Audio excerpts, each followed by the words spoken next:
I don't know. I go away for 5 flipping minutes to make a cup of tea and you fill my chat with dad jokes. Honestly. Anyway, morning Fred. Morning Common Misconception. Morning to the I don't have any idea what game we're playing today live stream. Which is also apparently our 400 subscriber special. How the fuck did that happen? It's been hanging around like 100. It was on 194, and then it went up to 195, and then it went back to 194, and then it was 195, and then it was 196, and then it was 195, and then it was 196 for quite a long time. And then I looked, like I was on my break at work, so that would have been about 11:30. I looked, and it was at 400, and I was like, what the fuck? Why? Oh dear. Triple A's always bothers me because people subscribe based on like the Dragon Age tutorial videos, right? So they subscribe thinking, oh, this is a YouTuber who does lots of Dragon Age tutorial videos, and I'm really not most of the time. Particularly not at the minute. Like, Jesus, I'm barely holding the channel together at the minute. I mean, come on. Dear me. This would have been like, before I was doing the live streams, this is the sort of time where I would have just disappeared for months and you wouldn't have had any videos. But now that I do the live streams, I'm sort of like, well, I'll keep them up. But they're a little bit weird at the minute, aren't they? There's just like, you know, me playing Bioshock without the sound. Starting a live stream, having no idea what game I'm going to be playing. Hey dear. Anyway. Yeah, so, yeah, I've got no idea what we're playing. But interestingly, when I put that post up, I think it was Viral Effect said Mass Effect, and Fred said No One Lives Forever. And those were the two games that I was thinking. Those were the two games that I had in my head. And then there was the Star Wars idea, because it is May the 4th, but I don't know if there's any that I actually can be bothered to play. Because I've got quite a few. I'll have a look in my library. Star Wars, where are you? I've got a lot of like the oldie ones, like Dark Forces and stuff like that, but I don't want to play them. I mean, I've got Jedi Knight and Jedi Academy. I've got the Knights of the Old Republic 1 and 2, but I think they need to be modded to kind of work properly, don't they? And then I've got Fallen Order and Survivor. And I've got Battlefront. I did think about Battlefront. But then I was like, can I be asked, really?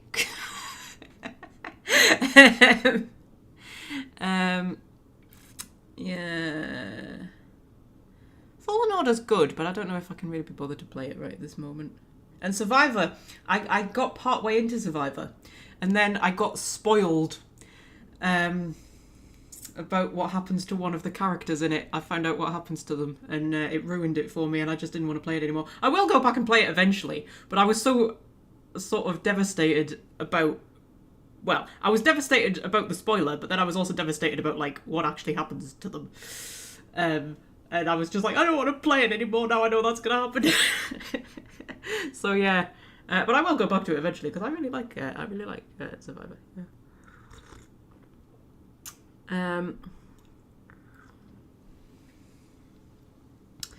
Yeah, but then I was thinking, I don't know, I'm in a bit of a weird mood. I don't know. I feel like doing something just a bit...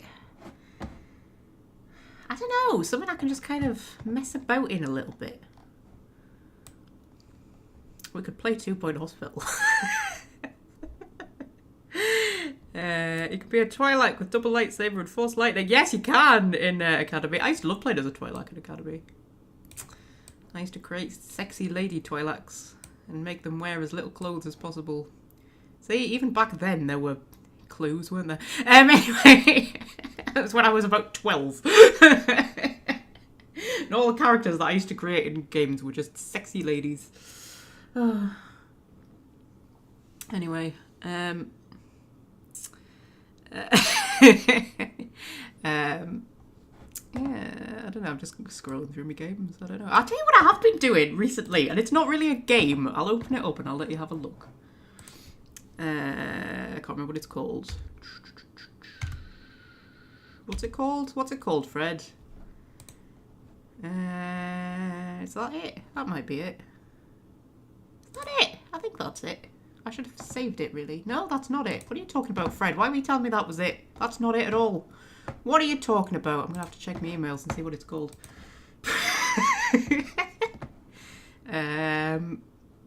That's the wrong email. That's the wrong email, Fred. Why did you tell me it was that email? Jesus. Honestly. He's useless, isn't he? Common misconception. Fred's just useless. Oh, Welsh friend's here. Hello, Welsh friend. I was just saying we might play 2 Point Hospital today. I'm in that kind of a mood. That's what it's called.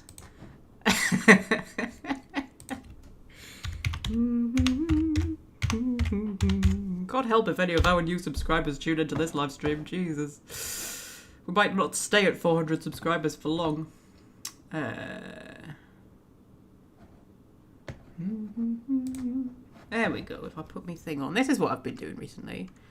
So this is a... Oops. This is a... It's a fantasy map creator, and it's really good. And you can get it for free with like limited stuff, or for I think it was $30 a year. I don't know what that translates to into pounds. I'll have to check my bank to see what actually came out. Be about 26 quid, something like that, for a year.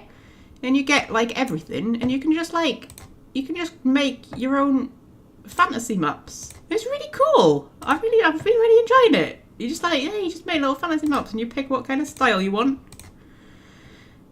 You can make little battle maps and things, or you can make super sexy ones. I'm not quite artistic enough to manage that. I've tried that kind of style, and it didn't really work that well. But that one, I quite like that one. And what I've been doing is, so you know how I'm writing a fan fiction set in Ostwick? That was a shit one. I wouldn't delete that one. I don't want that one. Yes, delete. That one. Yeah, because I drew a map of Ostwick for the fan fiction I'm writing. But then I wanted like a digital version of it, and I tried to like put it into Paint Shop, and it didn't really work. And then I found this, and look, you can just make a little map. It's really cool. I'm really enjoying it. And you've got like little. It's very easy to use actually. It's really nice, and you've got little like things that you can put in. You can just like put little things in, and then but you can mix and match the different styles. So like if you want like, I don't know, sci-fi. There we go. You can just like put anything you want in. It's really cool. I'm quite enjoying it. That's what I've been doing recently when I'm getting home from work. Yeah, but you can just like, if you wanted to put some houses in. See, we could put some houses in my city. And you turn it around a bit. Just put a little house. There we go. See? How cool is that? I was thinking we could do this in a live stream. I don't know if we want to do it in today's live stream. I mean, we could if you fancy. But I thought it would be really fun to just like make some maps in live streams. You know, while the channel's going through this very weird time where I just don't really know what to do with it. I'm like, why don't we just like create fantasy maps every week? That would be kind of fun. It's one of my favourite things to do is create fantasy maps. Like, I'm not much of an artist. I can't really draw anything, but I like drawing maps. I've always drawn maps. Ever since I was like a teenager, I've always drawn maps. I love drawing maps. It's one of the kind of really, you know, relaxing things that I like to do. And I've always wanted to make digital versions of them, but I'm sort of like, I'm crap at digital art, like, you know, Paint Shop or Photoshop or stuff like that. I'm kind of crap at it. I'm always like, I don't know how to turn my maps into digital maps, like the ones that I draw. And then I found this, and it's actually really good, because I've looked at a few sort of map builders in the past, and they've never been that good. But this one, I'm quite enjoying it.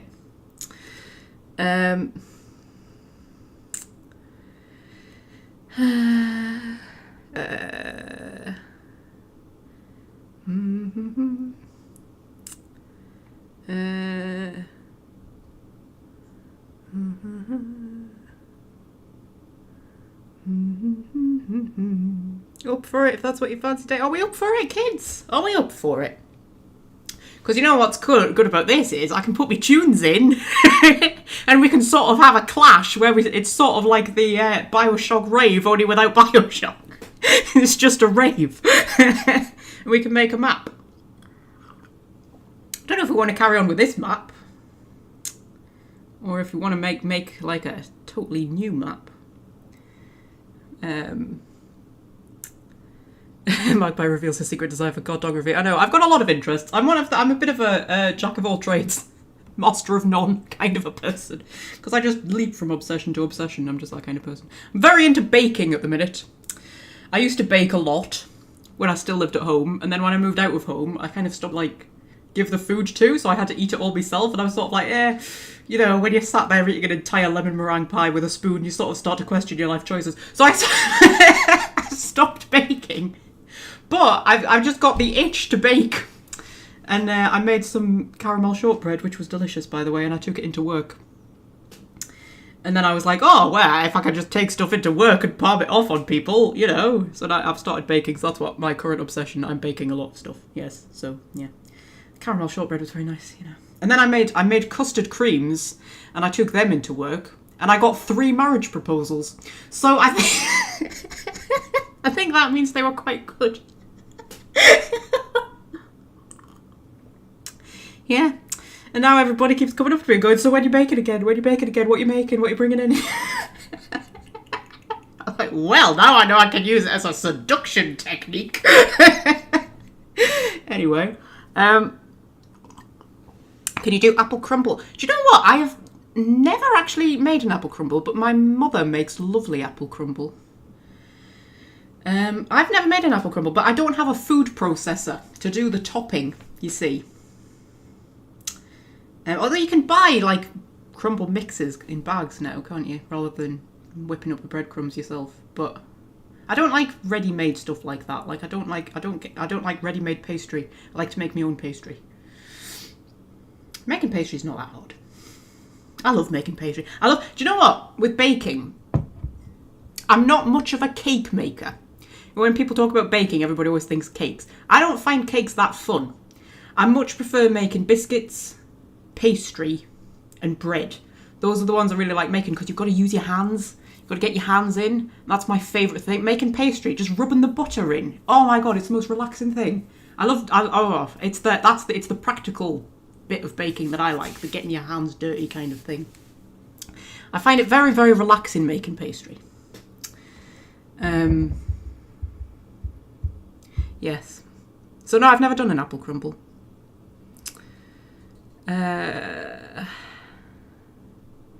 Yeah. Baking doesn't bring marriage proposals and I'm good at it, says Fred. Oh, dear. I have a question to ask you, Fred, and this is a serious question, and it might be one of those really ridiculous things.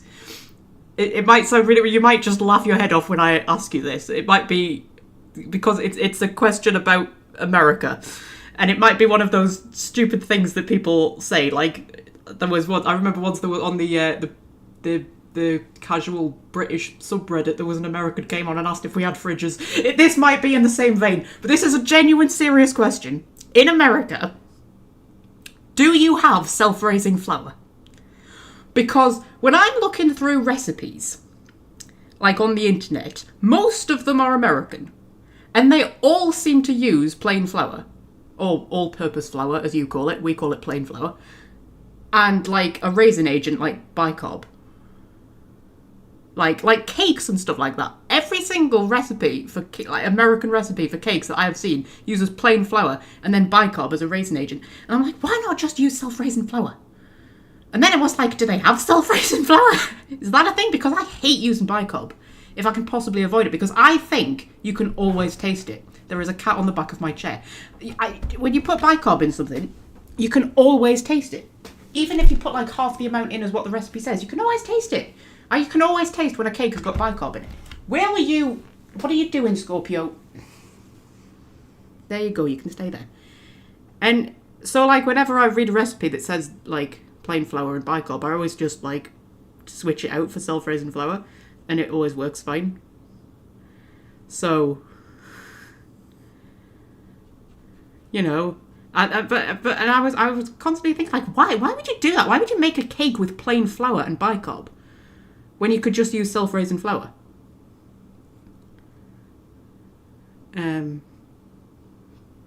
Common misconception, didn't even know self-raising flour was a thing. You're not a baker, common misconception.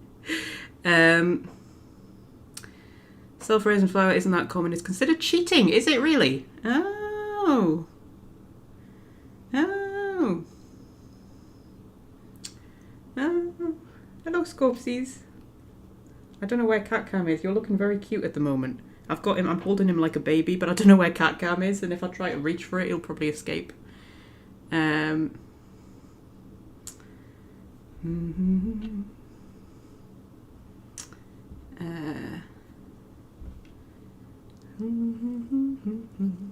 about stuff like eclairs? I've never tried eclairs. That's choux pastry, isn't it? I've never tried choux pastry. I would like to try it though. Oh, Scorpio, you're so beautiful. I don't know where Cat Cam is. I want them to see you because you look so pretty right now. But I think if I try and reach it, you're going to escape, aren't you? If I'm not holding you with both arms. Have baking soda and baking powder separately. I just think you can always taste it. I can always taste when there's bicarb or baking powder in a cake. Always. I just don't, it adds a different consistency as well. I just don't like it. I just think self-raising flour makes it so much nicer. But anyway. You're so beautiful. I'm going to try and get Cat Cam without him escaping. Don't escape, Scorpsies. Don't escape. Don't escape. I'm going to put Cat Cam here. Cat Cam there. Whoops. There you go. There's Cat Cam. You're so beautiful. Yes. You're so beautiful. Yes. Yes. You're so beautiful. Yes. Oh, you're so beautiful. You're so beautiful.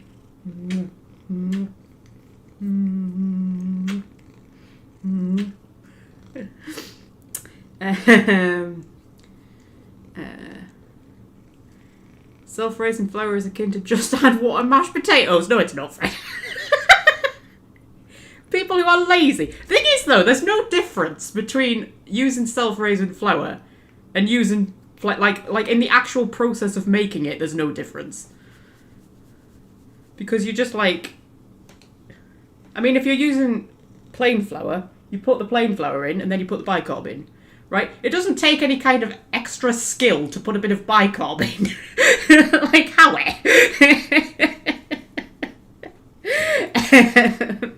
No, but I just think the cakes taste nicer if you use self-raising flour. That's all.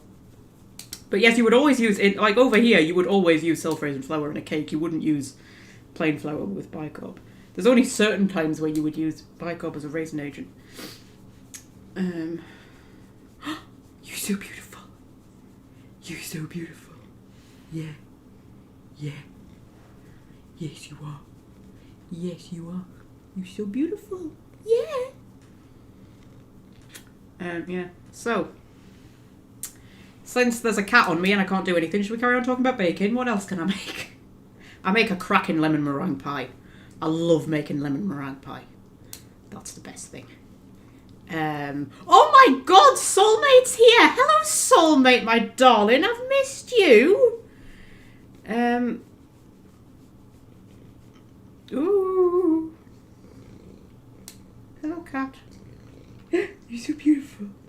Yeah, you're so beautiful. If it doesn't take extra skill, then why do it otherwise? Yeah, that's exactly my point, Fred. What I'm saying is, why would you use bicarb when it doesn't make it taste as nice? And it doesn't make the cake as nice generally. Hey? You're so beautiful. You're so beautiful. You've missed a lot, Soulmate. You've missed, oh, so much. I had a epiphany and just came out accidentally on a live stream. And then we've done a lot of Dragon Age, and we were doing Dragon Age, and it was great. And then I just kind of thought, oh, fuck it, I can't be arsed right now. I can't be arsed with the old Dragon Age thing. And we've just had, like, random live streams where I've just done random shit. I played Bioshock without the sound on, and I just put my tunes in instead. What else did we do? We played Stray. That was quite fun. That was quite fun, wasn't it, Scorpsies? Yeah, the channel's having a bit of a midlife crisis at the minute. So, you know.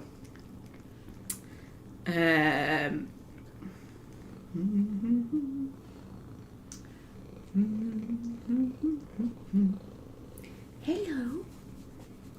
beautiful. Yeah. You're so beautiful. I was talking about other things I can make, wasn't I? You see, I want to make... We're talking about lemon meringue pie. I've bought some passion fruit. Because I want to try putting passion fruit in the lemon curd. To make it lemon and passion fruit meringue pie and see if that works. But I want to make a chocolate meringue pie. But I don't quite know how I would do it. I was thinking about maybe just doing like chocolate brownies. And baking them into the pastry case and then putting the meringue on top. Think that would work? That might work. You sad to have missed it. I know, right? It was great. It was one of the Dragon Age live streams. I was just like, oh, by the way, I've had an epiphany. I only fancy girls. Which I kind of knew from the age of about 19 probably, but never really admitted it. Oh dear. We do have fun on these live streams, don't we?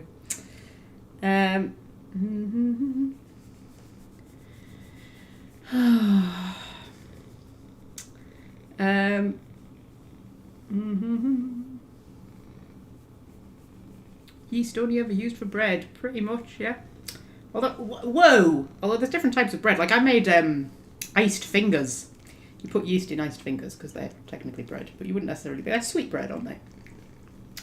See, I never think of bread as being sweet. And I was making them and I was like, oh, yeast, that's like bread. And I was like, yeah, they're iced fingers, of course they're bread. Like donuts are bread as well. The things that you don't think are bread, that are bread.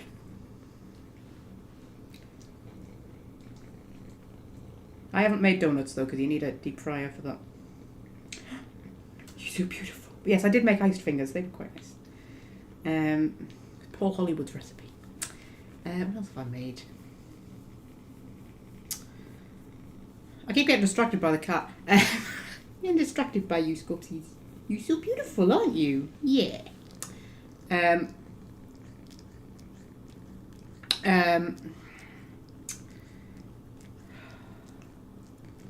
made chocolate chip cookies. Oh, gingerbread. I do make some cracking gingerbread. So, we'll...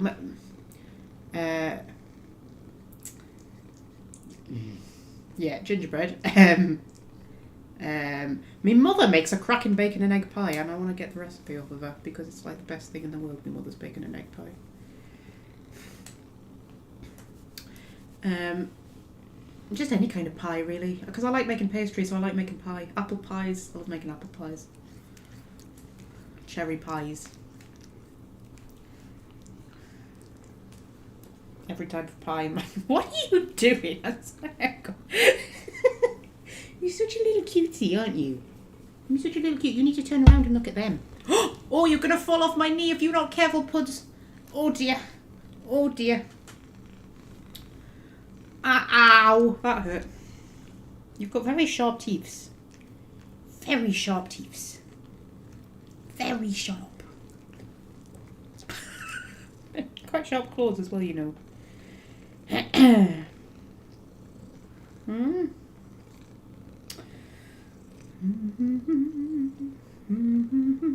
Viral effects is here, hello. Just tune in and we're just talking about pies. I don't know, what's your favourite type of pie? I love pie. Isn't pie just the best invention in, like, ever?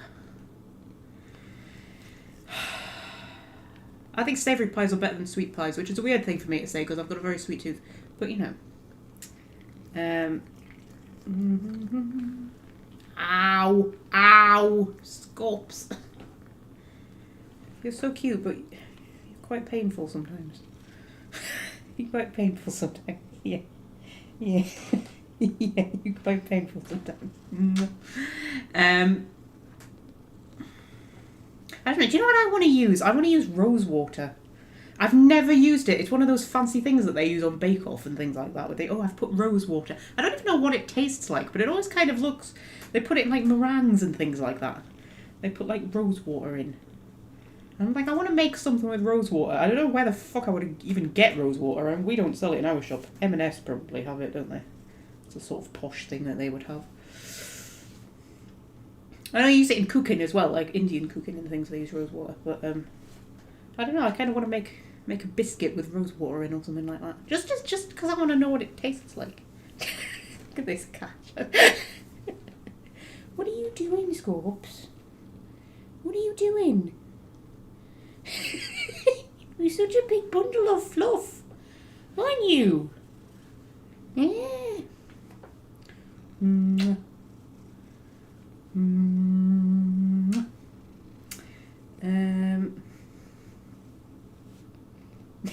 What?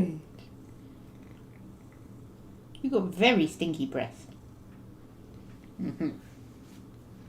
Very stinky. Rose water tastes like roses. I've never eaten roses, weirdly. Fred, I was going to call you Carrie then. Who the fuck's Carrie? I don't even know a Carrie.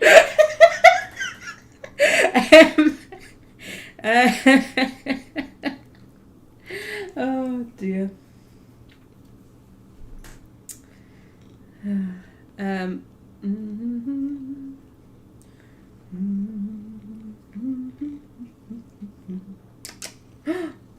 She's so beautiful. Lavender as well. That's a thing that they sometimes put in stuff, don't they? Make stuff taste like lavender. I don't know whether I want something that tastes like lavender. I mean, lavender's quite an overpowering smell. Can't imagine what it tastes like, really.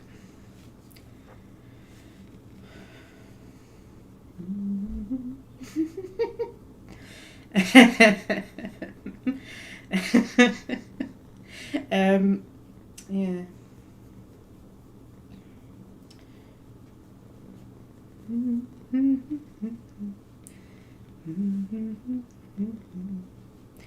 It's one needy cat. Have you been neglecting him? Maybe. Normally it's Star who's the needy one. She always wants to be on my knee. It's not like you to come on my knee, Sculpsies. This might be the entire live stream. You know, we've been going 27 minutes. And we've done nothing. Nothing at all. Eh? Nothing. Yeah. There's 5 people watching this, Scopes. 3 of them have liked it. The weirdos.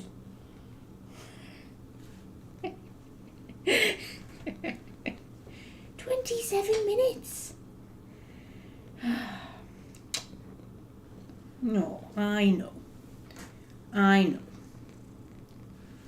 don't think you can stay here forever, Scopes. Eh? I think you have to move eventually. Don't you? You have to move eventually. He's like, fuck it, no, I'm not moving. Stay here forevers.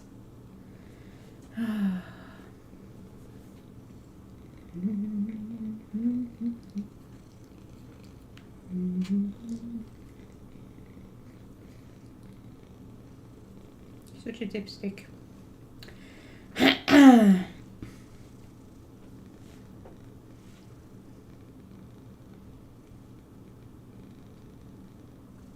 I've listed all the things I can bake. I've run out of things to say now, Scopes. Brownies? Bake brownies. Brownies are quite nice. Ooh. Ooh.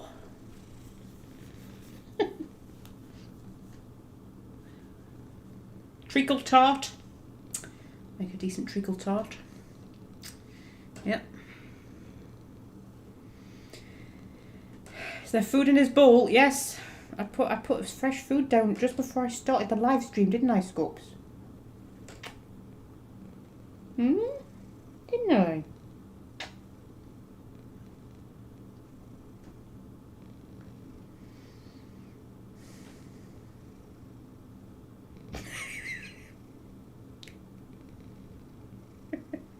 This is it. This is the whole live stream. The whole live stream is just you, Scopes. That's what it is. This be our 400 subscriber special. Just Scorpio. Look at him. Look at him. You're so big. He's not light either. You're not light, are you? No. You're a fat boy. You're a fat boy. Yeah.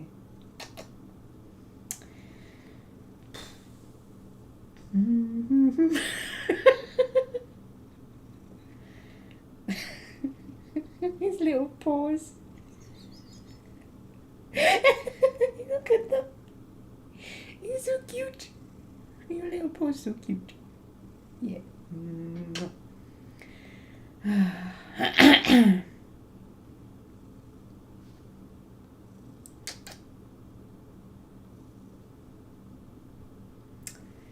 So, what's everybody been up to then? 30 minutes now. 30 minutes we've been going, Scorpio. Yeah.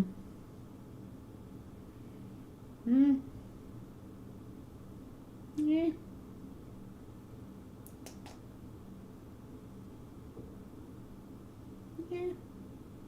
We've lost a viewer. It's gone down to 4.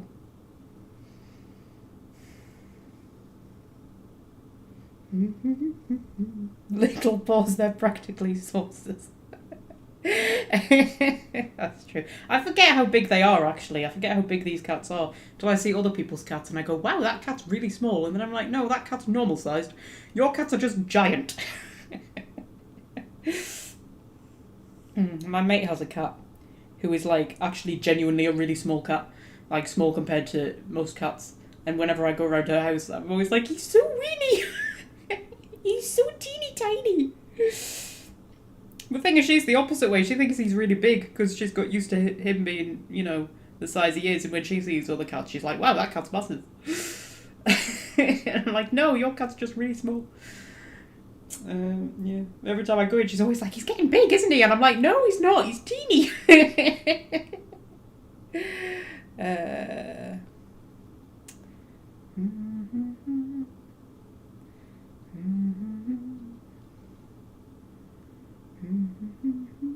Fred's been writing professionally.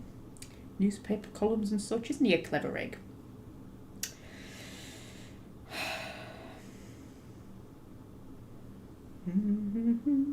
Got a shelving unit and cleared space on your table. Wow. Was it from IKEA? You know, I don't buy anything from IKEA. I think stuff from IKEA is just overpriced tat. Get better stuff on Amazon, you know. I usually get like flat pat stuff from Amazon. Tends to be quite decent.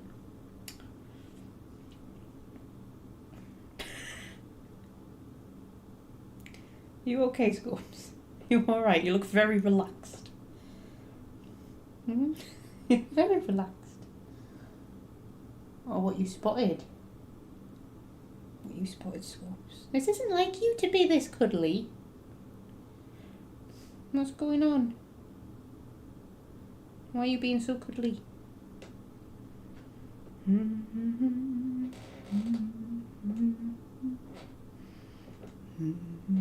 You're amazed they pay you to write things. I'm amazed I get paid to basically just talk to my mates for 8 hours. Just walk around a shop talking to my mates. That's basically all I do at work. I was bored out of my school today though, because nobody interesting was in. Like none of the fun people were in. I mean, Saturday's a bit shit anyway, because none of me actual friends are in. But like still, there's usually, you know, fun people who I can talk to, and there was just nobody. None of them were in. Half of them are on holiday and the other half are off sick. Because there's a stomach bug going round. Apparently it's really friggin' nasty. And half the shop's off sick. There was just nobody in. I was fucking bored out of my mind. I was like, oh my god, this is like doing a job. That's what it felt like. It actually felt like I was like, you know, doing a job, which it doesn't normally feel like that. Oh, oops. I'm gonna fall off, Scopes. May I suggest Magpie play a game? Oh my god, Fred, you want everything, don't you? Jesus. Come on, I'm giving you a cat. What more do you want? Look at him, he's so beautiful. Oh, look. Look at him, little baby. You're a little baby, aren't you? You're a little baby. Look.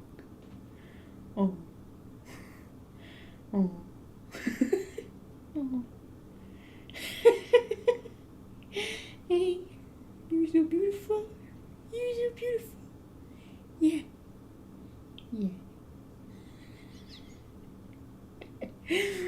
Oh.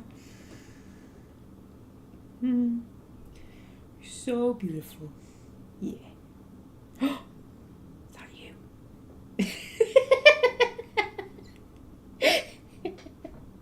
Eh?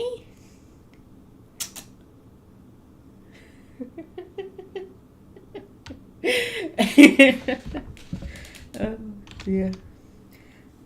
Can I, like, just manoeuvre you a little bit? Oh, you're not gonna move, are you?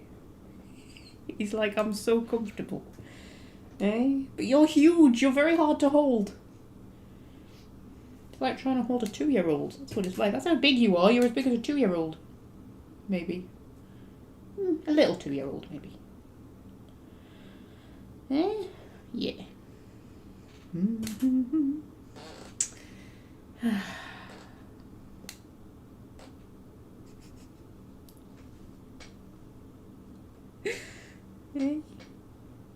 You're gonna let me do anything?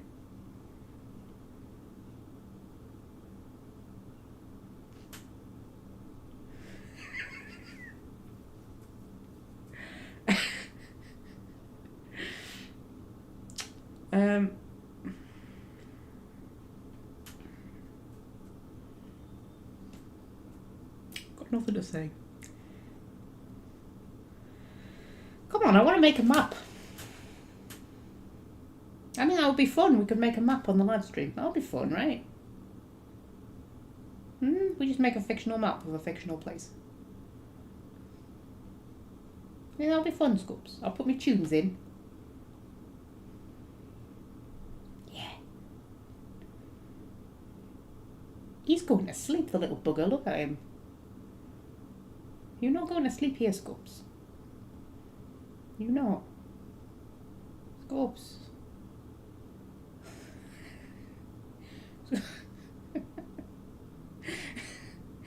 Scoops, I'm not having it. There's 6 people watching this.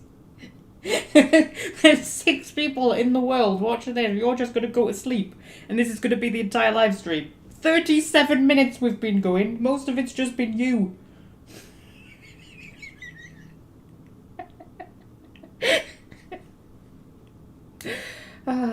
What else can we talk about while we're waiting for Scorpio to decide whether he's going to let the live stream continue or not?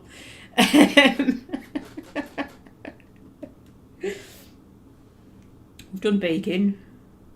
I don't know what else has been going on. Has anything been going on in the world globally? I don't know. I don't really watch the news. Last news I heard about was the military horse that got loose in London and fucking went on a rampage. That's the last news I heard, I think.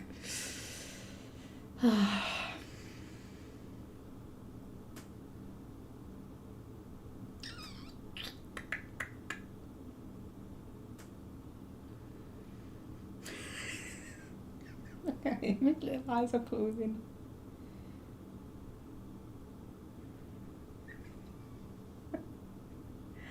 Yeah. I've run out of conversation topics. Scorps, I've got nothing. Scorps.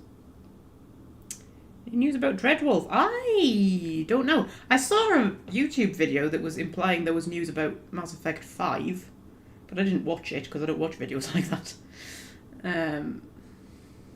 Does anybody else really not want them to make another Mass Effect game? I really don't want them to make another Mass Effect game. Or if they do, I don't want it to follow on from the trilogy. Like, I would rather have, like, a prequel that has absolutely nothing to do with the Reapers or Shepard or any of it and doesn't feature any characters, or at least not main characters, from the original trilogy. I don't want Liara. I don't want, you know, anybody like that. If they did something completely original, just set in the Mass Effect world, I could live with that.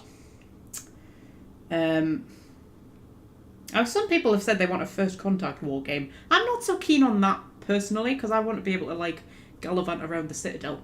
That's what I want. But, like, maybe have a, like, post First Contact war, like in the immediate aftermath of the First Contact war, where humans are trying to integrate into society. And you could be, I don't know, you could be like, I don't know, I just don't, do you know what it is, actually? I don't want one that follows on from the original trilogy, because in my fanfiction, Living Legends, I have created quite a comprehensive post-war world that I just don't want them to mess up with their official canon nonsense. I want mine to be like, yeah, that's what actually happened. You know, And you just know that they're going to kill Shepard off. And most of us like to think that our Shepard survived. And, you know, they're probably not going to let that be a thing. Will you stop twitching your ear? It's annoying me.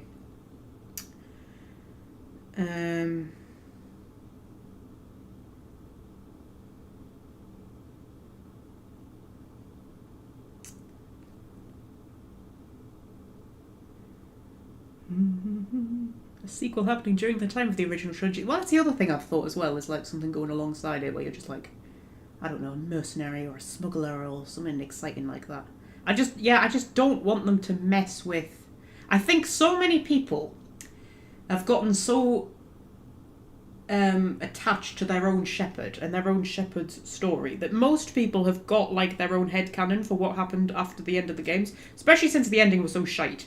Most people have got like their own thing going on. When you read the fan fictions and stuff like that, most people have got their own ideas. And I just think they'll be messing with people's headcanons if they do like a direct follow-on.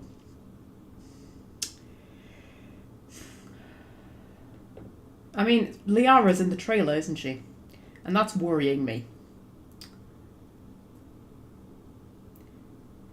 I just don't want one set after the war, that's all. If it was set before the war, during the original trilogy, whatever, fine. But I don't want it after the war, and I just feel like they're going to fuck it up. Personally.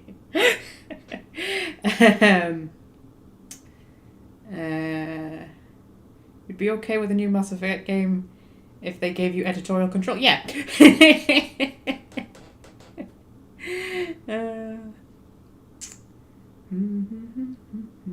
Enjoyed Andromeda. Yeah, I agree with the Andromeda thing. I think they should have done the DLCs for Andromeda. I think they gave up on Andromeda too quickly. Because most of the criticism about Andromeda was the fact that it was really buggy, but they fixed all the bugs.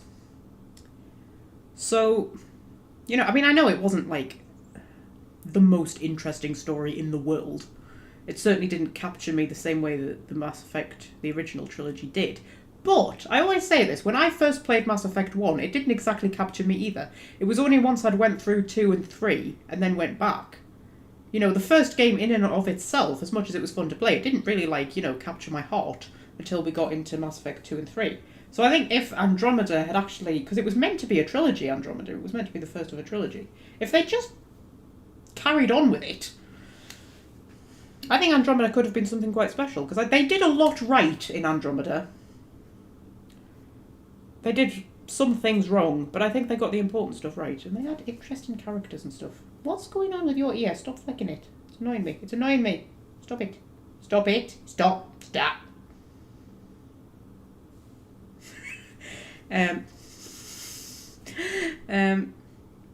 Yeah, and the cancelling the DLCs was just stupid because they gave us the bloody... They left it on a cliffhanger. Yeah, it's like, you gave up, man. You gave up. You should have had more faith in yourselves.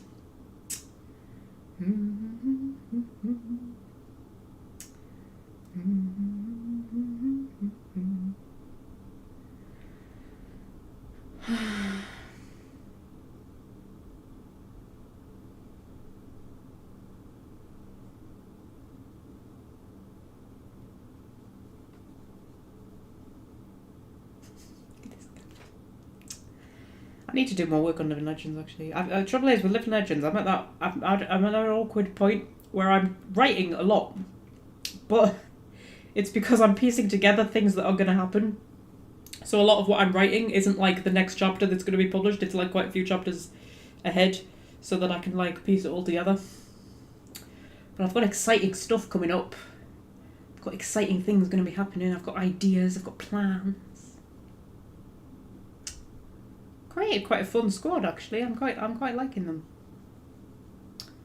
As much as Living Legends is about Shepard and Liara, it is mostly original characters, like all the characters around them. I mean, Arya is in it, but she's kind of in the background. Tivos is in it, but she's kind of in the background. Rex and Grunt are in it, but they've kind of gone into the background. Now that we've got into the meat of the story, where Shepard's got her own crew, and she's off gallivanting with them, apart from her and Liara, it's all original characters. And Erebor, but Erebor was a side character. Remember Erebor from Mass Effect 2, and then she turns up in Mass Effect 3 as well, the one who's married to Char, and then Char dies in Mass Effect 3?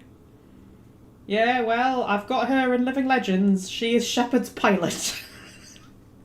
She's the new Joker. I've got a sexy matriarch called Maya. I've got a grumpy Asari called Kyla, who has a huge revelation about her, which I won't tell you about it because, you know, it'll spoil it. I mean, it's in the published chapters. It's already, you know, if you read it, you'll find out what the revelation is. She has a connection to Liara. Very exciting. Who else have I got? I've got a Batarian, who's very nice. He's a very nice Batarian, because there aren't many nice Batarians in the game. So I thought I'd make a nice Batarian. He's quite lovely. I've got a Quarian Doctor. And the Quarians don't need their suits anymore. So he's a naked Quarian. He's quite sweet. I based him a bit on Dr. Phlox from Star Trek Enterprise. Just a little bit, not completely, but he's got that same sort of happy-go-lucky sort of attitude. And, you know, people come into his med bay like half dead and he's just sort of like, oh, yay, I get to do surgery. Yeah.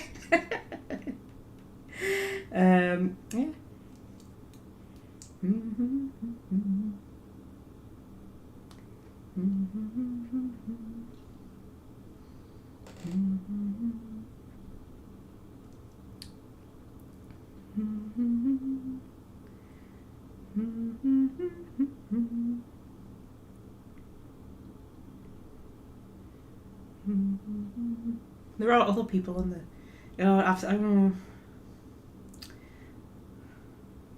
I was going to say there are other people on the crew who are actually characters in the games as well, but when she turns up, it's a bit of a sort of moment. So I don't know if I want to say that she's in it.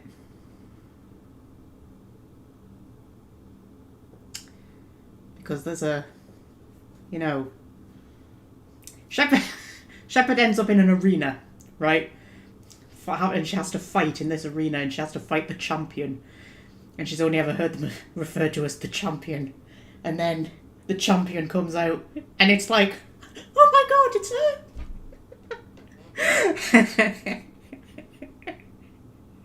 It's a really cool moment. I got very excited when I reread it. Yeah.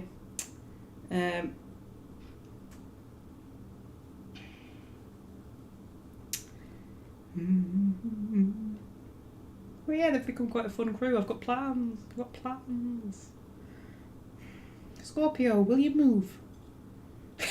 Please. 48 minutes. We've been going nearly an hour. Right, we've done literally nout. Nout.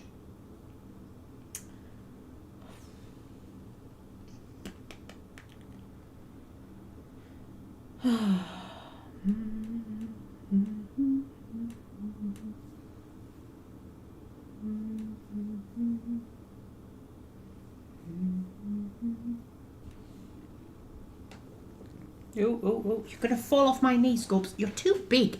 You're literally too big to fit on my knee properly. Oh. Hmm?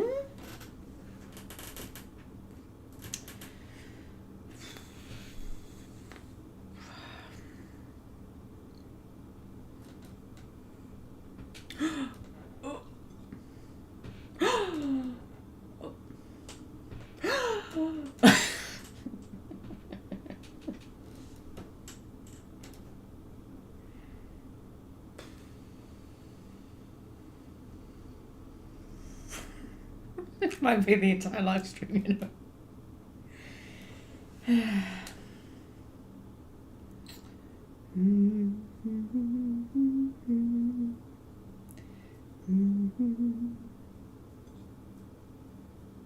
Got any fan fictions in the works, Fred? You've been a bit quiet on the fan fiction front recently. How's the Star Trek one going? Haven't sent me any in a while.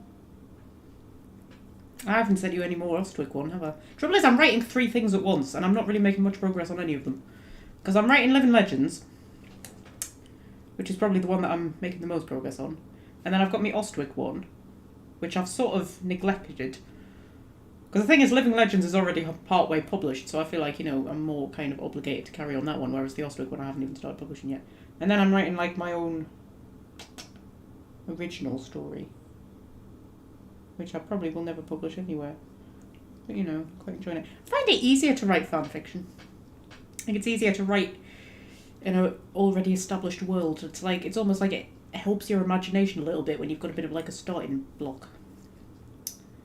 Although I do like creating worlds from scratch. Sometimes, you know. Sometimes your imagination works better when it's got a bit of like a foundation to build off of. Rather than, you know. Because you sort of have to be a bit more creative, I think. Because you have to make your ideas fit into what is already there. You know what I mean?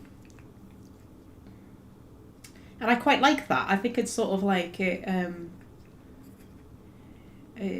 you get inspired a bit more, you know.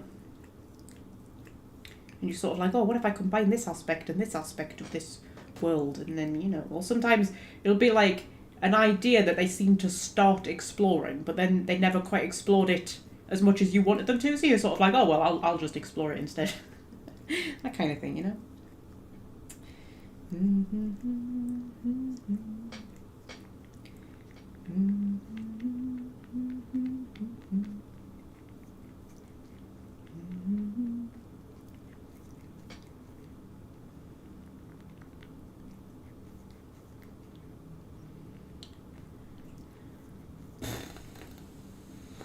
This live stream has got 4 likes so far. We've not done now, man.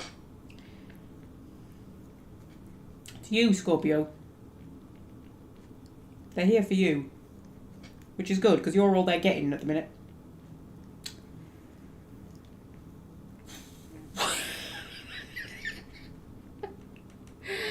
Oh, God almighty.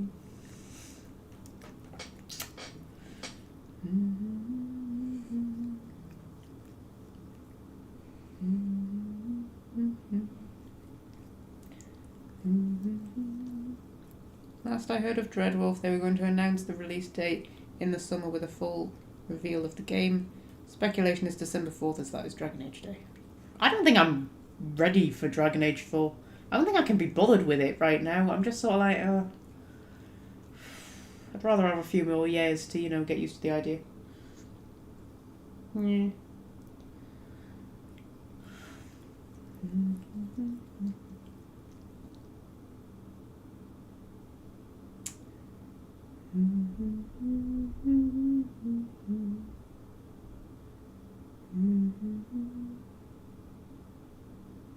Most popular fiction today is fan fiction. James Bond movies aren't based on Ian Fleming novels. George Lucas isn't involved in Star Wars. The original writers of Doctor Who and Star Trek have moved on. I know. There is a lot of fan fiction in the world that isn't classed as fan fiction. If you know what I mean? When people say fan fiction, you sort of think, oh, you know, people kind of go, yes, fans writing fiction, you know. But where, like, a lot of, like, major movies and things are fan fiction. I mean, you know, like, the friggin' Disney films are mostly based on fairy tales. They're basically fan fiction. I mean, how much is based on, like, Arthurian legends and stuff like that? It's fan fiction, isn't it? But fan fiction's great. I think, you know, when you, I think sometimes you take, when people, like, it's like when people do covers of songs. And sometimes you actually end up with, like, you end up with great songs that way. Because I think when somebody sees something that somebody else has done and gone, oh, I can put my own spin on that, you get something amazing, don't you? Sometimes you get something better than, you know, something original.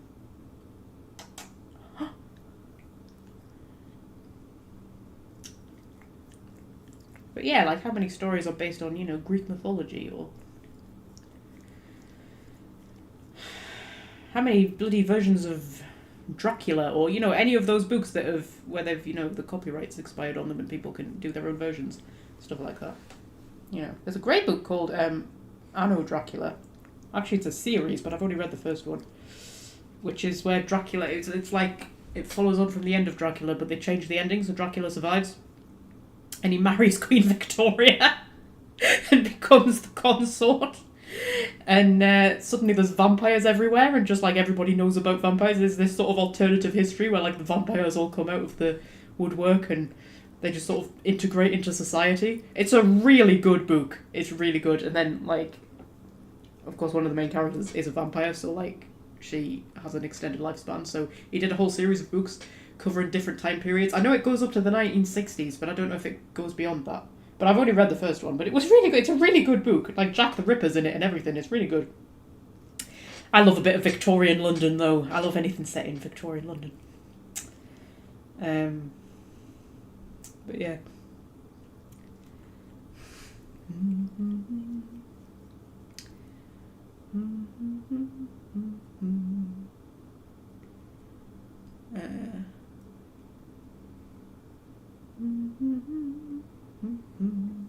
Just because you own the copyright and trademark doesn't mean you're the creator and your work isn't fan fiction. Yeah. I always think it's sad when some writers seem to get like really defensive over, like really possessive of their work, like they don't want people doing their own versions of it, like they don't want people writing fan fiction and stuff like that. And you think, why? So long as they're not going to, you know, claim that they wrote the original, you just sort of think, like, surely you want people to take your ideas and put their own spin on it. Otherwise, why would you have published it? You know, I mean, that's where the joy comes. Thing is, I think when you read something or watch something or play something, when you experience a fictional world, you create your own version of that world, don't you? So, like, the same, like 100 people could read the same book and interpret it in 100 different ways. And I think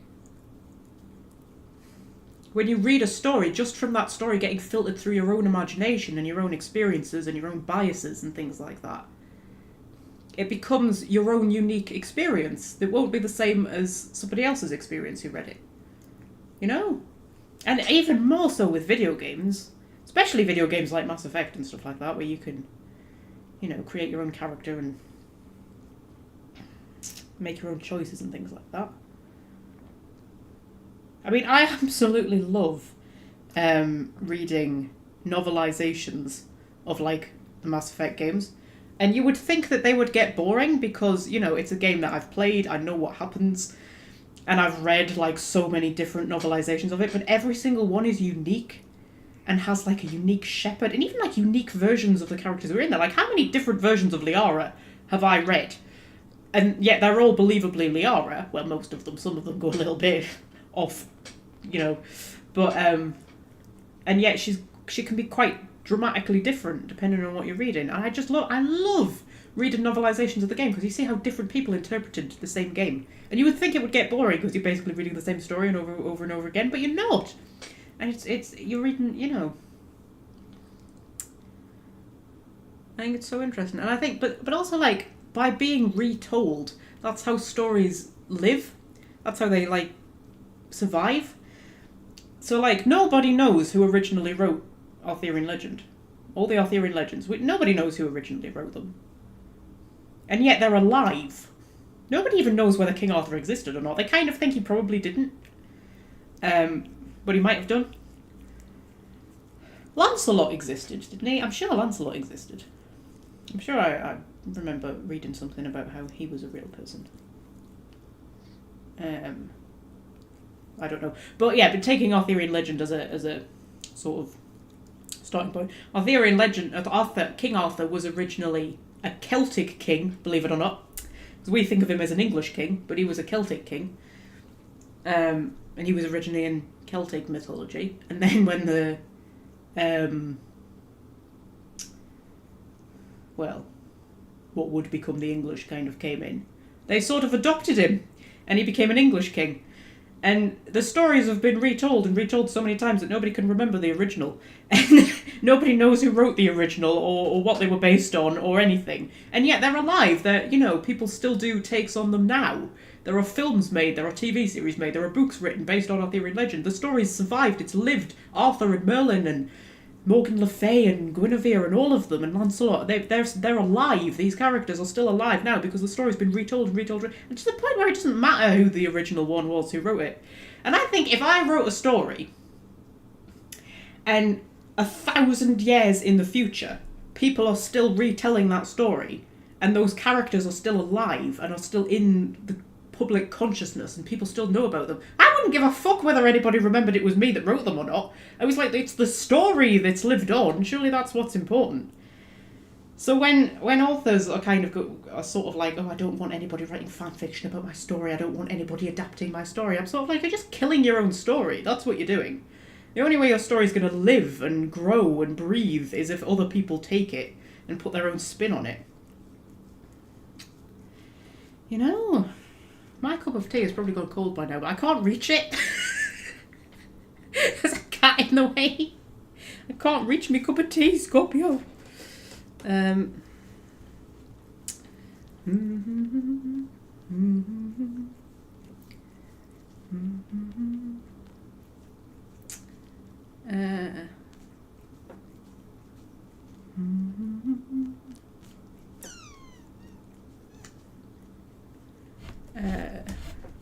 people are very possessive. I remember the bloke who wrote the Witcher novels complaining that the only people who bought the books now are the ones that played the game. I know, right? He's a bit weird, though. He's a bit... I've read an interview with him where he said that the games would never be as good because books are the best medium in which to tell a story. I was like, there's somebody who doesn't play RPGs. Games are the best medium in which to tell a story. Because storytelling is all about evoking emotion in people, really, isn't it? It's sort of like, you know, conveying your own human experience through a work of fiction and, you know, making people feel things. And a video game can access emotions that a book or a film can't because you're playing it and you're making particularly like an RPG where you're making choices and those choices have consequences. You can make, like, if I'm writing a story, I can't make the person reading that story feel guilty, you know, or proud, or, you know. But if I'm playing, like, Mass Effect for the first time, and I'm playing Mass Effect 3, and I don't know what's going to happen because it's the first time playing the game, and I decide to side with the Geth, and then Tali throws herself off the cliff, and, you know, directly as a result of the choice I made, I'm going to feel awful. Now, if I read that in a book, that a character who is not me chose to side with the Geth, and Tali threw herself off a cliff, it would be very upsetting, but I wouldn't feel personally responsible. As a player, you actually feel personally responsible. You feel guilt. That's not something that you can make a person feel in a book, but you can make them feel it as a player. You know, when you pull them into the world and they interact with that world. They're not just reading about it. They're not reading about other people. They are in it. They are the person. You know. So video games will always be the best medium in which to tell a story. And the trouble is, I don't think most video game developers even realise that, because there are so few story-driven games that actually do it well enough. Do you know what I mean? It always seems like the story almost becomes like a secondary kind of, you know, to the gameplay and stuff. And I mean, the gameplay is important and everything, but I always think you have the best medium at your fingertips to tell a story, and none of them really seem to, you know, understand the power that they have with the medium that they're using. Because there's very few, isn't there, where they actually sort of seem to get it right. Yeah. Yeah.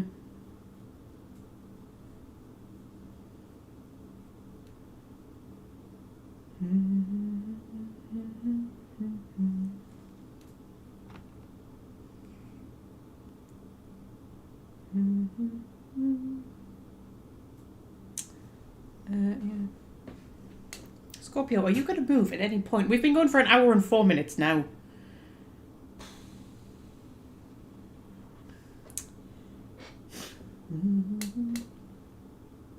But he's a bit weird, the guy who wrote The Witcher. He's quite arrogant. He's quite arrogant about a lot of things when you read in interviews with him. And the books themselves are... I mean, they're not bad. I quite enjoyed them, but they're a bit... They're weird.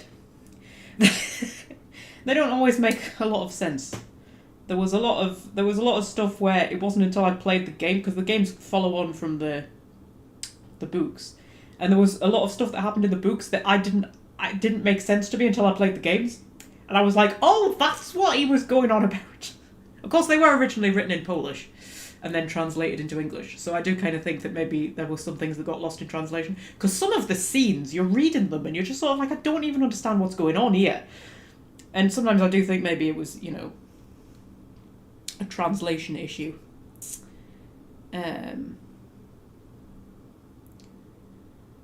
Yeah.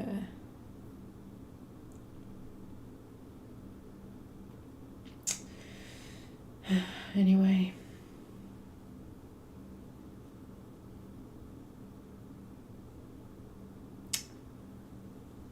So, what we got to talk about now? If this cat's not going to move. You're really not going to move, are you, Scorpy? You're not going to move. See if my tea's gone cold. Oh, it's gone stone cold. Stone cold, Scorps. Stone cold. I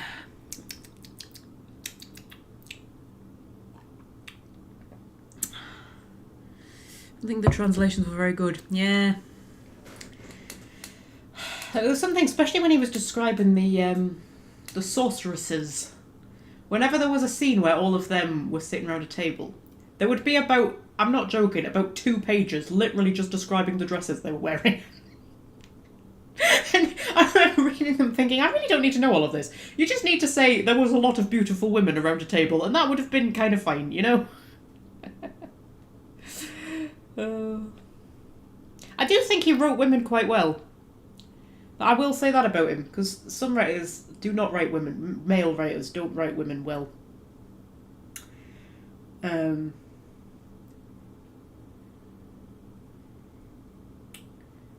Yeah.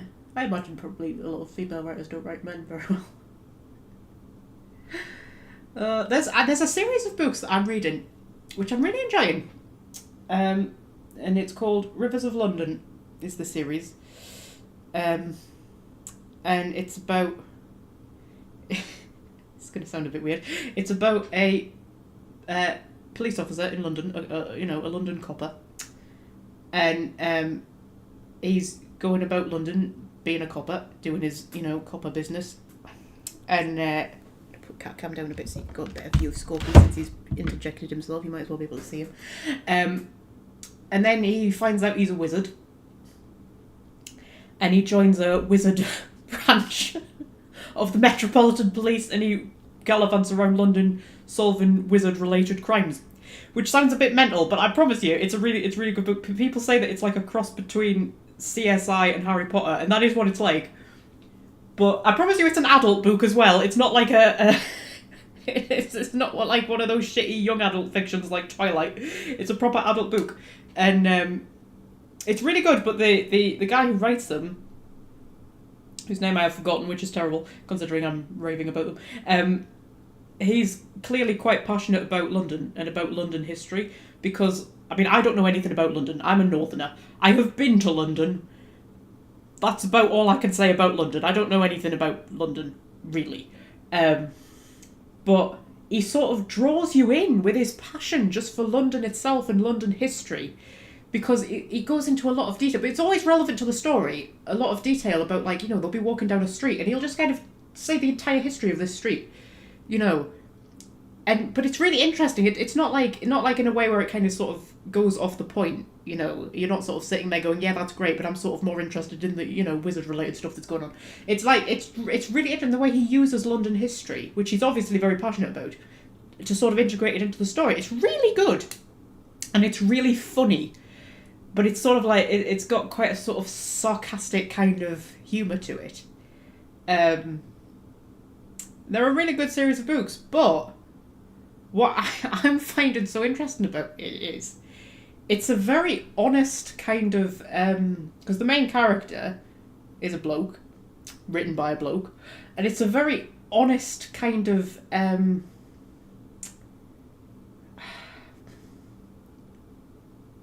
don't know, it's very... What's the word I'm looking for? It's very real. And it's very...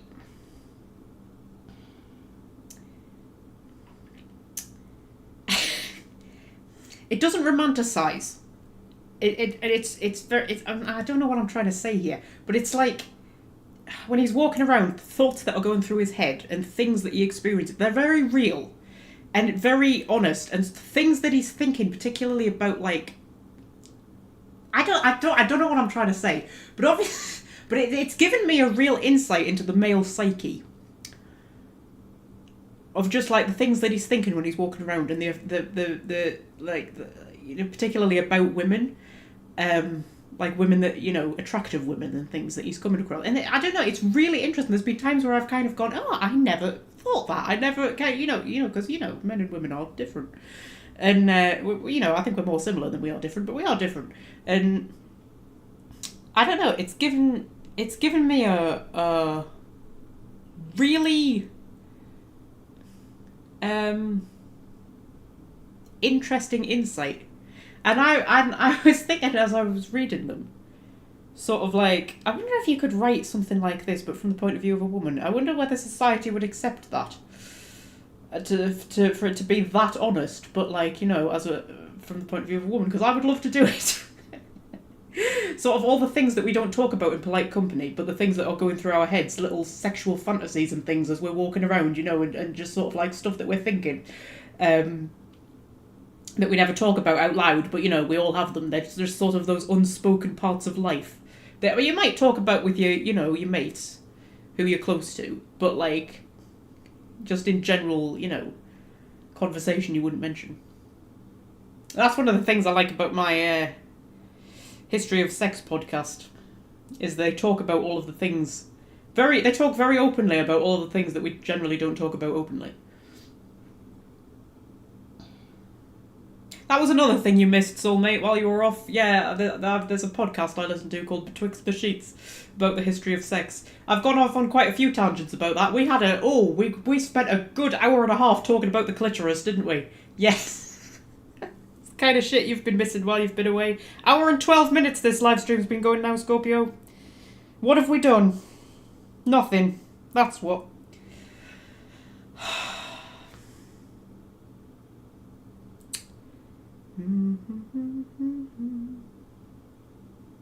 No reason why you cannot write that, Magpie. I know, there shouldn't be any reason why.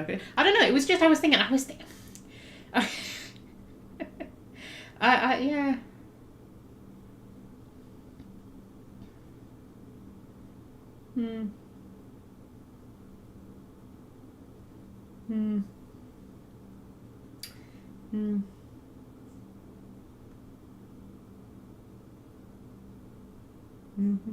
The history of it is interesting. What, the history of sex? Yeah, I've always been fascinated by sex.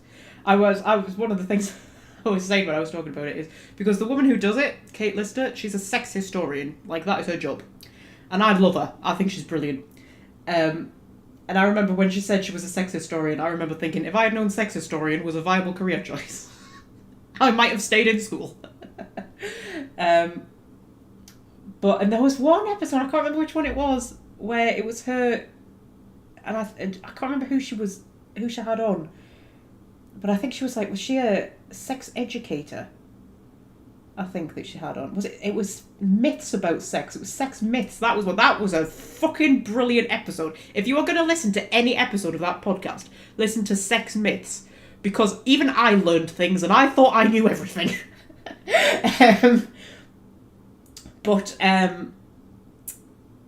Yeah, but because they're both, sex experts and their whole life is sex, and, they just research sex and learn about sex and talk about sex, which is not something you can really do in, everyday conversation with people. And it was almost like, when you can see two people just connect with each other, and you can see that they just sort of went, oh, you are a person who I can talk to about all the things I want to talk to about. And literally the first 10 minutes of this podcast, before they even got onto the topic they were meant to be discussing, was just the pair of them having this really geeky, kind of excitable conversation about sex. And when you can just tell that two people just kind of go, oh, you're one of my people, I just want to talk about everything with you. It was quite cute, I quite liked it. But, that was a fucking brilliant episode, that was. I loved that one. Anyway, as I was saying, I've always been fascinated by sex. For as long as I knew what sex was, I just wanted to know everything about sex. And And I don't know, I've just always had this kind of fascination, and I'm like, why don't we talk about it more? But like in a proper way, rather than in the ways that we do talk about it. Yeah, I've always been interested in sex, and the history of sex is fascinating. Just like the different ways that people, that sex has been interpreted, and seen, and just the very idea that they used to like police the kind of sex that people could have with each other. And that blows my mind that it was like, you were only meant to have the kind of sex that could result in children, which is like, the least fun kind of sex. All of the fun stuff you weren't allowed to do. It's just like the very idea that they thought that they could actually say, oh, actually, you're not supposed to have that kind of sex. You can only have this kind of sex. That blows my mind, that does. Yeah.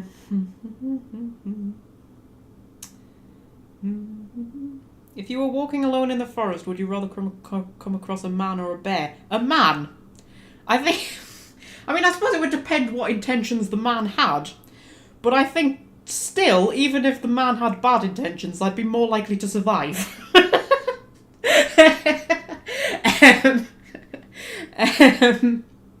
Sex myths, like what? I cannot quite remember. I tell you the thing that I learned in that episode, though, which was really interesting. It was about how we develop in the womb. And up until, I think it's 6 weeks, they can't decipher what biological gender a person is going to be. And then I think it's like the 6-week mark. There's some kind of hormonal trigger which sort of dictates whether you're going to be biologically female or male. But what was really interesting was she was saying that even before that you've got genitalia, right? And it's the hormonal trigger sort of controls how that genitalia is going to be arranged. So we've all got the same parts, they're just arranged differently. This was so interesting, right? So it's not that we have different genitals, we've got the same ones, men and women, it's just they're in different places and, they do different things. So ovaries and testicles, same organ, right? It's just, depending on which hormonal trigger you get, they either become ovaries or they become testicles. What was even more interesting, this was really fascinating, right? Do you want to know what the penis becomes in a woman? It's the clitoris. But the clitoris is mostly an internal organ, right? Only the very tippity top of it is actually external. Most of it is internal, and it's quite a large organ, right? What I learned in this sex podcast, women get erections when they are aroused. The clitoris hardens, right? In exactly the same... It functions in exactly the same way, right? Once you know this, you can actually feel it happening. Once you know it, right? Before, it had never really occurred to me. I'd never really noticed. And then once I knew... Yeah. That was the thing that blew my fucking mind when this sex educator that they had, I can't remember her name, said that. I was like, shut up, you're telling me that women get erections when they're aroused. They're just internal ones. And then, but once she said it, you sort of become aware of it. I mean, you can physically feel it if you actually physically under the pelvic bone. But I mean, you can just, there you go. That's my revelation. But oh yeah, it was a fucking brilliant episode.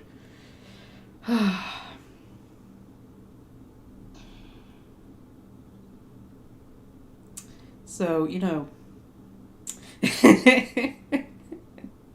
So yeah, and then of course they had a whole bit about the hymen. And the whole stupid myth, so let's get this out right away. There is no way to tell whether somebody is a virgin or not. It is not a thing. And they still, to this day, do medical exams to try and, figure out whether people are virgins or not. Particularly in, child abuse cases and things like that, where they sort of, examine the child to see whether they're a virgin or not. There is absolutely no way at all to tell whether somebody is a virgin or not. It's impossible. You can't do it. There are plenty of women, so there's the myth about the hymen, right? Plenty of women don't have a hymen. That's totally normal for a woman to just not have a hymen. There are middle-aged sex workers who have been sex workers their whole lives who have intact hymens. There are women who have given birth who have intact hymens, right? There is absolutely no way at all to tell whether somebody is a virgin. That's just not a thing. But here's the thing, right? They've always known that. There are medical texts from the medieval period that say they know that. It's not like this is a new revelation. We've always known that the hymen thing is a myth. It's just, you know...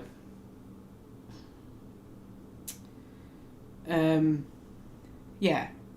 So that was one of the myths. But then they did another episode about virginity, and this was fascinating because this is something that I have thought about myself, of like, what is a virgin, right? And it's one of those things that you think when you say what's a virgin, well, you think obviously I know what a virgin is. It's somebody who hasn't had sex. But then when you think about it, you sort of think, well, how are you defining sex? Does it have to be like traditional how you make babies kind of sex? Because if it's that kind of sex, I can tell you I'm a virgin. Because I've never been with a man. So then you start to think, well, okay, can a woman lose her virginity to a woman then? If a woman can lose her virginity to a woman, then what is it that actually dictates the losing of the virginity thing? Is it the involvement of another person, or is it the act itself? If it's the act itself, can you lose your virginity to yourself? Because I think most people probably do, if that's the case. You know. And then when you start to think along that lines, you sort of think, why do we even have it as a word? Why is it even a thing? And there is actually, when they did this whole episode on virginity, and they did like come to the conclusion that there is no such thing as a virgin, really, because it's not something you can define particularly. And then they were talking about like you like different states of virginity. Like you might have had sex with somebody, but then you might have like, you know, a different kind of sex with somebody else, and you might almost feel like you've lost some kind of you know you've kind of lost a different kind of virginity or something, you know. That was a really fascinating episode. That, you know.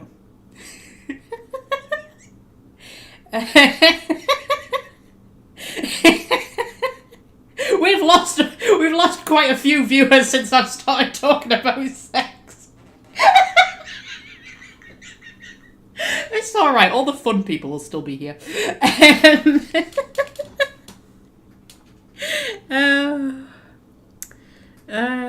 Jesus. It's probably just as well you don't want children. Your sex chat would traumatise them, I know, right? But it's interesting. I just find it interesting. Yeah, but then when you actually start to think about it, you think, what even is a virgin? What does that even mean? Like, you know, that doesn't mean anything. It's not a helpful term, is it? It's not something that, you know...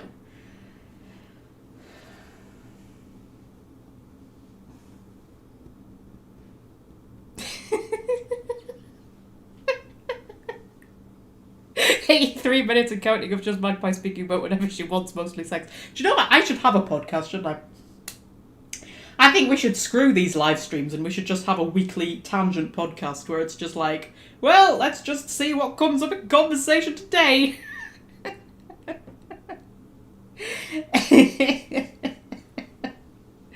Oh dear. Me, Fred, and Welsh friend. 3 of us, we should just have a weekly podcast, shouldn't we?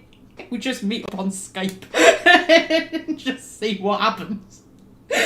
Oh, dear me. You're not moving, are you, Scopes? Oh, the other cat's turned up now. What do you want? Are you going to drag your brother away? We might actually get around to doing something.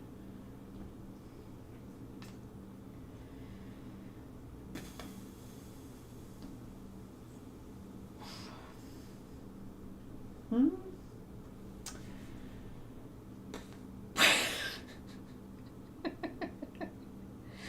Oh.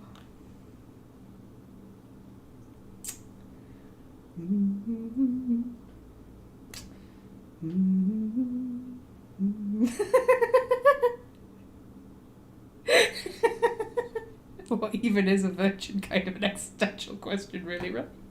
Right, it's not. It's one of those stupid things, isn't it?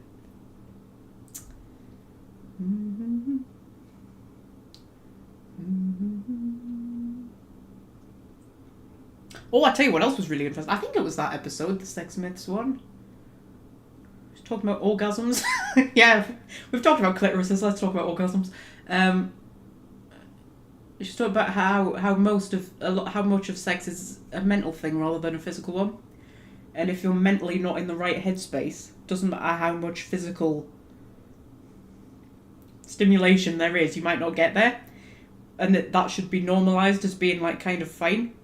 Because it's to do with like how much stress you're under and stuff like that. Sometimes your brain just won't let you.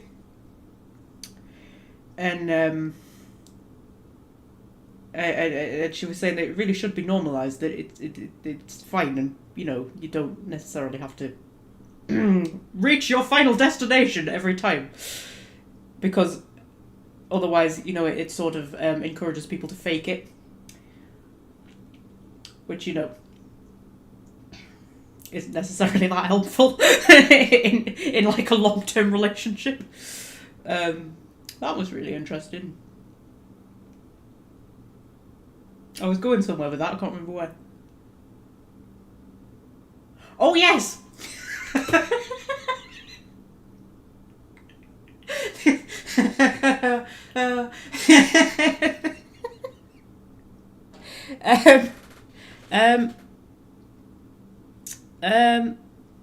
You'll quickly notice males are never subject to virginity questions. Is that true?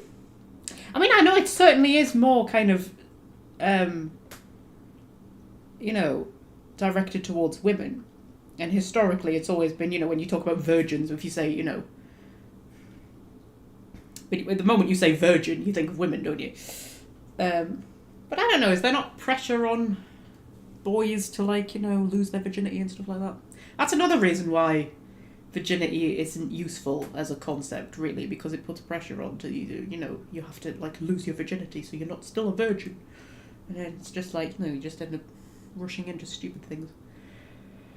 I think we should say that you can lose your virginity to yourself.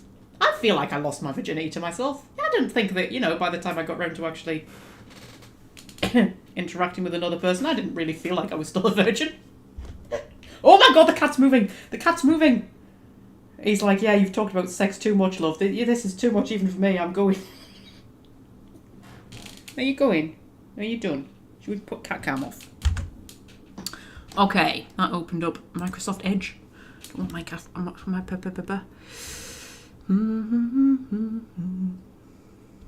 They're only subjected to it if they aren't a virgin, and then it's just yeah, that's true.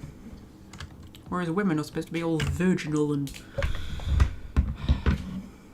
Yeah. The thing I find most fascinating when I'm listening to the history podcasts, the sex podcast, but the podcast in general as well, is the mistresses to the king.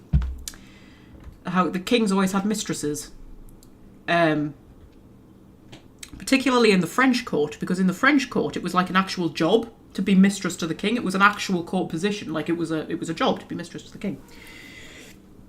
And because of course marriages were arranged, so it was very rare that a king and a queen were actually in love with each other. I mean, usually there would be, a certain amount of affection would develop between them, or at the very least respect. But it was very rare they would actually be in love with each other. And it was sort of encouraged for kings to have mistresses because it was sort of, it was shown to be a kind of... It made them, masculine and fertile if they had all these women, and it was a good thing. Whereas for the queen... one of them was saying was... They think that there was a lot of legitimate heirs who were not legitimate. Because the queens would have had lovers as well. Because they were, forced into arranged marriages. You're probably going to find somebody else to actually, so the queens would have had lovers as well. It's just they had to hide it. Because, if a queen slept with someone other than the king, that was treason. And adultery. Whereas for the king to have lots of mistresses, that was like a good thing. In fact, if a king didn't have lots of mistresses, it was sort of like, well, what's wrong with him, So there was a kind of double standard there.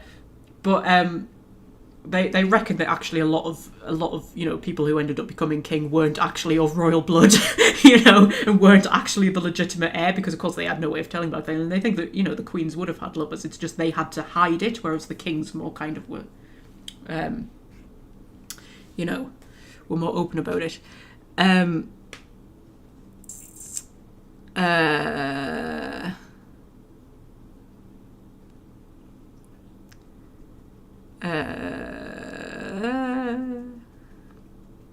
Yeah, anyway. I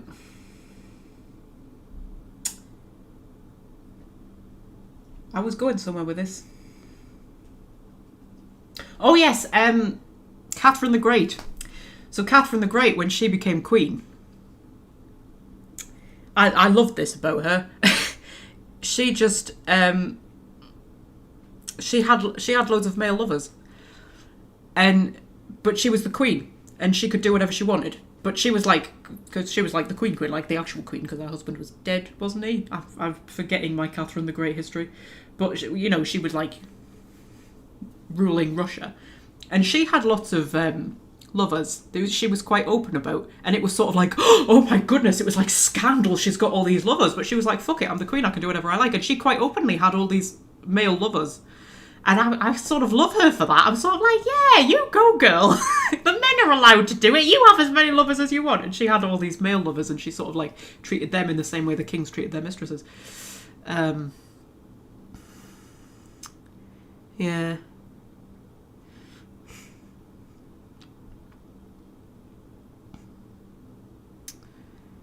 Yeah. We are losing viewers. We are. Only like the proper, true magpie followers are left, and that's good, you know. Oh dear. Contraception and abortion would be a non-issue. Well, there was one about abortion which was really interesting. The episode about abortion was interesting because they were saying abortion has actually only been illegal for about 100 years. It wasn't illegal before. We sort of think that abortion's always been illegal and then we've legalised it, you know. But abortion was only illegal for about 100 years because before that, they did have ways of doing it, but it was like the women would just handle it and the men didn't really know anything about it. If there was unwanted pregnancies, you know, the women had things that they could do. They had, you know, herbal teas they could drink and things like that. They had their ways. Midwives would do abortions. But it was all women's work and it all went on with the women and the men didn't really know anything about it or want to know anything about it. And it was, you know, you would have your herb garden where you grew your herbs and you could brew a tea, you know, if you got into trouble. And abortions were, you know, just a part of everyday life, but it was a part of women's life, you know, and the men didn't know anything about it and it was all just the women handled it and it, you know, and everything was fine. And it was only once medical science advanced to the point where doctors sort of could do abortions and knew more about abortions, and the men got involved where they were sort of like, oh, we shouldn't be doing abortions, that's a terrible thing, oh no, and then abortion became illegal. But before then it had just been, you know, women looking after women and it was all done. You know, it's always when the men get involved that things go tits up, innit? It's like, just leave her alone, man. Don't get involved in our periods or our abortions or we're just, you know, let us deal with the woman stuff. Yeah.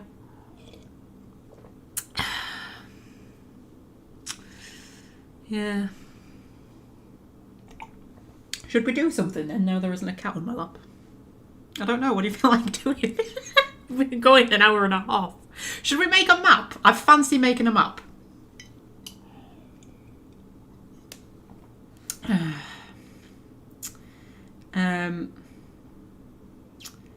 Yeah, it was also men who created the myth about corsets.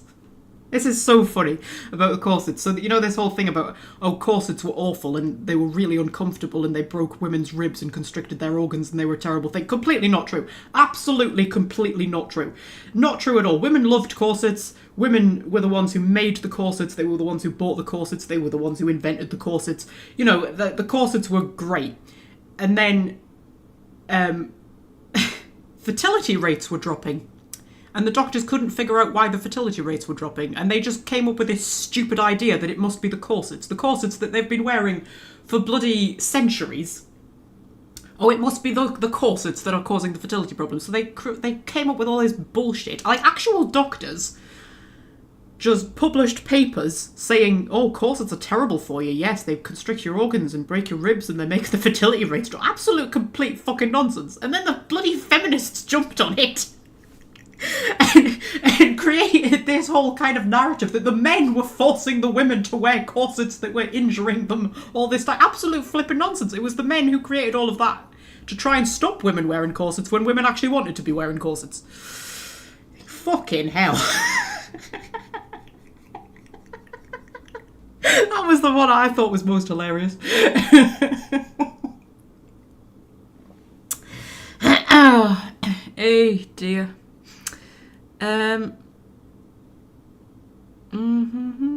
Sorry for ruining everything. It's not you, Fred. It's not men generally. It's just the men who end up in power. That's who it is. Like your everyday men who are just kind of, you know, pottering about being men are mostly fine. It's the ones who end up in power who are arseholes. But I think men are as much victims of the patriarchy as women are, aren't they?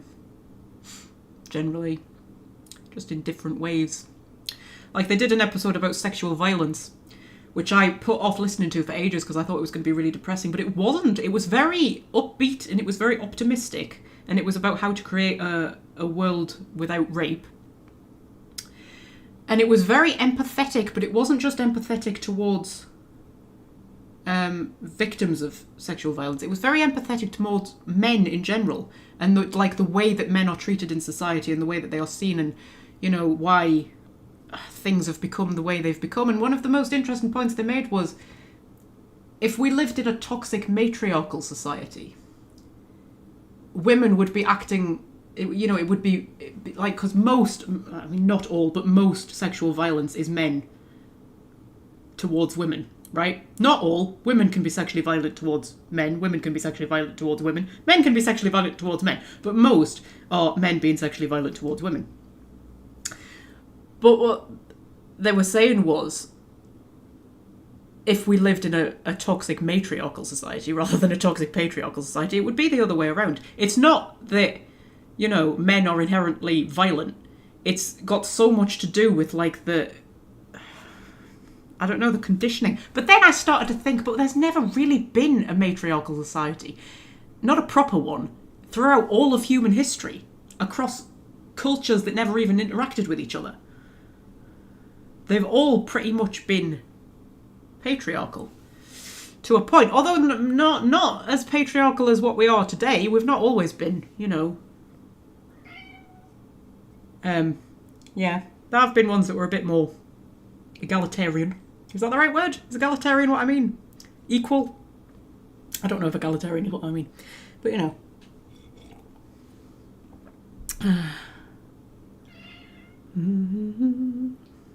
Bras are straitjackets. No, they're not. I love bras. I think bras are great.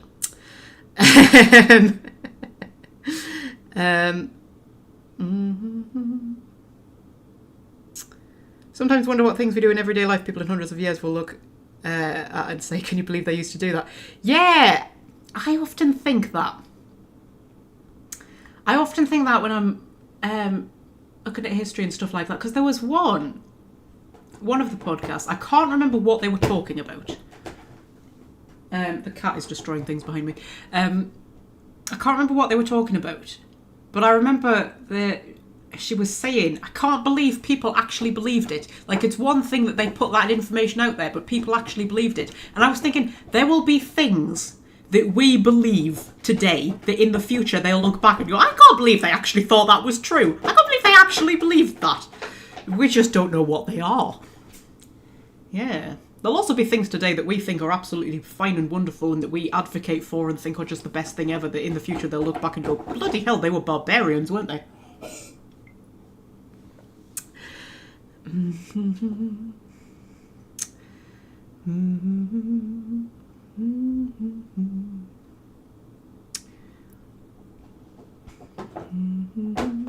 like sci-fi because it imagines these other cultures like Asari being monogender. Will you stop it, you little arsehole?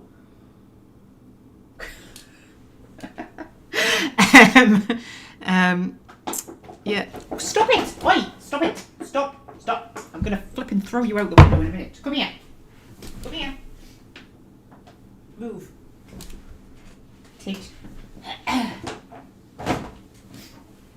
What were we saying?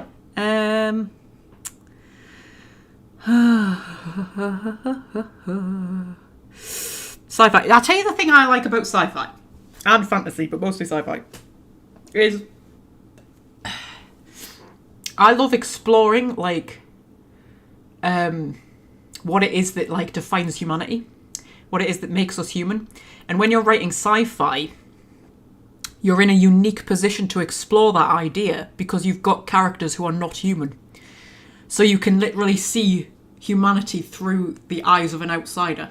I think that's the most fascinating thing. And I always think it's interesting when you're reading or playing or watching a sci-fi world where there's like aliens.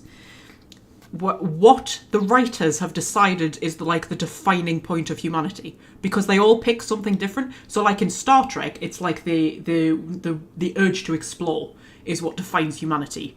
You know, it was what, makes them stand out against all the other races. In Mass Effect, it's determination and tenacity. In Doctor Who, it's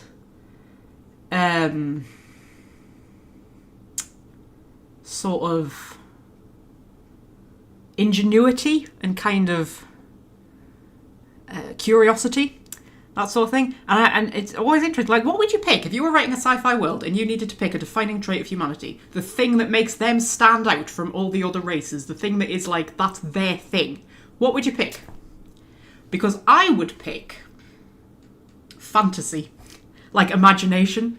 Like, our brains are we just create stories all the time. Everybody does it. Whether you're actually a writer or not, it doesn't matter. You just create stories in your head all the time. It's how we interpret the world. When we see something in the world, that's whatever it is that we are seeing or experiencing or reading or whatever goes into our brains and gets filtered through our imagination and becomes its own reality. So we literally experience the world through our imagination and through our fantasies. We've all got fantasies going on all the time in our brains. And we're just creating scenarios all the time. You know, when we dream, and when we make plans, and when we, I don't know, share gossip even, we're creating stories. That just seems to me the thing that is the defining thing about humanity, is our ability to just create fantasy worlds. You know, just all the time.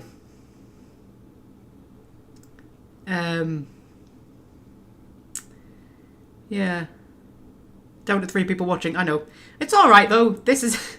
I mean, there's 4 of you in the chat, so... yeah.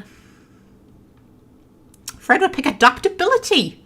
Humans can just adjust to anything. Ah, that's a good one, actually. I hadn't thought of that one.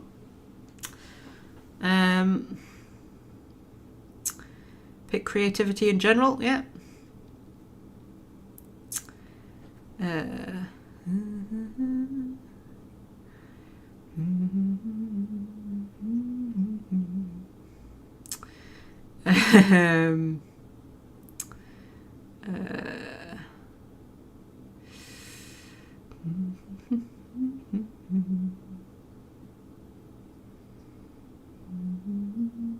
Men could do a lot of insane shit to women and wives in Victorian times, I know.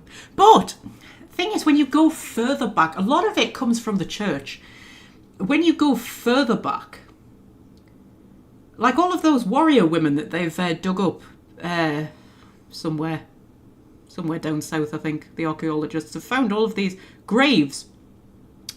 And they're women, but they're buried with like riches and jewels and swords, and they're like they've been given like proper ceremonial burials of like, you know, fitting of warriors with, you know, and they've got no idea who they are. But when you go back to like before Rome, before the Roman Catholic Church kind of got involved, you'll find that women were the ones who ran the churches.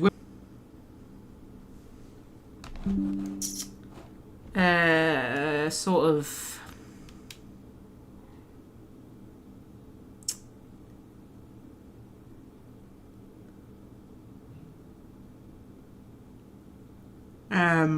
Sorry, I think the stream cut out for a minute there.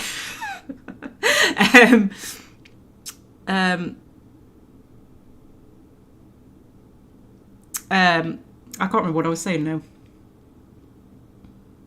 I think, yeah, when you look at more ancient cultures, there's often, I mean, usually men and women are like separate. They have separate roles, but they're not necessarily unequal in the same. I think the trouble is that when we look back at history, we sort of look at our most immediate history, and we kind of, that colours all of our view. So when we're looking back, we're expecting to find these kind of societies where women are treated really, really badly, and it might not necessarily, you know, be as bad as what we think, because we usually find what we're looking for, whether it's there or not. That's just human nature. Whatever we're looking for, we find it. Even if it's not there, we'll find it, because it's what we're looking for. And it's like how we interpret things. Yeah. Like they always say, the National Archive was compiled by Victorian historians. So everything in there you have to take with a pinch of salt, because it's coloured by Victorian values. And there's a lot of stuff that sort of gets lost in translation and misinterpreted because it's, you know, been seen through the eyes of the Victorians.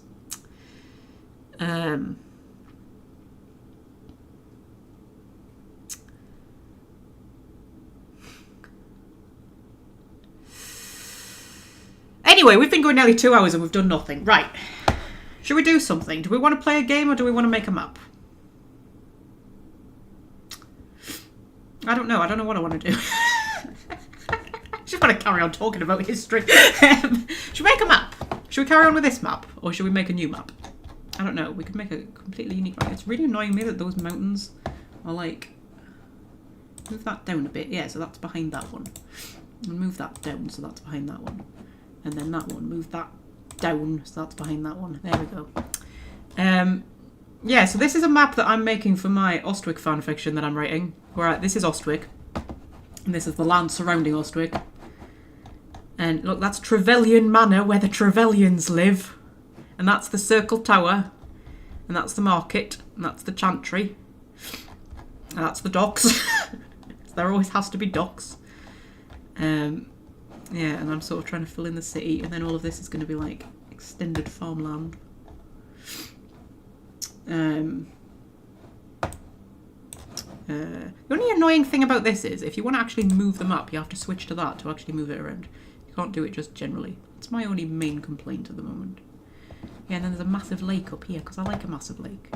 This is based on Kielder Reservoir, because I was... ages ago, last year, I was walking around Kielder Reservoir, because I like going up to Kielder. Kielder's a big national park. It's about an hour and a half drive from where I am. There's a little, it's got a dam, and you could drive across the dam, and there's a car park at the other side, and you can go and walk around the reservoir. Yeah, I was walking around Kielder Reservoir, and I was like, do you know what I should have in my Ostwick story? I should have a giant fucking lake. That's what I should have, so I made a giant lake. And it's based on Kielder Reservoir. So there you go.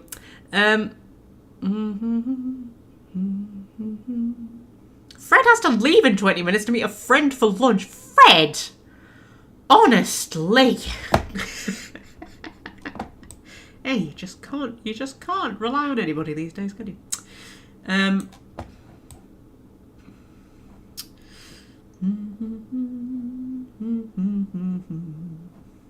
That's alright though. Friends are life, aren't they? Friends are life, I think. I don't think there's anything more important in life than friends. There's nothing more important in my life, certainly. Yeah,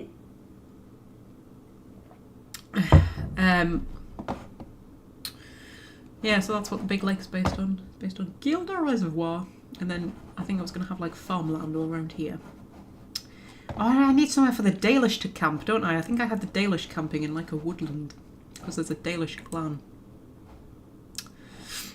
Or we could just like invent an entirely new map. I don't know. I've only really just started playing around with it. There's a lot of like stuff in this that I'd kind of, you know, haven't tried yet. Oh, we could actually play a video game. Want to have a scroll through my Steam library and see if there's an actual video game we want to play. I don't know. I think what I am going to do, I'm going to take a quick break. I know we haven't actually done anything, but it's been 2 hours. So I'm going to take a quick break.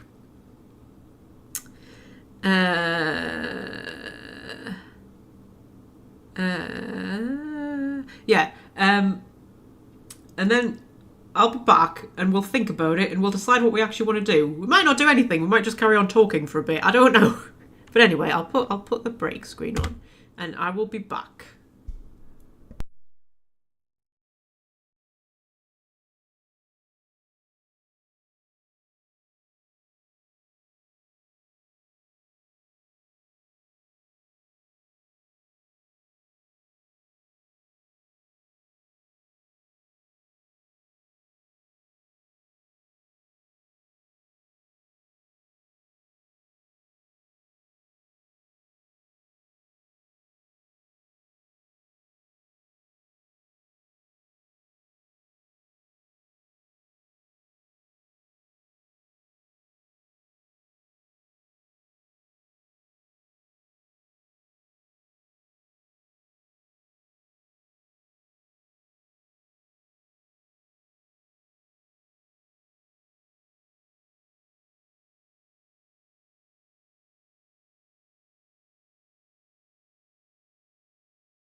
Right, I'm back. I'm back and I have chocolate. I'm dealing with real world dramas. My mate's ill, right? She came into work on Thursday with a cold. And then Thursday night, she messaged me and she was like, I've only gone and got a bloody sickness bug on top of the cold.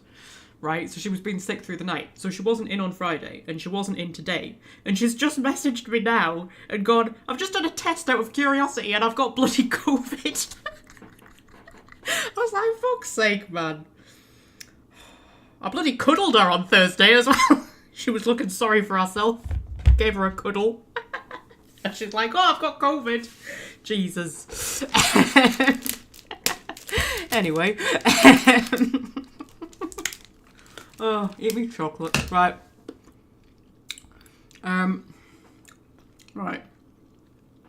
You know, I'm meant to be on a diet. I'm writing this week off, though. This has been one of those weeks where it's just like, fuck it. This has been a bad week as far as the diet's concerned. We'll just deal with it and do damage limitation next week instead. Anyway. Right, so, have we decided what we want to do yet? Do we want to play a game, or do we want to make them up? I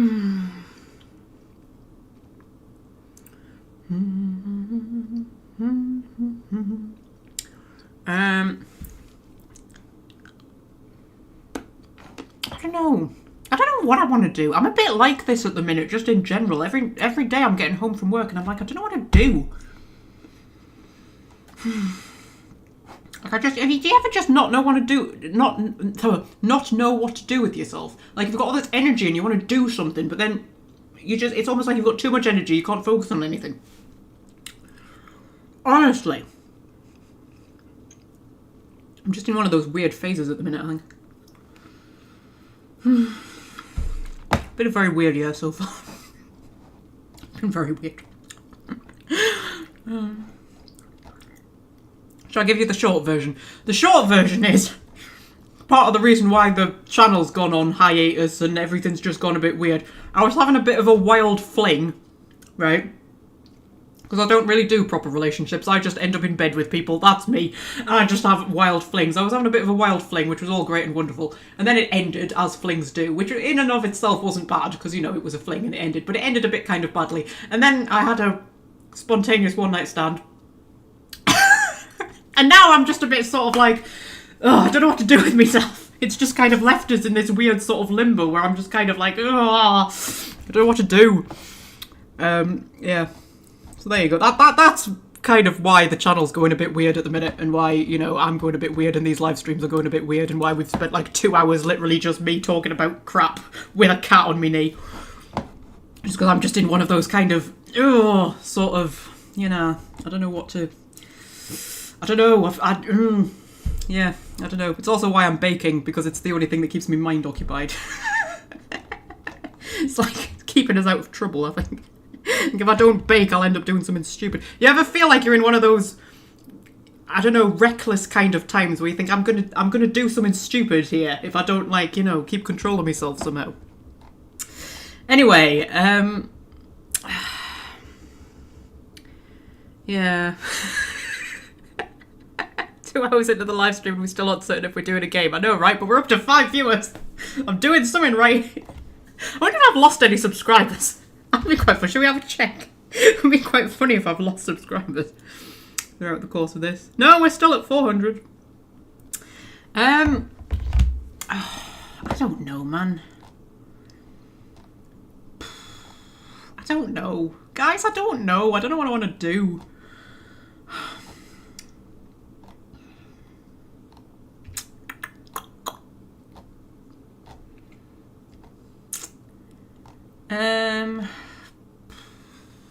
Take up knitting, because I was wondering. We're not quite at that stage. I'm not at that level of midlife crisis yet. We're getting there. Yeah.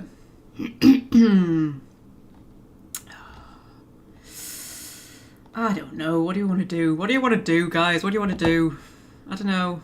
I don't know. I don't know. I think I just want to carry on talking crap for a bit.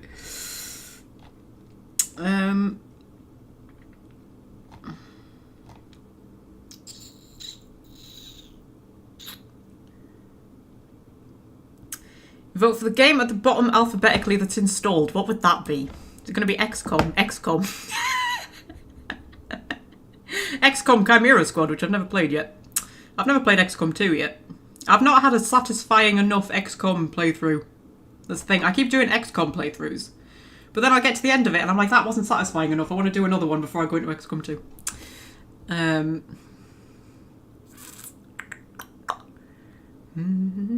I know I've got Star Wars games. I don't want to play any Star Wars games. I don't know what I want to do. That's the problem. I'm just sort of like, oh, I don't know. I don't know. I don't know. I don't know. I don't know. Guys, I don't know.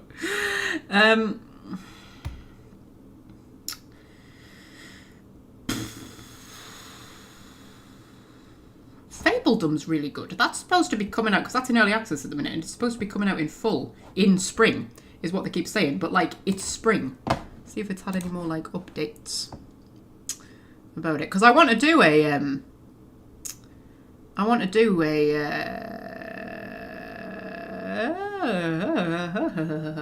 a live stream of it when it comes out in full.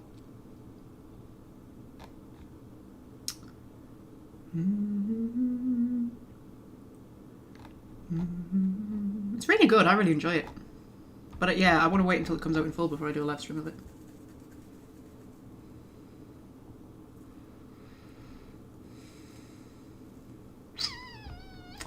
I don't know.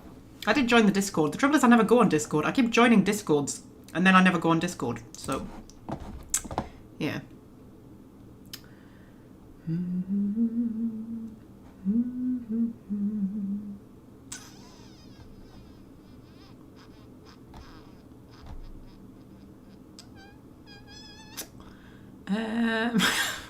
Oh no. I could play 2 Point Hospital. Should we play 2 Point Hospital, Welsh friend? Should we play 2 Point Hospital? I can't actually remember how to play 2 Point Hospital.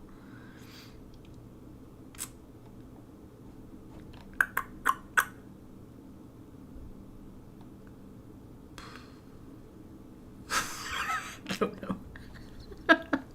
No idea. Curse of Monkey Island might be okay for this. I don't think it's installed. I used to love the Monkey Island games. No, it's not installed. Are any of the Monkey Islands installed? Let's do a search. Oops. Monkey. No, none of them are installed. Is GeoGuessr still a thing? I used to like a bit of GeoGuessr. But I think they sort of... The trouble with GeoGuessr was it used to be quite a simple little game that you played on Google Maps. And then it became popular and they sort of added more complex stuff into it and it's kind of ruined it a little bit. I'm just sort of in that kind of a mood of just like playing I don't know, just something. I don't know. Something to just keep your hands busy, but you don't really need your brain. You know what I mean?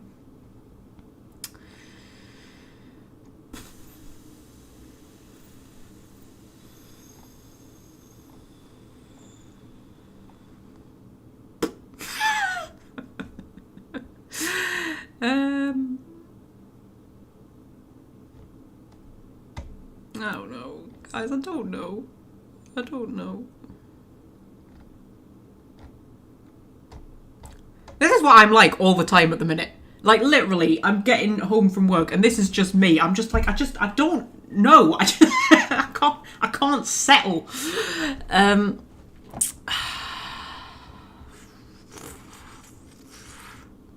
need like a nice city builder, but not one that's like too complicated. But not one that's too not complicated either. Do you know what I mean?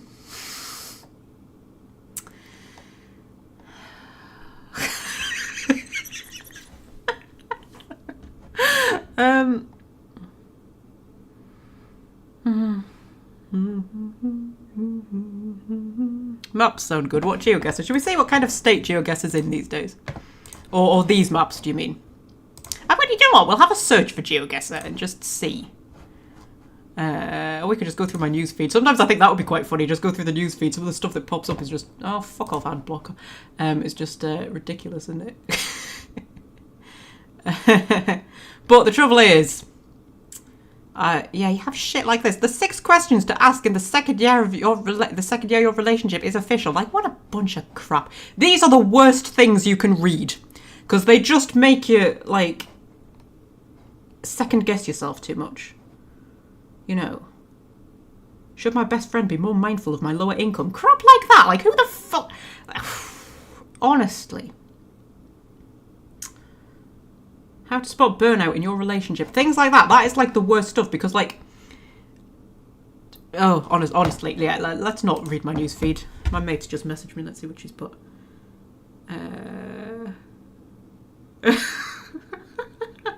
Hey, bless her. I can't believe she's got COVID. Honestly. She's one of those people who's just like a never-ending bundle of calamity. Like, it's just one thing after the other with her.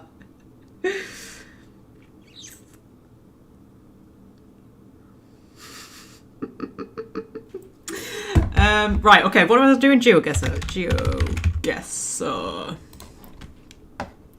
Let's explore the world from the comfort of our home so we don't have to get on a plane because they're fucking awful. Get dropped anywhere from the busy streets of New York to the beautiful beaches of Bali. Join 70 million players. Fucking hell. Oh, hang on. I'll just temporarily put a different screen up. I think it's that one. While I'm logging in. Choose an account. Which account should I use? We'll use the Magpie account.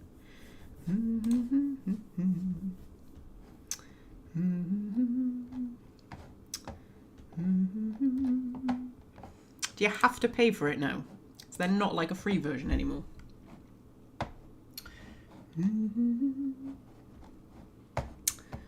Oh, it's $1.99 a month, man. Like, how? I'm not made of money.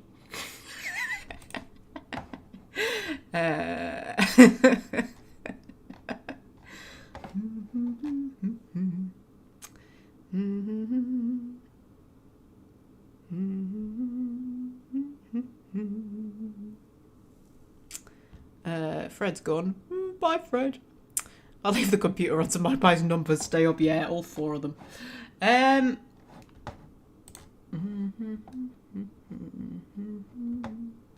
Oh God, it's like a proper thing now. I remember when it was just a daft little thing that they added onto Google Maps. It was better back then, wasn't it? Wasn't everything better back then? Back in the good old days. Oh, hang on, there is a free version. Is there a free version? Possibly. We'll have a go. No, there isn't.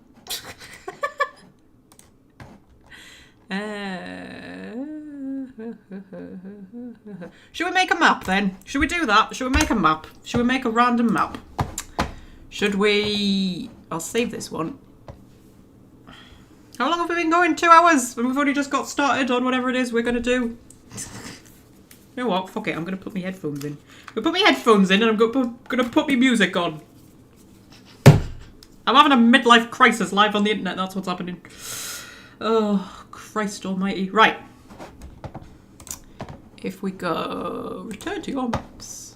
Create a new map. What do we fancy? What kind of map do we want to make? All 3 of you who's watching?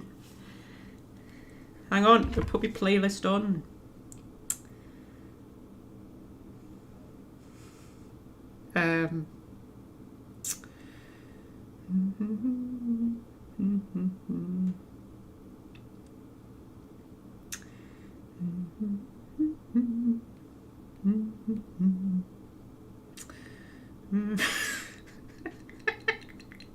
Does anybody else in the world do live streams like this? I think Magpie live streams, if nothing else, you can say they're a totally unique experience. We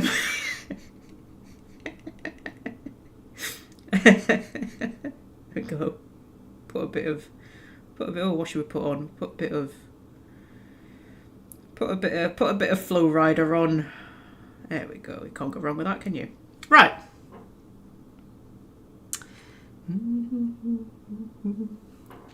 What are you making the map for? I don't know, love. Not a clue. So this is what we've got. We can do sci-fi battle maps, fantasy battle maps, and then, you know, you can pick different styles. Ooh, that's a bit sexy with ships and stuff. Ooh, that's kind of fun. Oh, watercolour cities. That's the one that my Ostrich one is. It's that kind of style. Although you can mix and match styles once you're actually in. Or watercolour battle maps. Fantasy regional HD, but I'm not very good at those ones. They look very sexy, but I'm not very good at them. Parchment world. That's quite nice. See if the stream comes back on.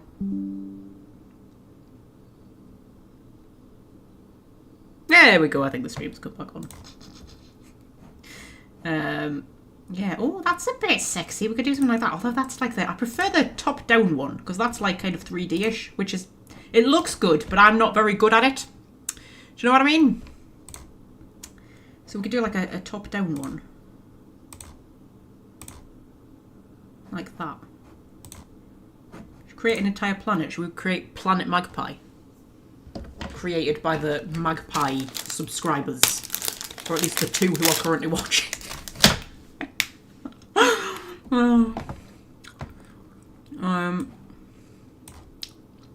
Or we could go sci-fi and create like a cyberpunk city or something.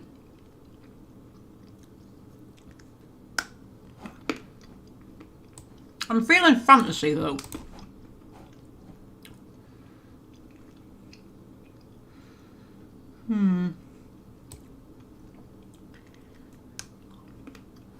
It depends, like, do we want to create an entire world like that? Or do we want to create a more kind of zoomed in on one specific thing? Oh, I don't know, so much choice.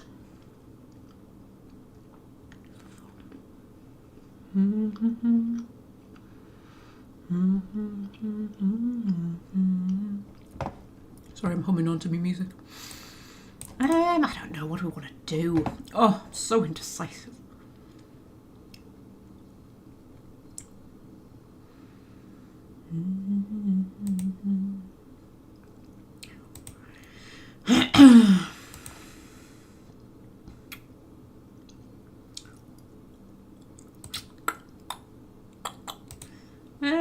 Ooh, that's a bit sexy, isn't it? Look at that.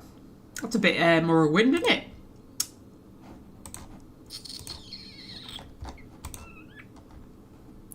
Should we do watercolour cities? And should we do...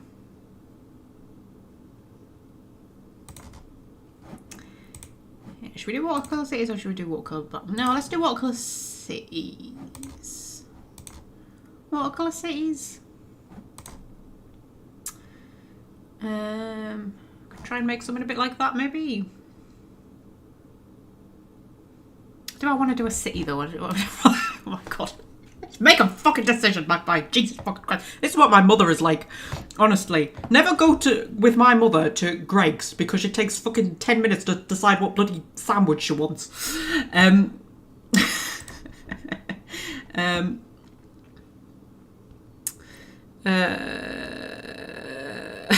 was going to suggest a dartboard with which to pick stuff. Yeah, but all that would happen was I would throw the dart, it would land on it, and I would be like, oh, but is that really what I want to do?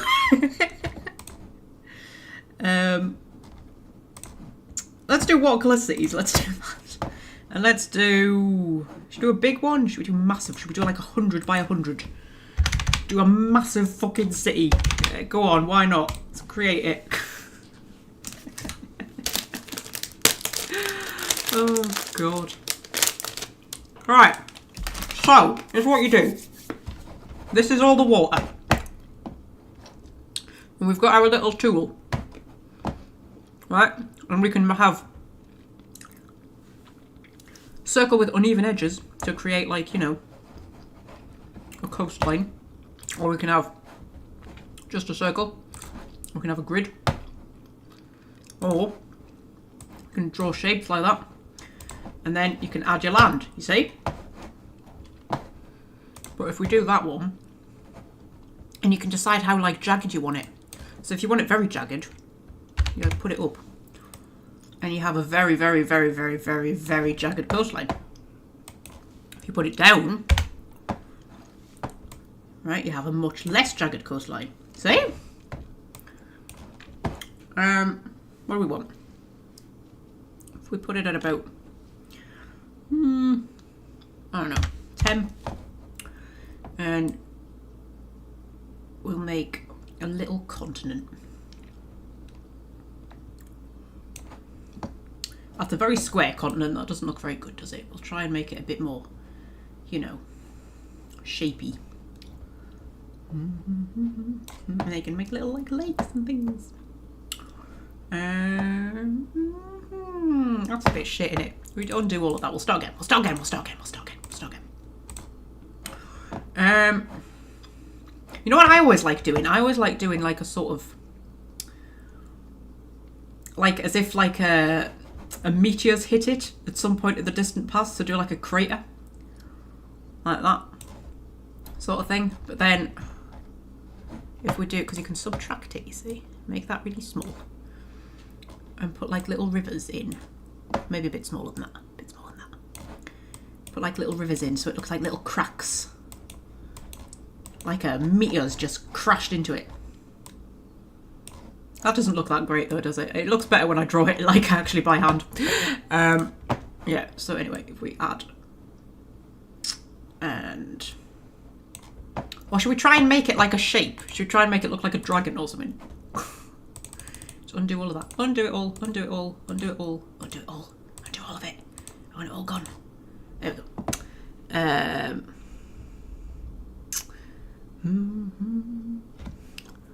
go. Yeah, so we could do like, I don't know, or a magpie. We could make it look like a magpie. Should we make it look like a magpie? What does a magpie look like? What does a magpie look like? Asks Magpie. Make it look like a bird. Like if we did like a little beak. Like a beak. There we go. Could be our little beak. And then put it up a bit. And we do like a head. And then like, I mean, you don't want to make it a perfect bird because that would be weird. But look a little bit like a bird, right? And actually the bottom of it, yeah. So that's like its tail down there, right? And then it can have like sort of little legs. Kinda.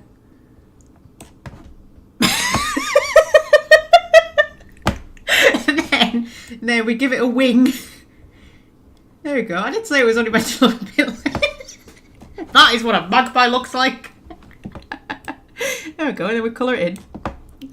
A bit bigger. I'm an artist. That's what I am. An artiste. Do you think that looks like a magpie? I don't think that looks like a magpie. But you know, it's a shape.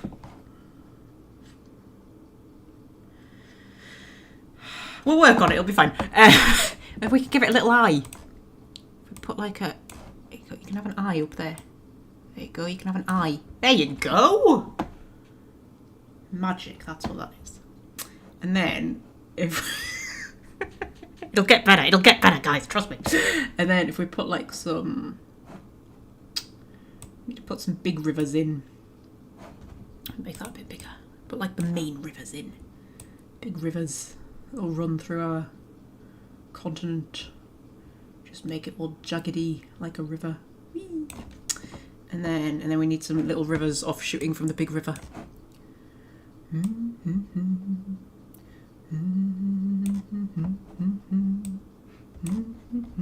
Oh, and should we make that like a bit of a lake? Make that a bit of a lake.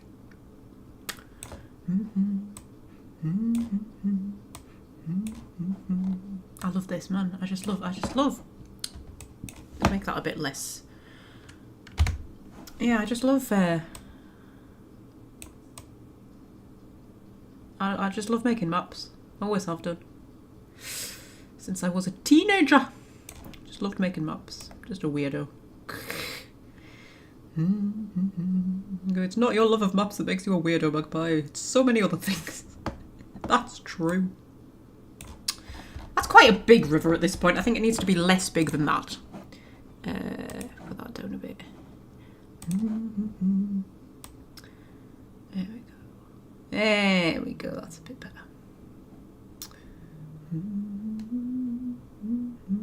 So I'm just trying to make it a bit less jaggedy. Oh, that's a Dell. Why have you put a Dell on?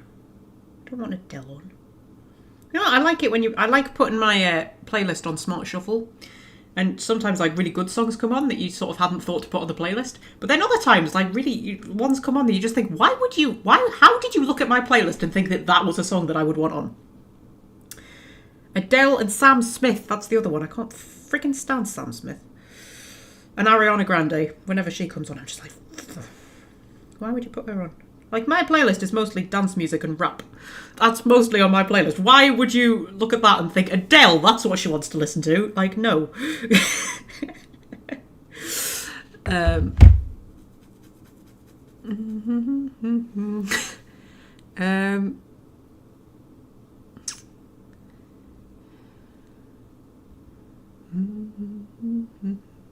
What about a mountain range on the wing with rivers flowing down from it, forming the feathers?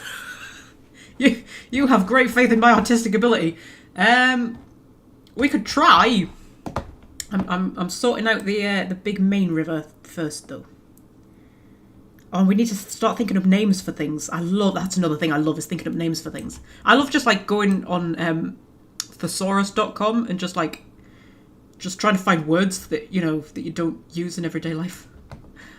And just like, making names. And sometimes you find words that are like names of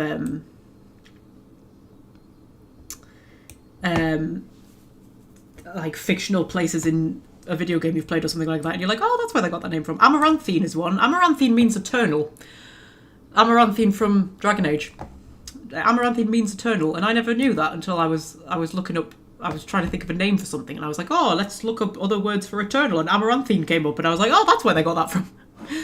Let's make that bit a bit wider.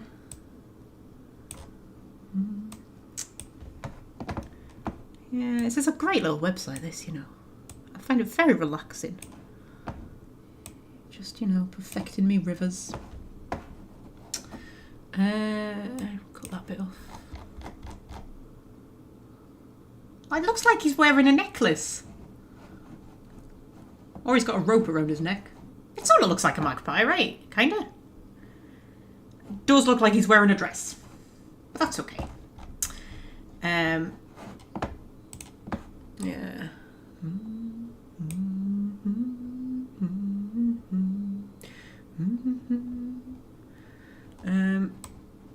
Yeah, I think it's a bit thick up here though. I like that as like a lake. I like that. But I want to like thin it out a little bit. Because, I think that river's going to be a bit too wide. I think that's a bit better. Where's me thing? There we go. That's a bit better. And then in the middle of the lake, we put a little island. Or three little islands. If you look at her face. That's cute. I like that. That will have that. And then should we have a little island here as well? There we go.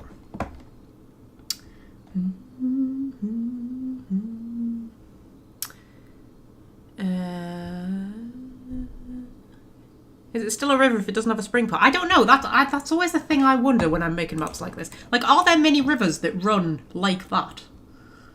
That don't, like, come out of mountains and things like that? I'm not trying to leave...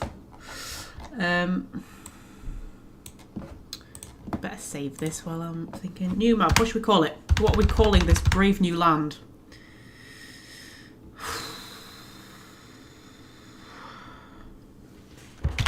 Magpie Land. There we go. We might not keep that name. But, it'll do as a placeholder. It's a working title.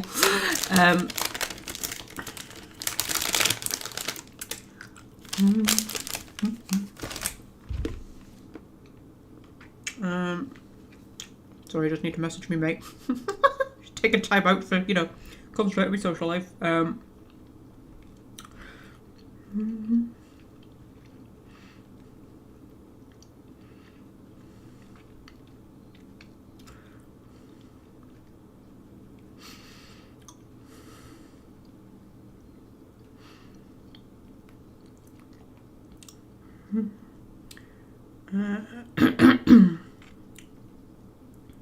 Just trying to find a song I like. Oh, Vanilla Rice. You can't go wrong with Vanilla Rice, can you? Right, okay. Oh, that bit's annoying me. I don't want that bit there.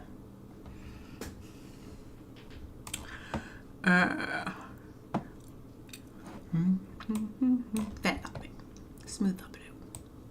Smooth it out a bit. There we go. Right.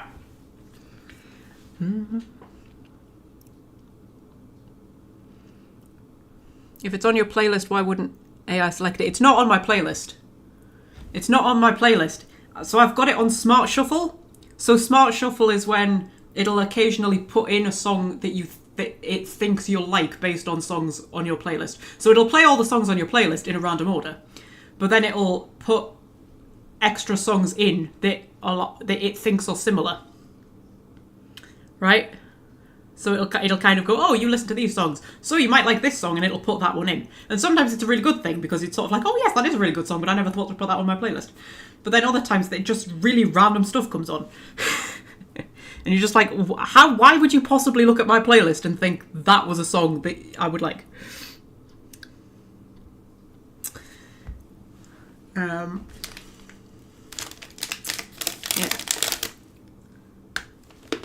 Sweet and chocolate, don't want to make right.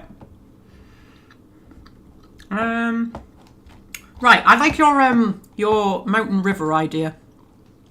Common misconception. Should we find some mountains? So, what style do we want? Because this is the watercolour cities style. Now we have picked watercolour cities, haven't we, as our thing. However, now that I'm actually in making it, I don't know if I want the top down. Maybe I want a bit more. Yeah, this kind of thing.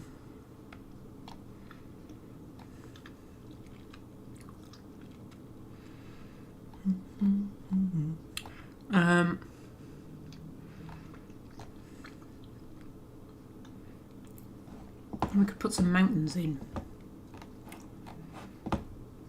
Oh, we've got Fantasy Regional.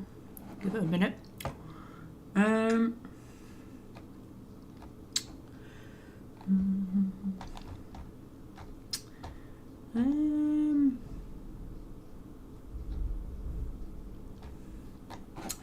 Oh, I don't know.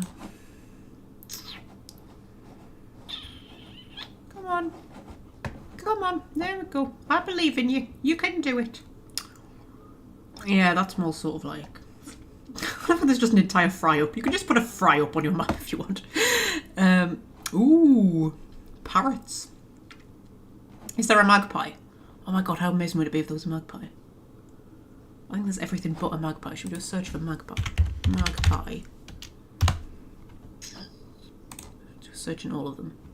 Does any single one of them have a magpie? None of them have a magpie. None of them have a magpie. Trouble is, as far as I can tell... Oh, there we go. I was going to say, as far as I can tell, once you've put a search in, there's no way to take the search out, but there is. Oh, we've got the Parchment World ones, but they're a bit... Yeah. That kind of thing. I don't think that would really work, would it? Go with...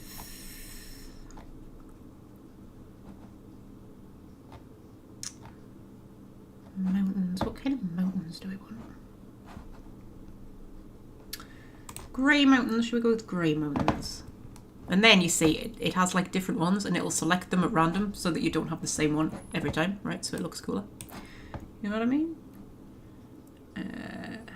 yeah, we could make this bit up here. Because, like, we can recolour it. It doesn't have to stay all green. We can recolour it later.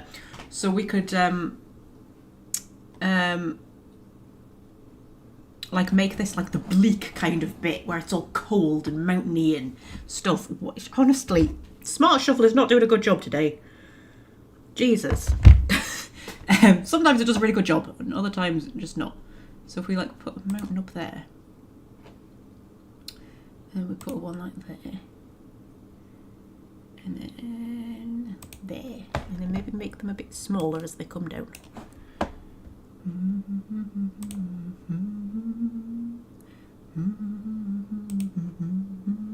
Don't mind me just humming to be music. So if we do the mountains like down here, like, and then we have the rivers running out of them, you are a flipping genius, common misconception. Maybe make that one a bit bigger. We need a name for this mountain range, by the way. Get your creative thinking caps on. That one, I think.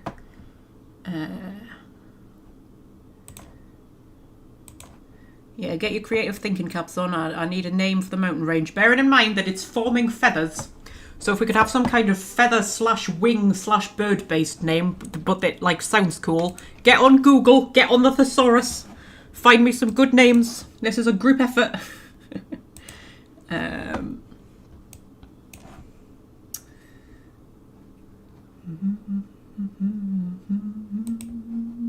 Club can't even handle me right now. Stop singing.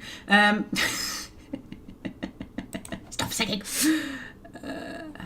I need to move them a bit closer together. If you zoom in a bit, make them overlap each other a bit more. So I'd move that one there, that one up there, and that one up there. But then bring that one to the front. Move up a layer. There we go. That look a bit better. I think that looks a bit better.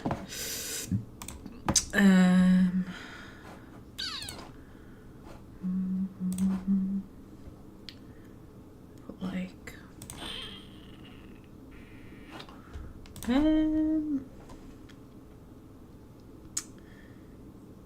that one there, and then put a one there. How's that looking? Yeah, I think we need to, like, bring that one to the front, and then bring that one to the front. Come on, there we go.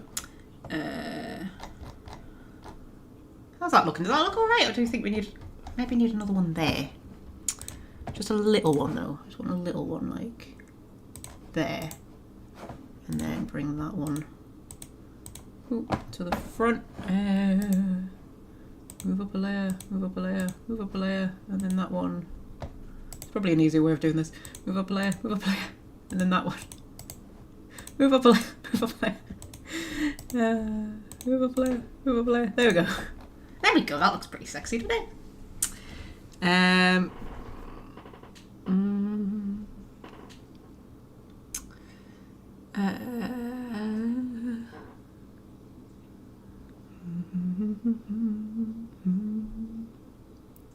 They could be black onyx mountains, like the black of a magpie's feathers. Well, I've done them now.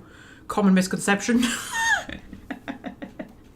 You're a bit late, love. No, I like them. I like the grey. I like the, yeah. I like that. Do you know what else I love about making maps? Is the way you start to, like, think up things, like how the economy's going to work and stuff like that. Where you sort of think, well, what's going to be the main industry in this region and stuff like that. So I think, what's in those mountains? What are they mining in those mountains?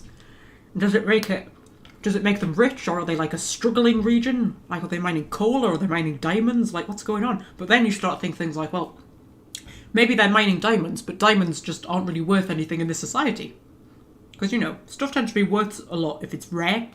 But if they have a lot of it, it's not worth a lot. Diamonds aren't really useful for very much. So if you've got a lot of diamonds, you're probably not going to consider them very valuable. So maybe those mountains are full of diamonds and they're mining diamonds, but it's a really poor region because diamonds aren't that valuable. But they've got nothing else that can mine. These are the things we have to think about as we're building our world. Right. Rivers.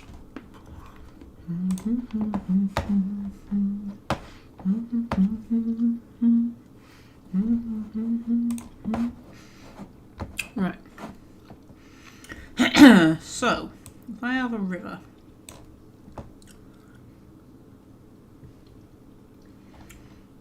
Yeah, let's use that as a starting point. Might tweak it a bit. Do a big twisty one. Oh, I like that, where it sort of joins up in the middle. I quite like that. That's quite fun. I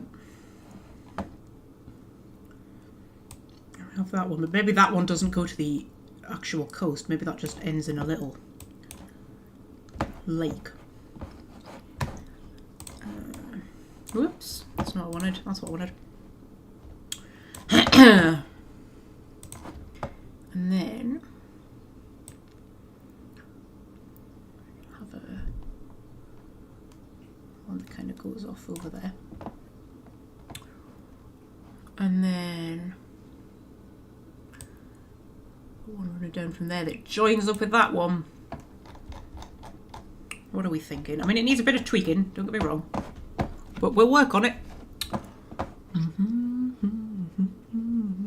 Misconception Range. That is a flipping brilliant name.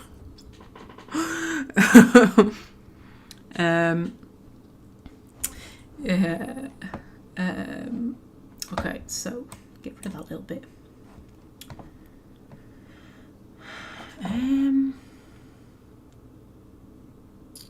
I want them to be sharper. Like, how are we going to get it in a sharp point? Make it like look all jagged. You know, like the tippity top of Scotland, where you've got all of those rivers that like cut in, but they're really like jagged and sharp. That's what I'm thinking.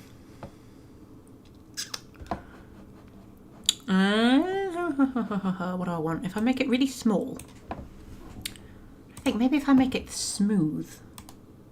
Yeah, we can kind of go... Yeah, that's a bit more like what I want.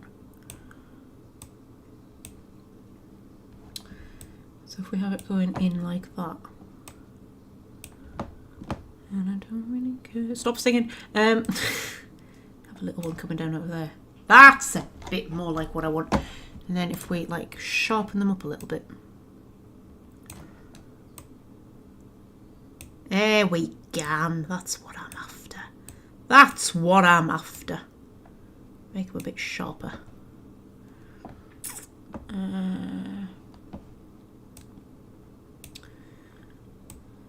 There we go. There we go. That's what I want. How's it going to look from a distance, though? We don't want to make them too teeny tiny. If you can't like see them, what's the point? Yeah.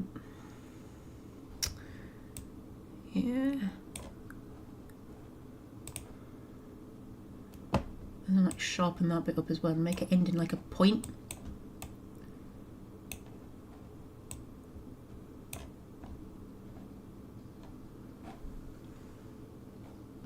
And then I love doing this, where you sort of like tail it off like that. There we go. That looks good, doesn't it? It can be like a lot of lakes and stuff up here. Go sharpen that up a bit. Cut the end off a bit. There we go. This is beautiful. There we go.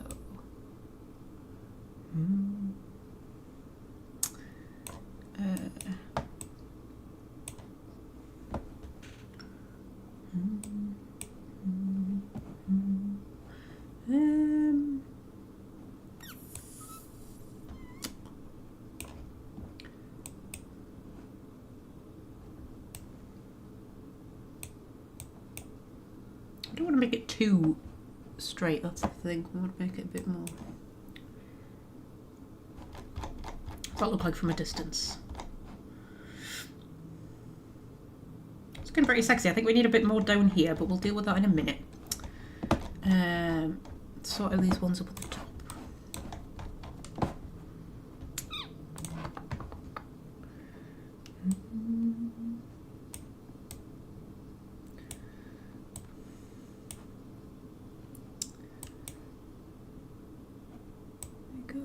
Straighten that up a bit. Oh, that's a bit sexy. Oh, I quite like that. And then we can like put little islands as well. Maybe we can do that once we're finished with this.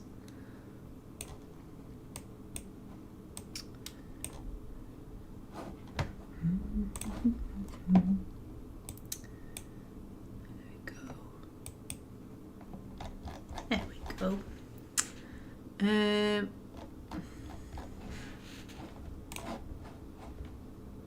That looks pretty sexy, doesn't it? I quite like that. That's quite nice. Should we leave this one a bit thicker? We'll leave that one a bit thicker. But I think I want more kind of coming down here, don't I?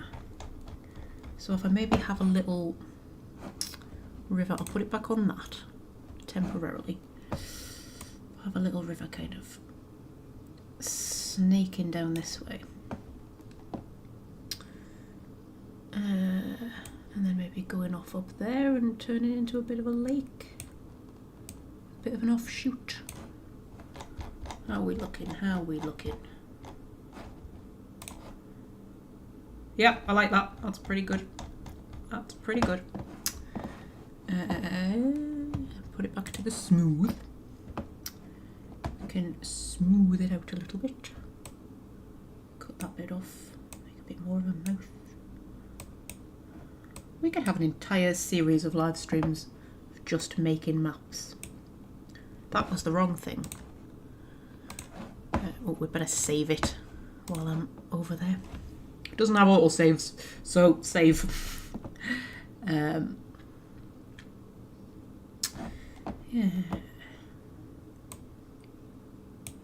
I think I should just turn the channel into a map making channel.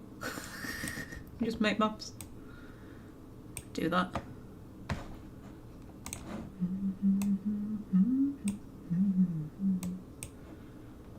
Make a good ASMR channel, wouldn't it? The thing is, for a proper ASMR channel, you've got to be really good at recording sound. I wouldn't want to be one of those, you know, arsehole channels where they're just like, oh, I've got a microphone, so I'm an ASMRist. Like, no, you're not, love. You see proper ASMRists, the amount of talent and effort that they put in.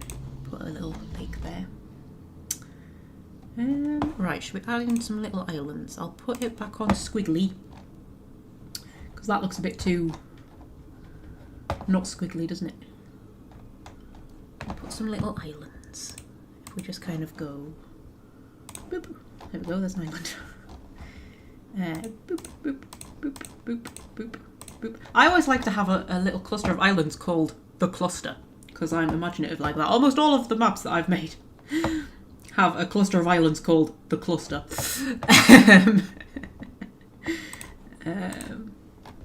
thing you have to remember is that, like, most of our names for things are just, like, it's just because language has changed, you know, that we've forgotten what things mean. But, like, most actual place names do mean things like, you know, the mountain, the forest. It's just, you know, in different languages.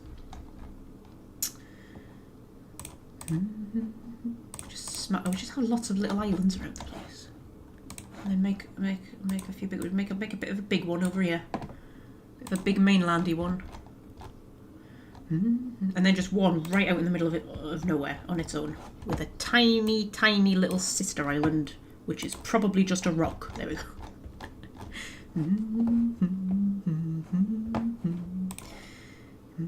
See, it's shaping up, isn't it? I think that looks pretty sexy.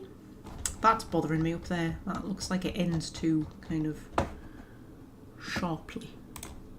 Make it a bit smaller. And just there we go. That's a bit better. Maybe do the same with that one. There we go.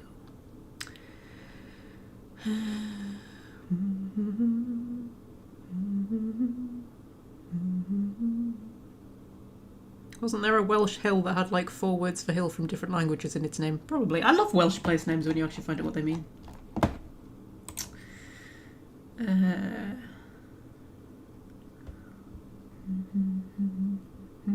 What's the one that means wooded hillside?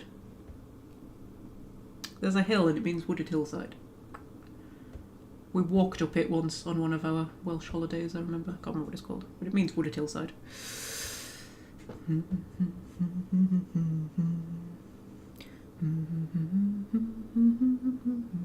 Most mountains are called Mountain, yeah.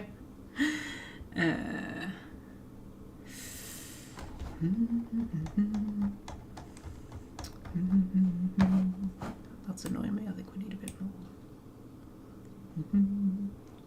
And then there's is it Bedgellet? I think it is, and it's Gellet's grave, and there's a Celtic story attached to it.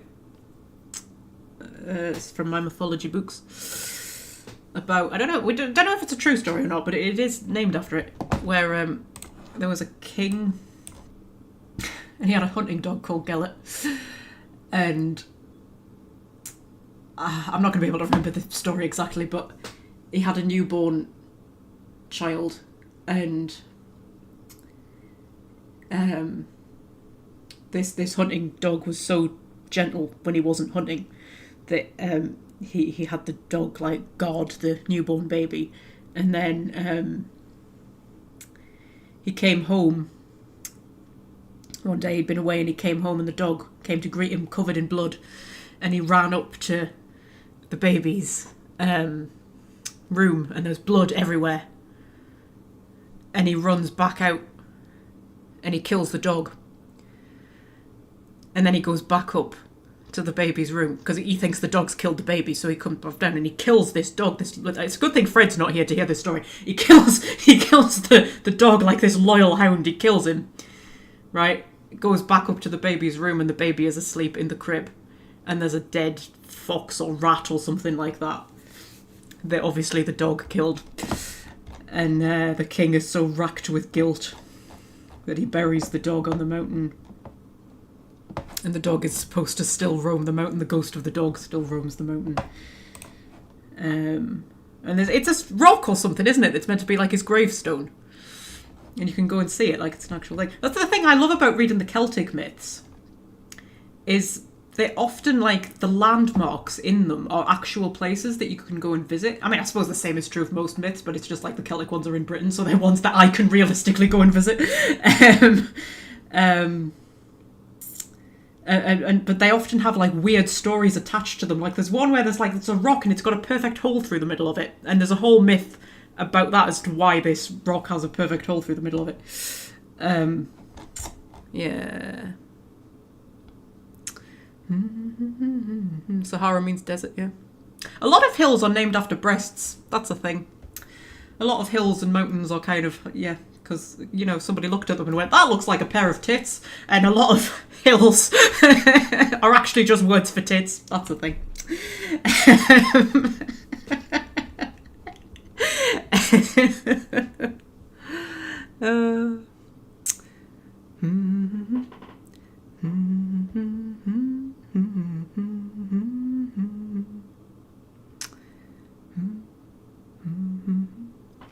Right, okay, so this is our mountain range. That's looking pretty good, isn't it?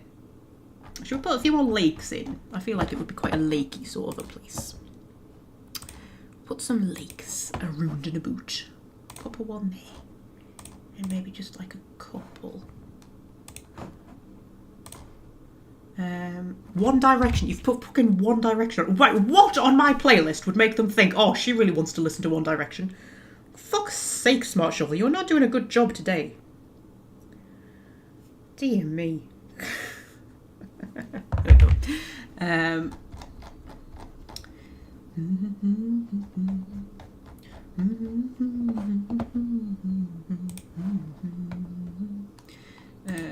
Put some little ones around. Make just like a little, I don't know. I don't like that. Don't like that. No, that's alright.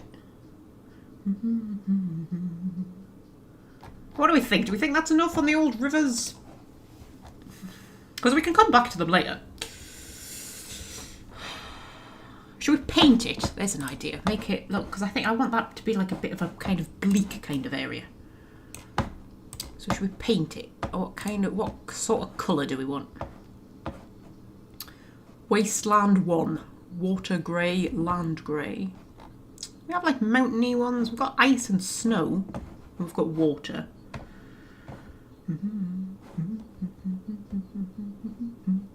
Should we go grey or do we want snowy? Let's see what the snow looks like. See what it looks like. We paint it snowy. Oh, that's the water I'm painting. It's foreground I want. Undo that. Undo, there we go. Yeah, make it like snowy. Should make the very tippity top a bit snowy. There, like that. And then maybe transition down into more kind of grey.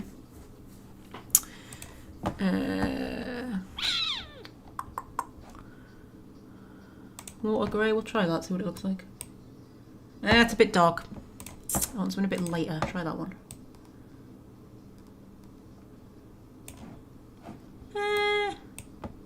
Yeah, that's alright.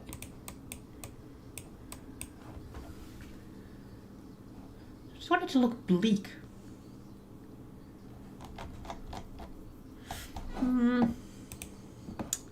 Try a few others. We've got, I mean, we've got all the other things. That's like city stuff. That's like streets and things. Stone dark. Let's see what that looks like.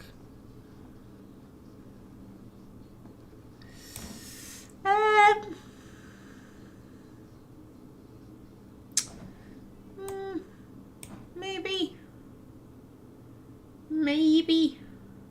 Because magpies have got blue on their wings, haven't they? So I wonder if we can. Of course, why would it be blue? Well, we can put some blue on and see. I don't know. See what it looks like.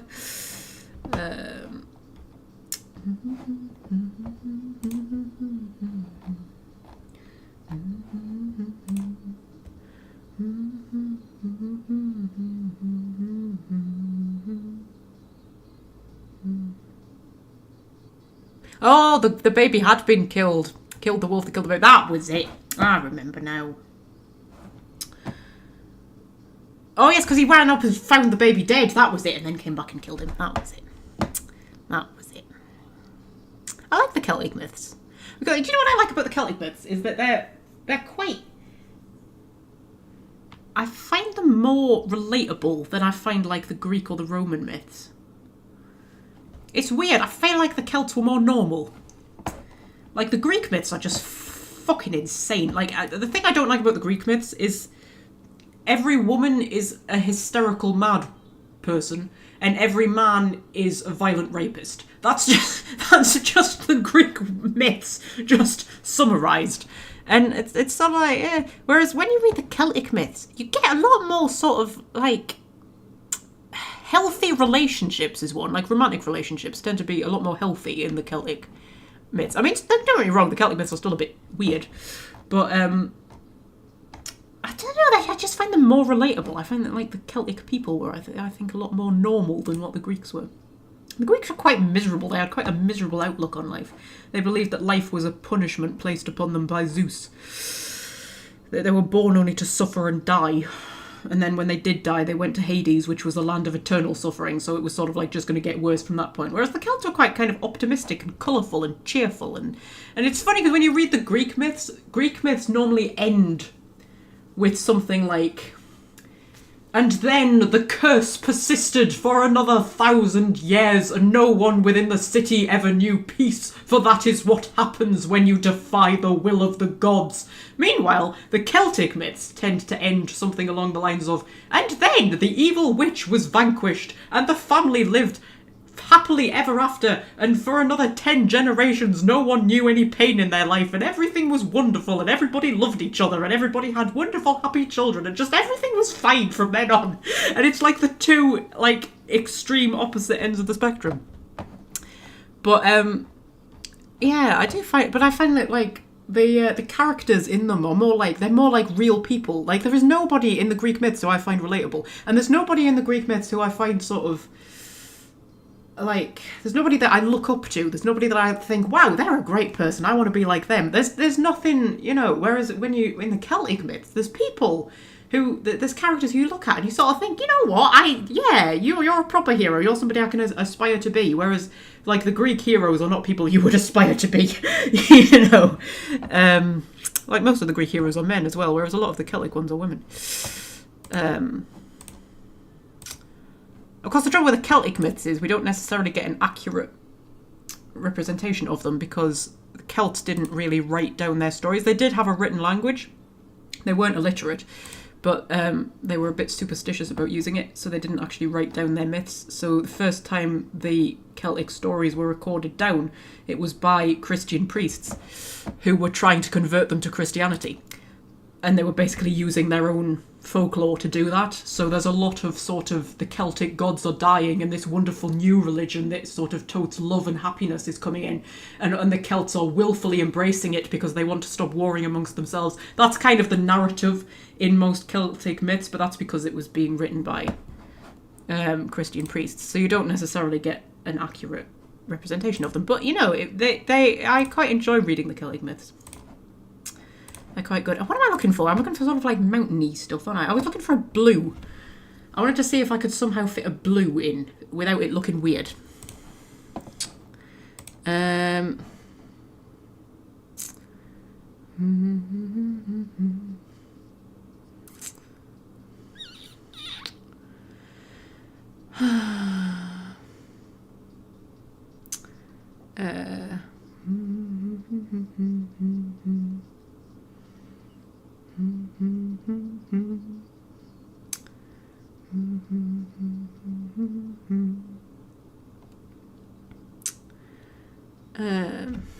What about Artemis? Well, the thing, I mean, I have a big problem with the fact that all of the cool women have to be virgins in Greek myths. That's an issue I have. It's like, you know, oh, if she's going to be strong and independent, she has to be a virgin. And then there's one of the tales about Artemis. One of Artemis's followers, I can't remember if it's Atalanta, it might be, or if it's someone else. And there's a sort of heavy suggestion that Artemis's followers are basically a cult of lesbians, which is fine. But they all have to be virgins. And that's the thing, they have to be virgins if they're going to be, you know, the followers of Artemis. And I think it's Atalanta. It might be somebody else, but I think it's Atalanta. Where Zeus takes a fancy to her. So he appears to her in the form of Artemis and seduces her and basically rapes her.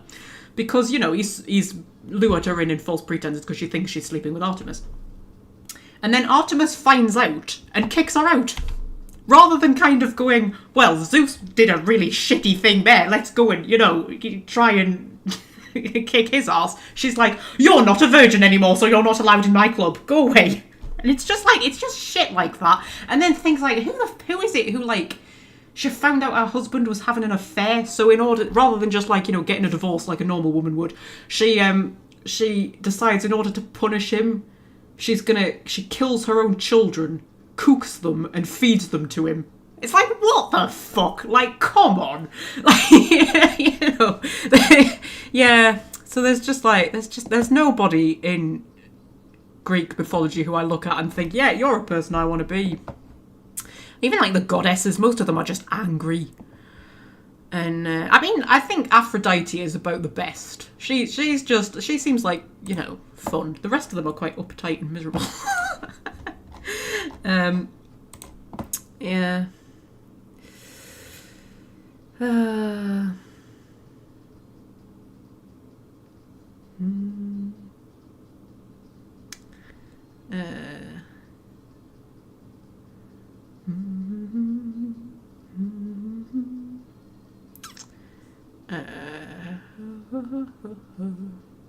Aphrodite did cause the Trojan War. Yeah, she did, but you know. You know what I love about the Trojan War? It's like, I mean, I'm not going to be able to remember the specifics, but basically, there was like an arranged marriage, but they were in love with each other. And it was like the Trojans and the Greeks, so it was this marriage that was going to create this treaty, I think, between the Trojans and the Greeks. And then Aphrodite came along and kind of went, oh, what if we make her fall in love with somebody else? And so Aphrodite makes her fall in love with somebody else. And it creates the Trojan War because they kind of go, oh, we're calling off the marriage because I'm in love with this other one. Right? And then it's like, well, you can't do that. This is for the truth, blah, blah, blah, blah. And then the war starts. And then they're like 10 years into the war. And the war's been going on. And at this point, she's kind of like, I can't, it might have been the bloke who fell in love with somebody else. I can't remember. I think it was her, though. I think it was the woman who fell in love with somebody else. she's kind of lost interest in the one that she fell in love with and has gone back to the one she was originally going to marry. And they're just like, we're perfectly happy to get married now. Like, we just want this war to be over so that we can get married because we're actually quite happy. We just want to get married and have lots of children now. But they're just like, no, we started this war, so somebody now has to win it. It's like the most ridiculous nonsense. But the entire Trojan War saga is basically just a lesson in the futility of war and how stupid war is. That's basically the whole point of the Trojan saga. But yeah. But yeah, the Greek myths in general, I just find they're just so silly. I always think when you're reading them, you're just like, they're just silly. Whereas the Celtic ones are a bit more. I know I'm wrong. They have their there is like a lot of ridiculousness in the Celtic myths, but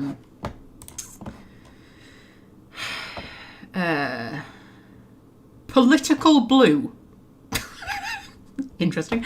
That's the sort of colour I want now. It's called water green, but it's a sort of magpie green, isn't it? If we paint... Oh, that looks quite good. Yeah, the Celtic myths are a bit more relatable. They're a bit more sort of, you know, kind of like them. And they don't get read enough. I think the Greek and the Roman myths get more attention, probably because the Greeks and the Romans sort of, you know, the Celts got wiped out, didn't they? So that looks sick. That looks like a magpie wing. That's good. I like that. That's awesome. I mean, we can come back and tweak it and perfect it a little bit later. But I like that. We'll leave most of the islands the normal green for now. Just put the petite ones on. Yeah, that's looking pretty sexy, isn't it? Norse myths are kind of like the Greek ones. I have not read much of the Norse myths, and I've got books on them, and I've just not got around to it yet. I've also got a book called The Real Valkyrie about Viking women warriors. I'm quite looking forward to reading that one, but I've had it for about 3 years and not got around to reading it yet. Trouble is, I listen to these history podcasts, and every single one of them has somebody on who's written a book, and then I have to buy history books, and I've got so many history books that I've just not read. Because I've just got too many. A lot of them are about sex, yes, before you ask. I've got a lot of history books about sex. And I've got a lot of mythology books that I've just never got around to reading. I like finding mythology like from, you know, bits of the world that you don't often hear about. Like African mythology and stuff. I've got a few books on like African mythology. That's interesting. Because I always you find similarities like between cultures that never met each other and things like that, which I find really interesting.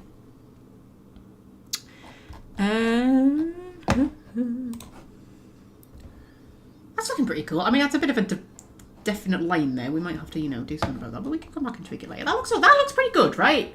That looks pretty good. Right.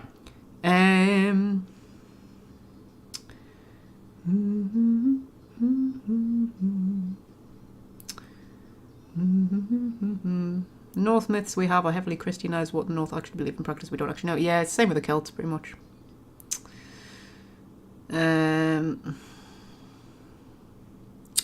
Yeah, in fact most of history we don't know. That's the thing about history. That's the fascinating thing about history, is that most of it we just don't know, because what we do know is usually filtered through other people, you know? And also you have a thing that like there are only certain people whose lives are recorded down. So like the common people, generally their lives aren't recorded down particularly unless they keep a diary or something. But I mean, certainly like in the past you would have the common people wouldn't have been literate. So, you know, but like, so when we look at history, the people whose lives we have recorded down are often like the leaders, you know, the aristocrats, the aristocrats and the kings and the queens and, you know, sometimes like famous soldiers or generals and things like that, or, you know, stuff. But there's a lot of people whose lives are just not recorded down. Often women's lives weren't recorded down. There's a lot of, you know, very great women who we know very little about because they were women and their lives weren't recorded down. But often like the common people, their lives aren't recorded down and you don't get to hear their voices. And what's so interesting is there was one of the podcasts, it was talking about medieval sex. And when we look at the medieval period, when we think about sex, we go off like what the church was saying. So the church were very much saying, oh, you know, you should only be having this type of sex. You should only be having the kind of sex that can produce children. Any other sex is sodomy. Any other sex at all, right? You should only be having the kind of sex that produces children, right? That's the right and proper Christian thing to do. That was, what was kind of told into them. Right, so when we look at that, we sort of think that that is what people were doing, right? Because we've only got the church's voice. Whereas in reality, if that's what people were doing, the church wouldn't have needed to tell them to do it. So the analogy given was, it's like how the doctors tell us that we need to have our 5 a day in order to stay healthy. That does not mean that everybody is eating their 5 a day, right? In fact, if we were all eating our 5 a day, the doctors would not need to be telling us to eat our 5 a day. You know what I mean? So, like, you have... And when you're judging things like attitudes, you often go off what the people in power were saying, so like what the laws were and things like that, as to what's right and what's wrong, but that doesn't necessarily reflect the attitudes of the common people. Like, just because the people in power were saying this is how things should be, it doesn't mean the common people believed in them. I think one of the most interesting things in one of the podcasts, and I can't remember which one it was or what they were talking about or anything, but she was saying, when people say attitudes were different back then, when they justify like atrocities in the past and they go attitudes were different, she said that's not a defence, because you will find that attitudes, like official social attitudes, are set by people in power, and people in power always have an ulterior motive. But when you look at the common people, the common everyday people living their normal everyday lives, they have always, throughout history, throughout every culture, they have always known what is right and what is wrong. And what is right and what is wrong has never really changed. I mean, there are little discrepancies here and there, but in general, across all cultures and times, people have always known what is right and what is wrong. Like, murder is wrong, rape is wrong, theft is wrong. People have always known slavery. People always knew slavery was wrong, even when it was a part of everyday life. People still knew it was wrong. It's just, it was a part of everyday life and there wasn't much they could do about it, And if the common people knew what was right and what was wrong, the people in power knew what was right and what was wrong. It's just, they could do things that were wrong that benefited them without there being any consequences for them, so they did it. And it's the same today. So, like, when you look back at history and you say, take slavery as an example, and you say, well, that was just the way things were back then, slavery was everywhere, which is true. Slavery was just a part of everyday life, but that doesn't mean that people didn't know it was wrong. So, like, if you look at our society today, I mean, there's still slavery today, I know, but just in general, if you look at our society today, we've got the situation where you've got the 1% of the population who have all the money, and then you've got millions of people who can barely afford food or can't afford to heat their houses, And we all know that that is wrong. Everybody knows that that is wrong. Even the 1% themselves know that that is wrong. We all know that it's wrong, but it's just the way that things are, and most of us can't do anything about it, and the ones that can do something about it probably won't, because they're the ones who are benefiting from it. If in 1,000 years' time people look back at our society and go, oh, well, that's just the way things work. Everybody thought that was right. Everybody who was living in that world thought that that was right because that's the way things work. Well, of course we don't think that's right. We know that it's wrong. It's just we can't do anything about it. And it was just so interesting when she was saying that. She was saying that, like, generally, people have always known what's right and what's wrong. So you can't use the attitudes were different defence, because people have always known what's right and what's wrong, and what's right and what's wrong has never really changed that much. And I thought that was very interesting. Yeah.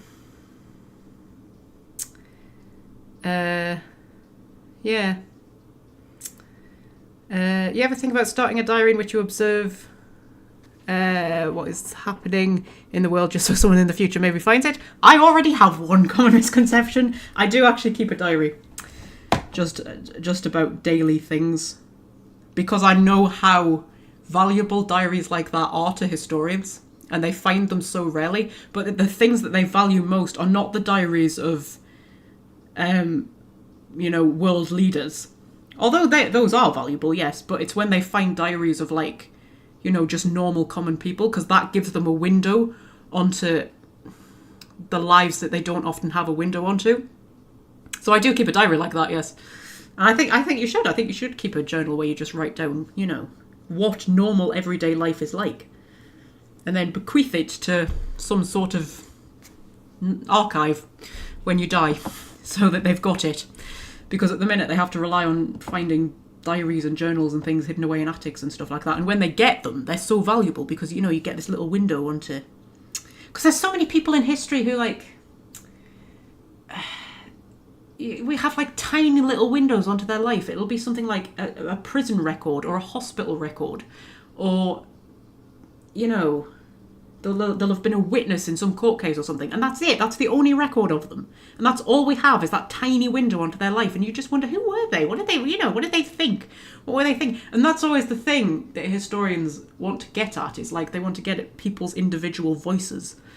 They're less interested in what happened and more like, but how did that person feel about that thing that happened, And if you don't have diaries or letters or anything like that, you can't get to them. You can't get to that person, So yes, I do keep a diary. Just of like, thoughts and general life stuff. Just, not that I think my life's particularly interesting or anything like that, but I just think, I think in the future people will look back at this period and the thing that they'll have to judge what everyday life was like will be like Twitter. Also, I don't feel represented by what goes on Twitter, And I think there's a good chance that all the digital stuff won't survive anyway, I think a physical diary is far more likely to survive than, digital stuff. But digital stuff might survive. This channel might become a historical resource. At some point, they might go, hey, there was a mad woman who used to talk about sex podcasts. Anyway, I like to think that this channel might be like, those artists who never sell a single painting while they're alive. And then after they've died, they become like Van Gogh, like they become this huge famous person and their like paintings are in galleries and everything like that. I like to think that that's what this channel is like. Like, while I'm alive, I'll never get more than a few hundred subscribers. But 100 years after I've died, I'll be like, oh. Then they'll recognise my talent. I think I would prefer it that way anyway, because then, you don't have to deal with the pressure of fame while you're alive, but your work still gets its credit eventually. I think that would be a much better way.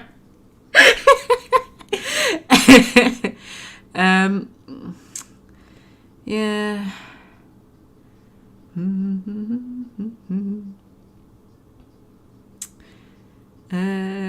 Found a diary of some farmer had written throughout his life in the 1800s or something like that. Yeah, it's stuff like that they like. There was one, it was like a shop assistant, I think. They had a diary of a shop assistant and just sort of like things that she did in our everyday life. Yeah.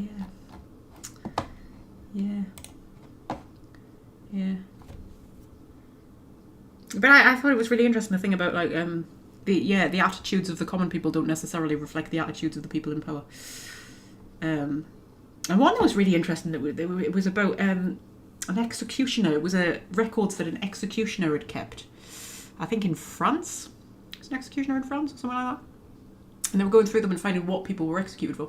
And one of the things that they found, and this has been mentioned across several podcasts by different people, it wasn't just in this one, was when it came to things like, because like sex was so policed, technically, that like, oh, you're only allowed to have this kind of sex with these kind of people, But they found that in practice, it wasn't really something that was particularly enforced. Like, it was technically illegal, but it wasn't really enforced. So like, the very, very, very few cases of women ever being convicted for like sleeping with each other, you know what I mean, even though it was technically illegal.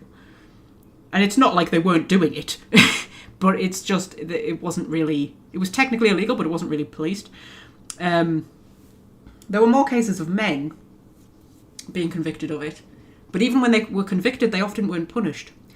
And it was really interesting. He was talking about why they used to execute people. And he said they didn't execute people as a punishment. That's not what it was for. It was about redemption, because they believed that if you repented, if you confessed your sins and apologised, God would forgive you, and they would grant you like an honourable death. So execution was an honourable death. And then, you would get to go to heaven. So it was like a good thing, and that's how the church wanted it to be portrayed. It wasn't a punishment. It was a good thing. It was sort of like, oh, well, we're going to give you the chance to repent, and if you repent, then we'll give you an honourable death, and then you get to go to heaven, right? So that's how they wanted execution to be seen. And of course, executions were a public event. So, you know, there would be a crowd watching. But if the crowd, they always wanted the crowd to believe that they were doing the right thing, that this execution was, you know, a good, righteous thing. So they tended not to execute people who they thought the crowd would sympathise with. And this historian had found in these records that very few, even people who were convicted of same-sex relationships, very rarely were they actually executed. Very rarely. And his theory was it was because the common people would sympathise with them. So, and there's been a few others where they've sort of found evidence that while it was like officially frowned upon by the church, same-sex relationships, officially frowned upon, that your normal everyday people wandering around were probably quite tolerant of it. I thought that was quite interesting. Yeah, so you can't necessarily judge the attitudes of an actual society by the attitudes of their leaders. You know what I mean? Which I suppose when you look at our society, often the attitudes of our leaders don't really, you know, reflect our personal attitudes. Right, what else should we add then? So we've got the wing with our mountain range. That's going to be like our bleak bit up there. We will add more to it later. What do we want? We need like a farmlandy bit, don't we? Every country needs a farmlandy bit to like feed them. So we need like a grassy area. It'll be by a river, won't it? Because rivers like feed the area around it and make it more fertile, right? Is that a thing? Is that a thing? I might just have made that up.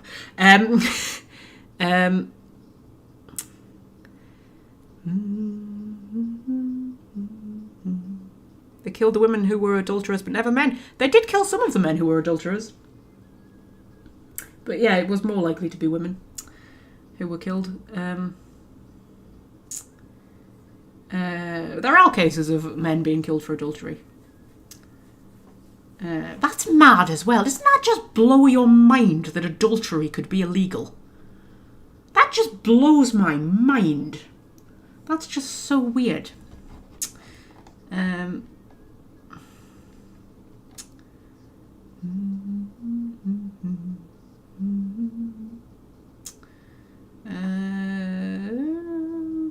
And we need like a capital city, don't we? We need somewhere that's going to be like a capital city. Where do we want our capital city? Do we want it in the middle? Or do we want it up the top?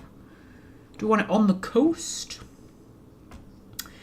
Because at the mouth of these rivers, there's going to be cities. There's always a city at the mouth of a big river. And this river like cuts right through the middle.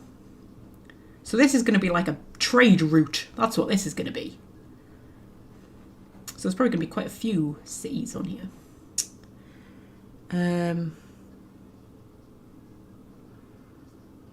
Not even entirely sure on the exact definition of adultery. Well, sleeping with someone who's married. Or sleeping with or being married and sleeping with somebody who is not your spouse. But then, you see, how do you define sex? You know, does it have to be the kind of sex that makes babies? Or is it any kind of sex? You know, is it just kissing? I mean, people talk about having emotional affairs, don't they? You know what? Affairs are one of those things that I think people blow out of all proportion. I mean, yes, cheating on your partner is not cool. But sometimes I think people act like it's a lot worse than what it actually is.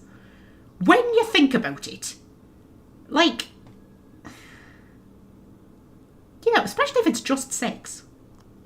You know, if you go away on a business trip, get a bit drunk and end up in bed with someone, is it that big of a deal, really? Like, how? I don't really understand monogamy, though. I'll be honest with you. I don't think I'm ever going to be a let's settle down and get married kind of a person. I'm more of a let's just have a string of wild affairs kind of a person. But I tell you what, I will never, or at least never knowingly, have an affair with somebody like who is in a relationship with somebody else, because I know the problems that it causes, because I come from a family of women who have slept with married men, and I can tell you right now it never ends well. So that is something I will never do on principle, you know, because I know that, you know. But I think it's one of those things that, like, yes, but I'm not saying it's a good thing and we should all go around, you know, cheating on our partners. But I'm just saying, it seems to get blown out of all proportion. People seem to think it's worse than what it actually is. Do you know what I mean? It's sort of like there's worse things you can do. Like, and sometimes it's just like, you know. I hate when you see women fighting over men. Isn't that the worst thing? You're just like, how it, man? There's more important things in life, dear me. Get a bit of bloody perspective. There are things in the world that are worth getting your knickers in a knot over, and that probably isn't it. Make that a little bit more. Ooh, that's not what I wanted at all. I like an opacity. Put the opacity down. I've never said that word out loud before. Opacity, is that how you pronounce it? Opacity. Something like that. There we go. Make it a bit smudgy. Oh, that's horrible. That's horrible. That's horrible. That's a bit better. Yeah, we'll sort that out later. Yeah.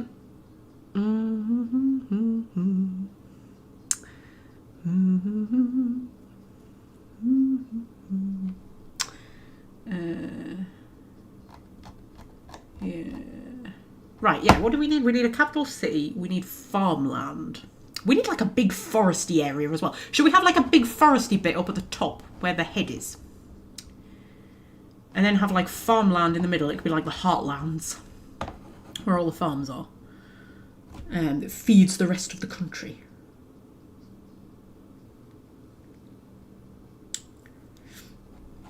And we need like a capital city. I don't know whether they'd have it like in the middle somewhere.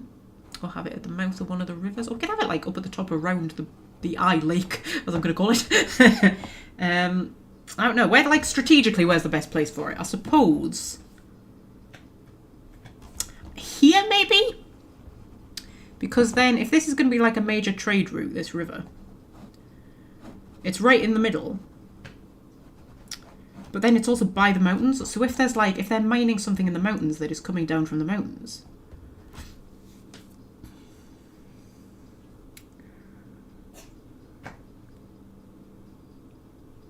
yeah, that could maybe work. If we have like a big city there.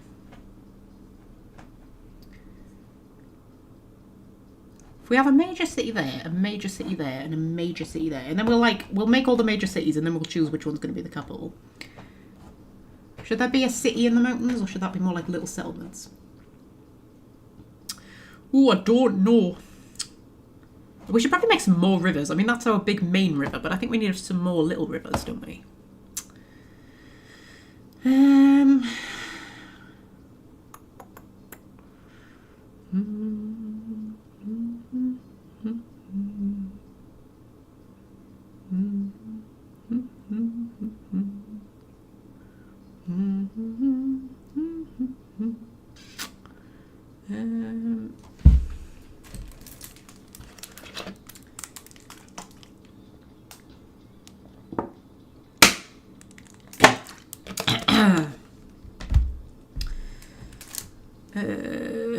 Right.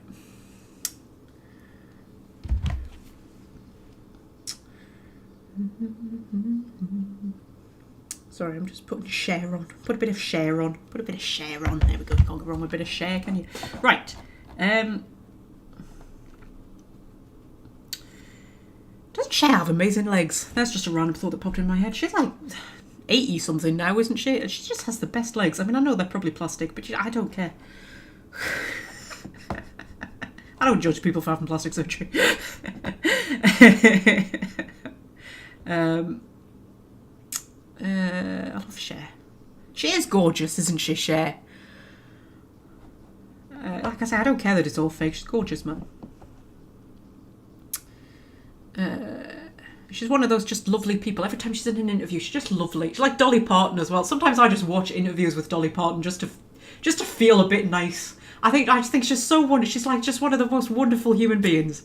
You just listen to her talk. What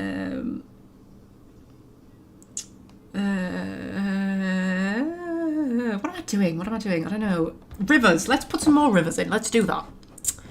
Let's do that. Good 3.5 hours. It doesn't feel like it. Mind you, the first 2 hours we literally just sat with a cat on Winnie. So Might end up being a long live stream. Let's bring one in there. Oh, let's bring like 2 in that come in together. Or maybe they don't actually connect. They just kind of like, I don't know. Yeah, something like that. And then this one kind of go in that sort of direction. It's like the Don and the D. That's Aberdeenshire. There's 2 rivers that come in Aberdeenshire. There's the Don and there's the D. And you have Don side, which is the north, and you have D side, which is the south. And I lived in Don side when I lived in Scotland. What do we think? Yeah, and then we can have like a little one that maybe comes off. Just snakes up.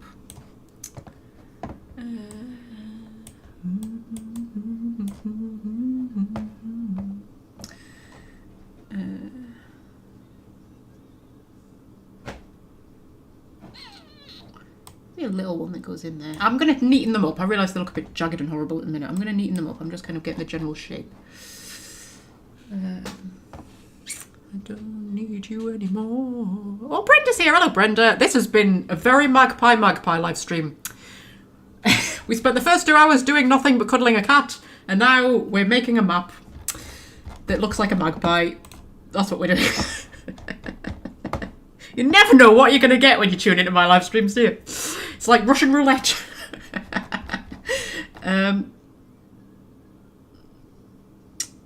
Where else do we want a river? Should we have some little ones down here?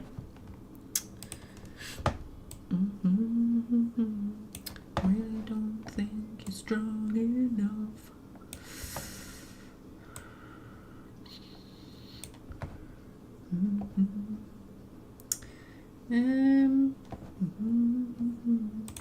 Put some little lakes in, maybe. Yeah, because then it makes it look a bit more like a tail. It looks like the feathers of the tail, doesn't it? My trouble is I always tend to put too many rivers in, and then I've got no room left because I just love doing rivers. Maybe put a little one in up here. Looks like quite a miserable magpie at the minute. Should try and give it a little smile. Oh, that does not look like a smile. That looks like... that makes it look more evil. Maybe take another one off. Have it loop back on itself. And then have a little one. Comes around like that. Is this too much? Am I going too much? Am I going too much on the old rivers?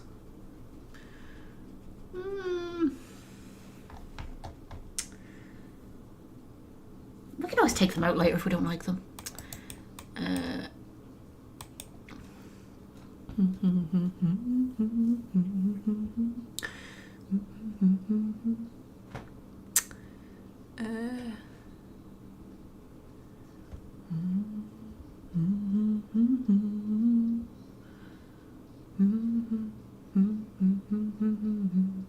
We're talking about Jolene, are we? It's a good song, Jolene.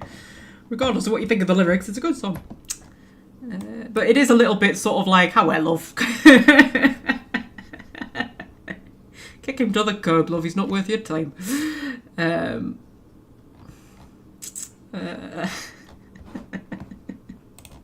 It's like when you watch, you know when you're a teenager and you watch Grease. And it's all like, oh, Sandy and Danny, and oh, Danny's so wonderful. Sandy, you should be with Danny. You know, because it's a true love story. And then when you watch it as an adult, you kind of go, how am I, Sandy? Stop mooning over him. He's a waste of bloody time. How am I, love? You're letting the sisterhood down a bit here.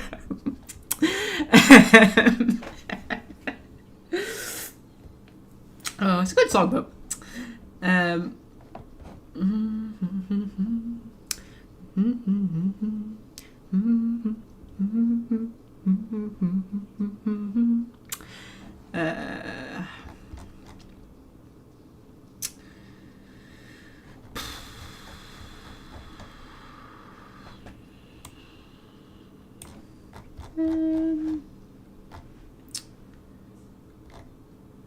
Oh, I don't know. I think it's made it look messy now.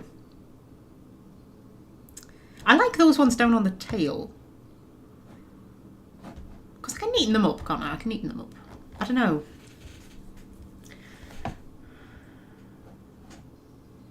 We've done the mountains. Do we want a forest? Should we see if we can find a good forest stamp first? See if there's a good forest one that looks foresty. I mean, there's trees. Trees are foresty, right? And there's shrubs.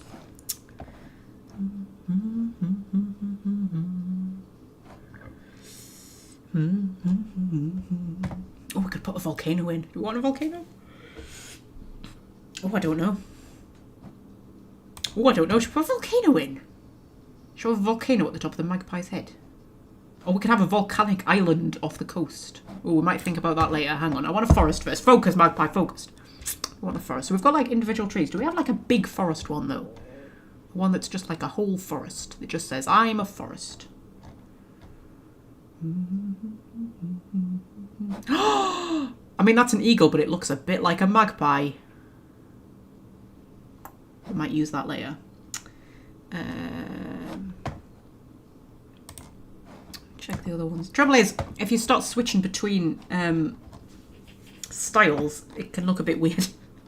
You've got different styles all in the same map. But let's see what they've got. I like the random sheep. He looks massive compared to the ships. Yeah, that's top down, isn't it?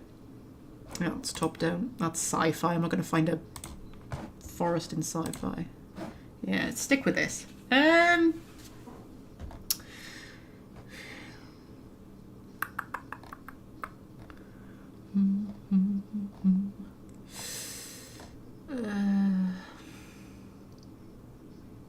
Well, that's a nice bridge. See, sometimes you just see things and you think, that's nice, I'll put that in. Like, I could put a bridge in. I mean, that looks fucking massive compared to the...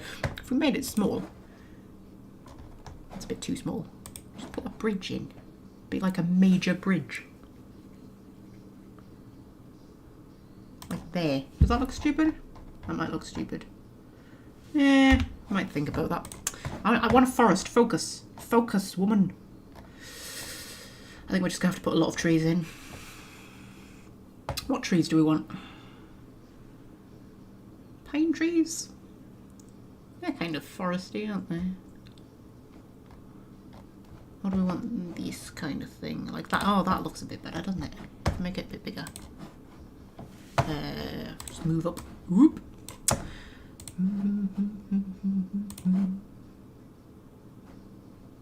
How big do we want them? Because we could have them like huge. I mean, they're like the size of the mountain, but it doesn't have to all be in scale, does it? Like, you know. Let's just pop it in and see what it looks like if we just put like lots of trees up here. And airplanes in the night sky like shooting stars. Stop singing.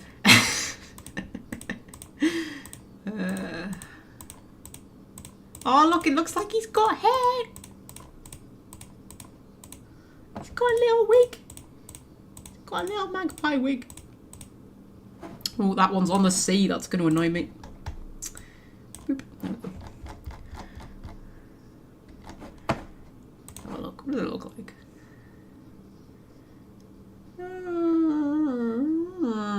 Well, I don't know. What do you think? What do you think, guys?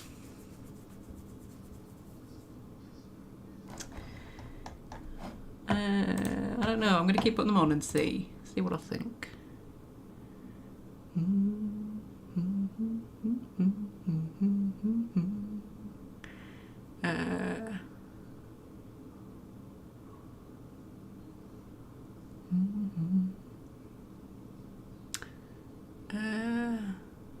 Sorry, I was reading the chat.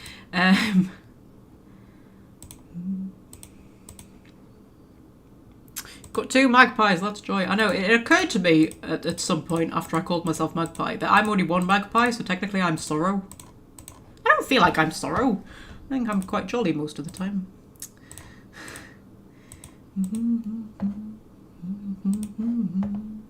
To your heartbeat. What do we think?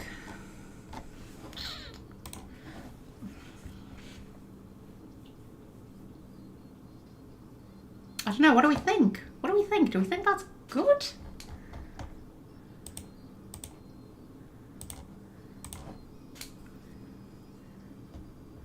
Listen on the radio. The thing is, if we could find, like, the trouble is, I'm using a different style to what the map is meant to be, because I picked watercolour cities, so we're meant to be using these ones, and we're using these ones instead. So, you know, yeah, I want a city, because we could have, like, a city in the forest, couldn't we? And that could be, like, the mysterious city, where sort of, like, you know, people enter but they never leave kind of a thing, or something like that, and, you know. So if we could put a city, like, make it a bit smaller, like on the lake, right? And then we'll just delete some of the trees. Maybe keep that one.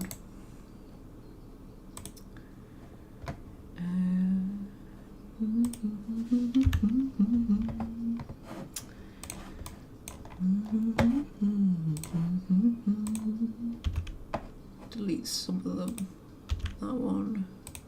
That one. That one. I can always add some back in later as well if I delete too many. There we go. How does that look? That looks pretty sexy, you know. I think that looks a bit sexy. Should put some more trees in, just to like. And I'm dancing on to your heartbeat. Stop singing, Magpie.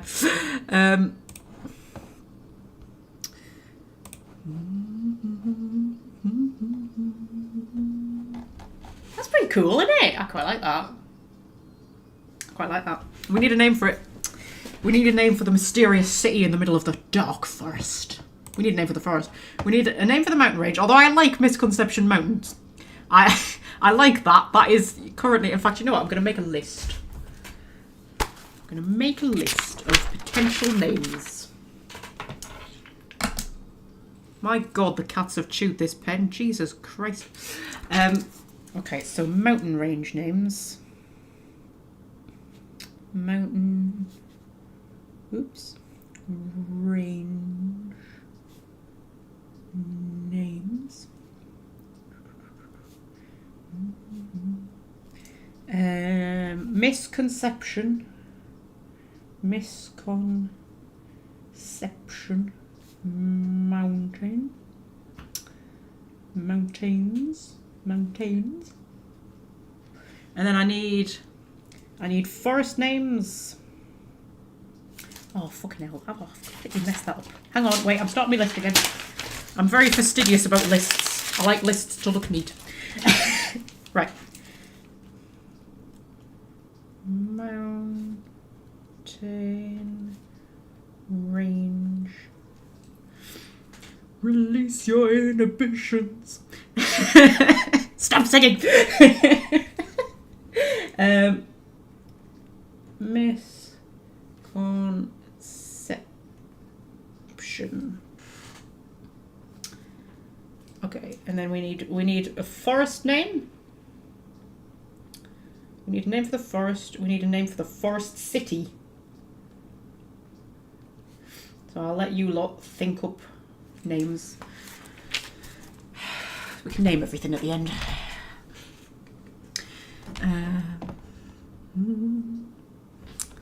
You have 2 personalities. That counts. I have a lot more than 2 personalities. About 12 of me in here, love.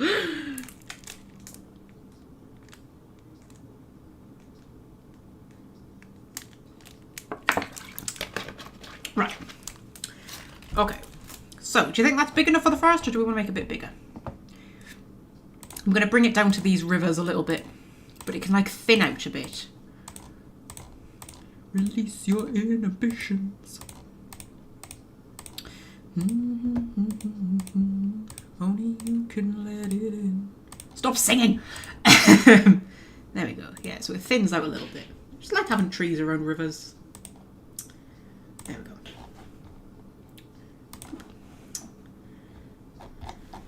I mean, we're going to have to thin it out a bit because, you know, we're going to have to add in paths and roads and settlements and things. Oh, also the lake. The lake needs a name. Oh, I've got an itchy nose. It's meant to mean you're going to be fighting with someone, doesn't it, if your nose is itching? I'm going to be fighting with someone. Probably the cats. Oh, right. Turn the microphone off temporarily because I'm going to blow my nose. Okay, you probably don't want to hear it.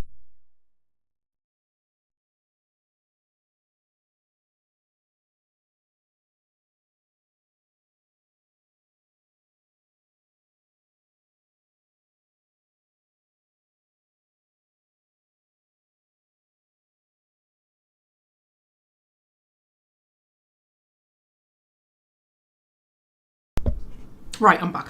Right. So, I'm going to save it because I haven't saved in a while. Live your life with arms wide open.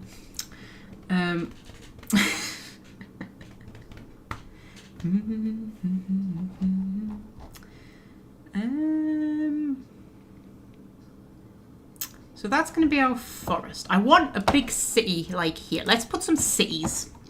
Let's find ourselves some cities. Actually, with that one, is there other designs for that one? No, there isn't. Okay. Because some of them have like other designs that you can pick. Oh, that's a farm. Fortified city. That's fucking huge, love. A bit smaller. Could put a fortified city in. What else have we got? That's like a castle. What's that? Orc village.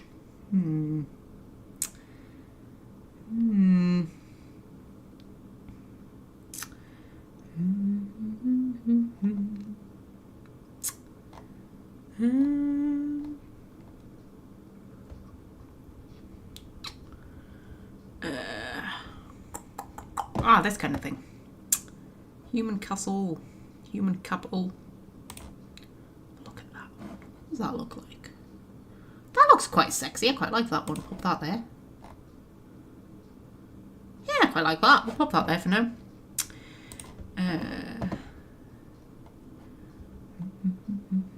We need like a coastal one.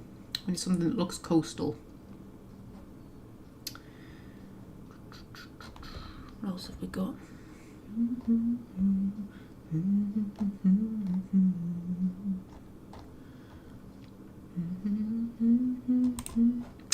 That's kind of coastal-y. If we put like one either side. Yeah, these ones don't have different. Like, see that? You've got like different trees and stuff. These ones don't have different stuff. It's a bit shit, isn't it?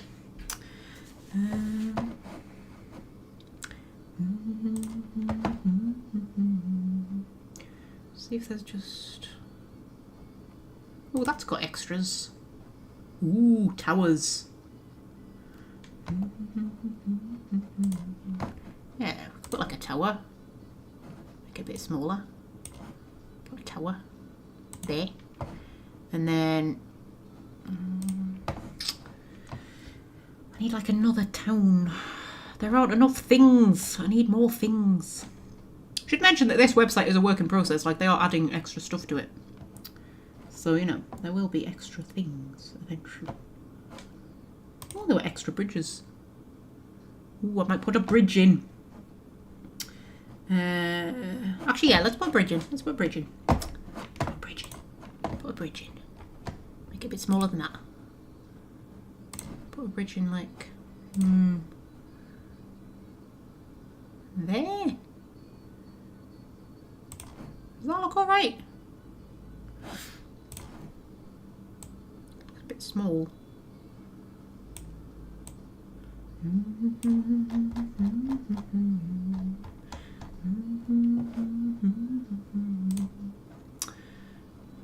then we've got a second bridge in like there. There you go. I mean, we can't tilt it, but it's going to look... maybe. Does that look alright? That kind of looks alright. I mean, it doesn't all have to be like in scale and stuff. It's an artistic map. It's not like a... you know... whatchamacallit. Yep, realistic map. More of them there. And then maybe another tower of a different design. That kind of thing. Put one there.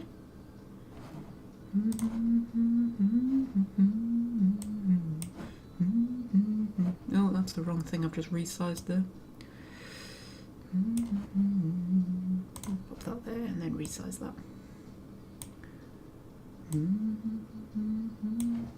Does that look alright or does that look a bit crap? Move that down there. There aren't enough buildings. It's trouble. I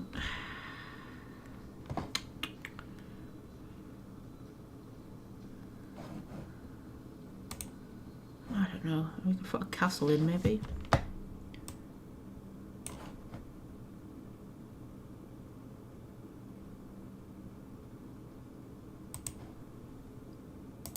Smart Shuffle is determined that I should listen to One Direction today. I don't want to listen to One Direction. Fuck off.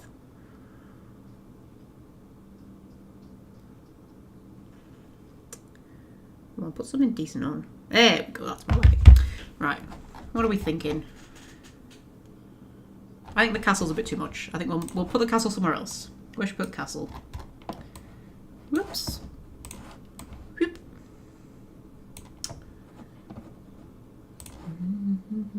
Oh, maybe actually. No. I know what we should do. We should put the castle on the other side, right? So that's the castle. There we go. And then move that to there. And that I'm gonna duplicate. Right, because then that just looks like that's all one big castle, doesn't it? There we go. Right. Put that there-ish. If we put some trees around it and stuff, make it look a bit artistic. Hang on. Let's have a look at that again. See what it looks like from a distance. It's actually a bit small, isn't it? Maybe scale them up a bit.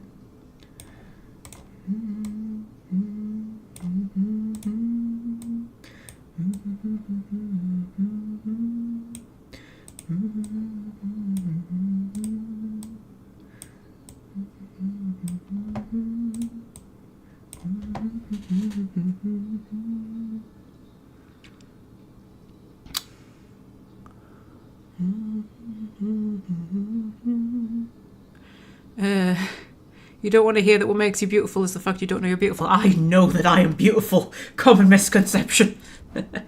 Don't you worry about that. I got 3 marriage proposals this week, remember?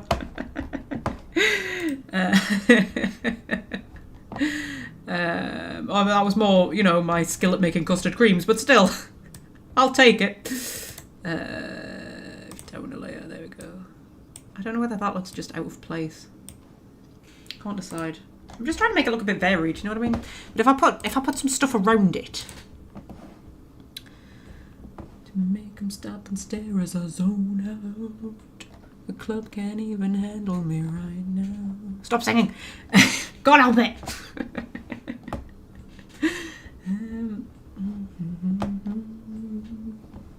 Yeah, if we put like some trees or something around it or something else, I don't know. I don't know what I want.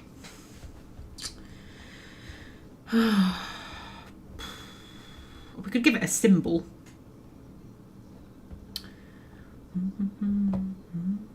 Ooh, stuff like this.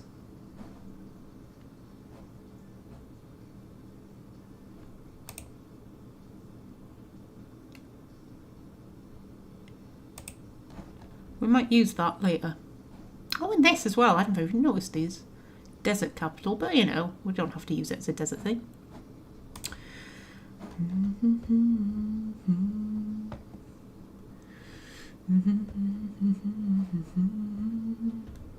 Cup can't even handle me right now. Oh, there's loads of stuff I've missed. This is like, do you ever find when you go clothes shopping, you'll go round all the clothes, right? And then you go round them again, and you see like a million things that you never saw the first time. Do you ever get that? Human Town. I've already used that one. No, I haven't. You see, I missed that completely. I don't have to use the same one twice. I can get rid of that, and I can put that one in instead. Make it look city-ish. like that. And then we need to put the bridge down. And the tower, I'm going to get rid of that tower. I don't think it looks right. I don't think that one looks right either. There we go. Make that one a bit bigger.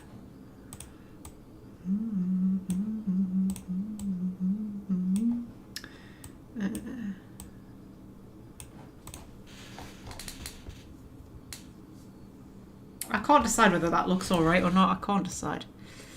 Make that a bit bigger.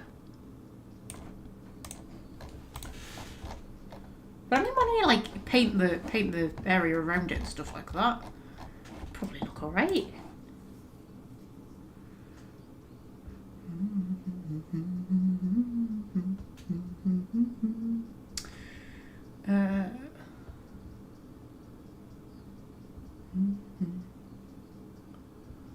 One Direction did a cover of One Way or Another, and it sounded. Oh, I've never heard that. Shall I look? I'll look it up. I'll look it up.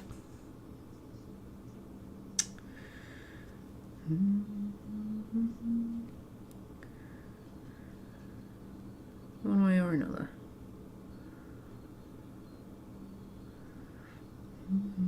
One Direction. To be fair, it's a kind of creepy song anyway, if you actually listen to the words. Blondie got away with it, because Blondie, or you know, Blondie.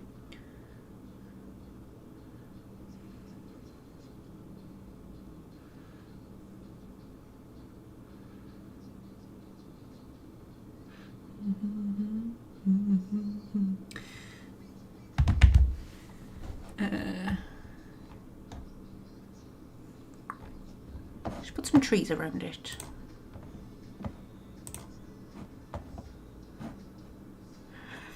You're right, it is a bit creepy.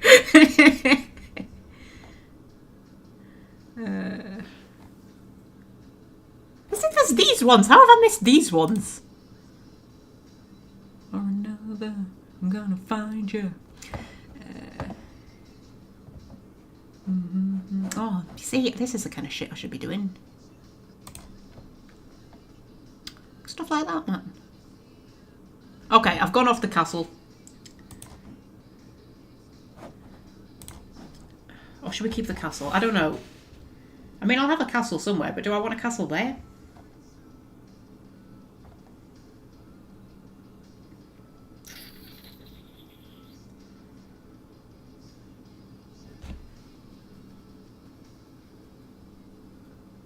We'll keep the castle for now.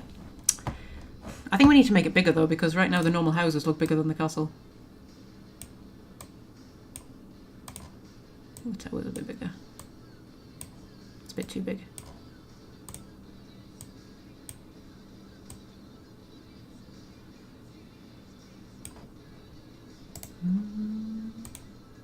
Can't tell if that's above the castle or not.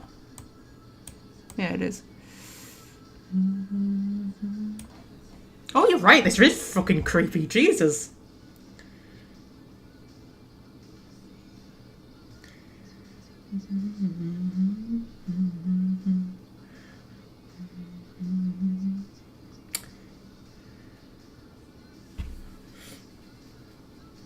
I'm gonna put my playlist back on.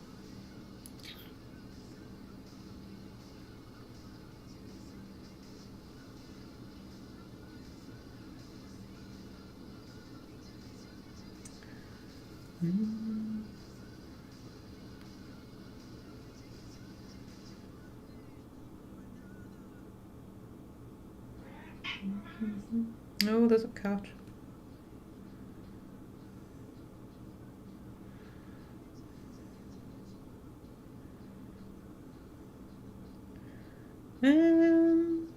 Sorry, I'm just sorting my playlist out.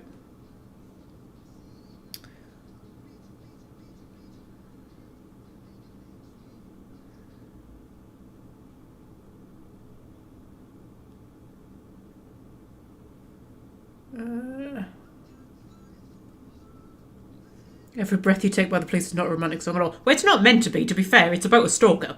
Like, that song's actually meant to be creepy.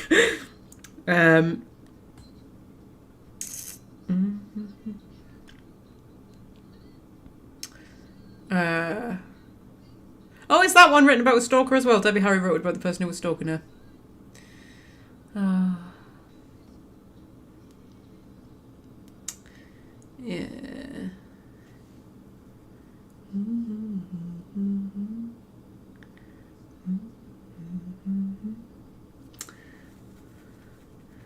Sometimes funny when you find out what songs are actually about, isn't it?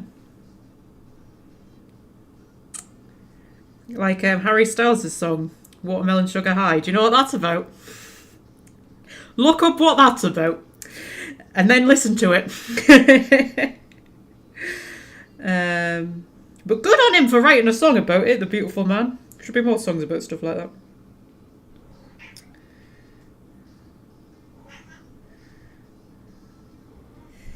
Oh, cat! No. You're not allowed on my desk. No. You spent the first 2 hours disrupting this live stream. I'm not having you up here. No. Oh, careful. You're not allowed.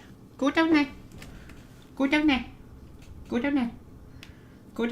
He's like, nope. Go down there.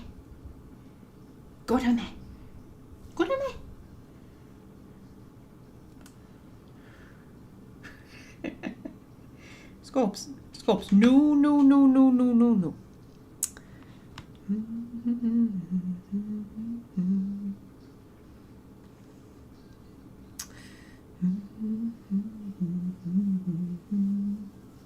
Go down there, Puds. Puds, you're not staying up here. No. You're not staying up here.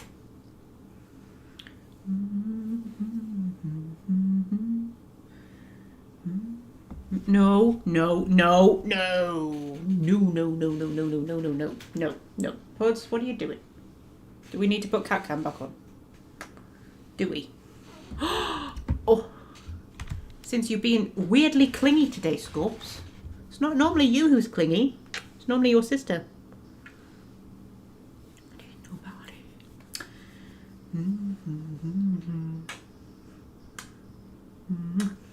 I've heard so many versions about what it's supposed to be about. Yeah, I've only heard one. Wait. Drag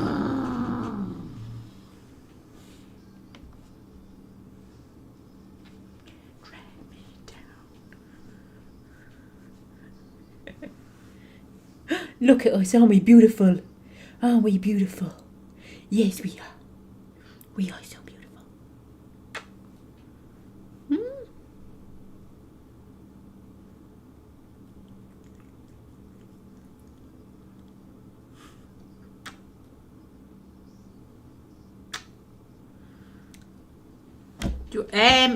You leave my earbud alone. I've only got one in so that I can hear myself talk, because if I put both in I can't hear myself talk and then I get paranoid that I'm shouting. Got 6 likes this live stream. Like, how? No, don't go on my laptop. Look. What do you want? What do you want? What do you want?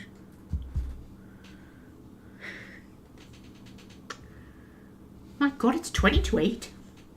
I'm normally getting ready for bed by now. I've had too much chocolate though. I'll not sleep.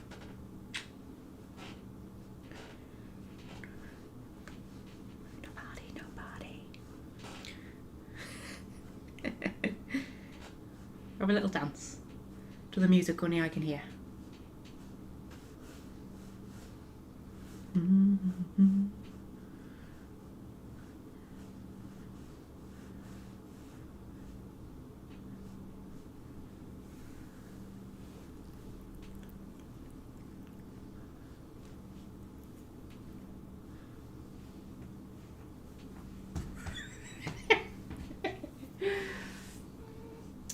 Oh, are you going?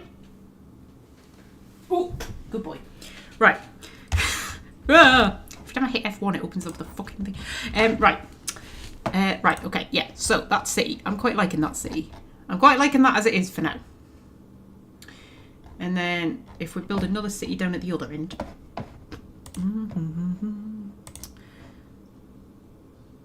Now that I've found these.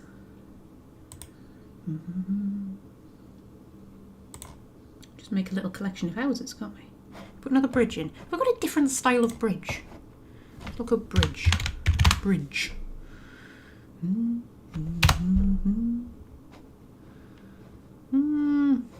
That one. Yeah, we'll use that one.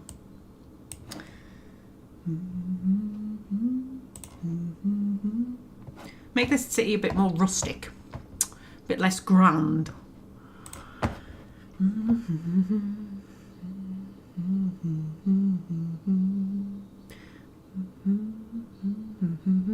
Sting wrote about his ex-wife when they separated. Did he?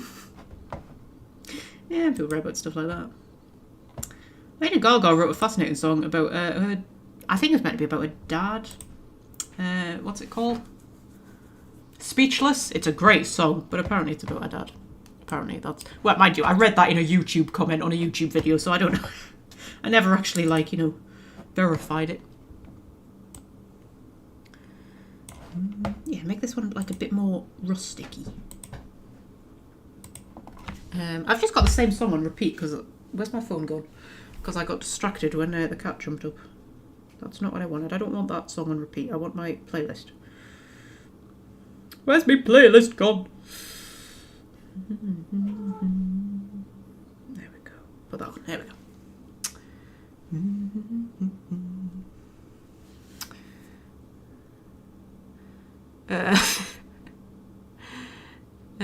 Got any docks for the fishing towns? That is a good question.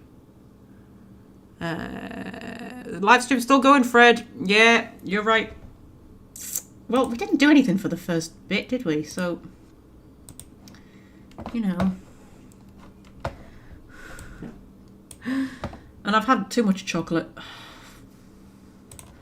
Hey God, I don't think I'm going to lose weight this week. Actually, I weighed myself this morning and I've stayed the same so far, which I think is about the best I can hope for. But then today, my thing's falling out. Normally I take my own packed lunch to work, but I ended up eating the one that I'd made last night.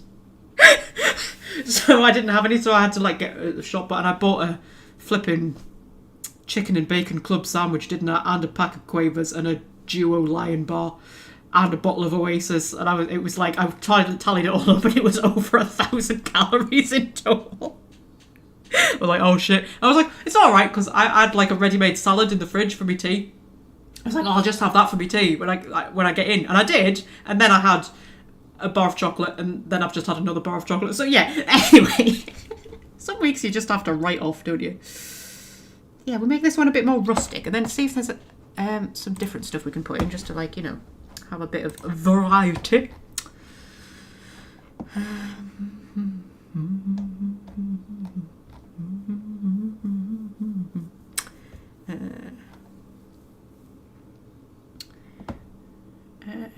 Human building. There we go.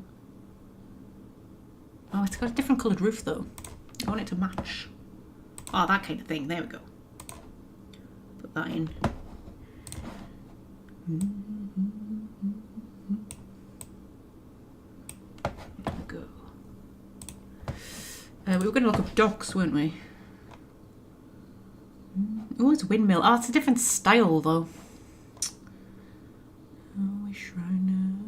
We pretend they're aeroplanes in the night sky like shooting stars. Let's look up docks. Nope. Let's look it up in the different thing. Oh, that's top down. I don't want top down.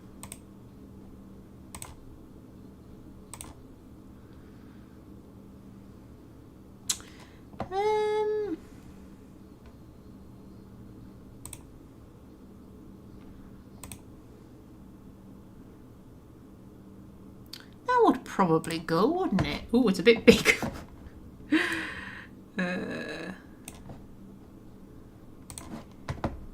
Oh yeah, that would look pretty decent, I think.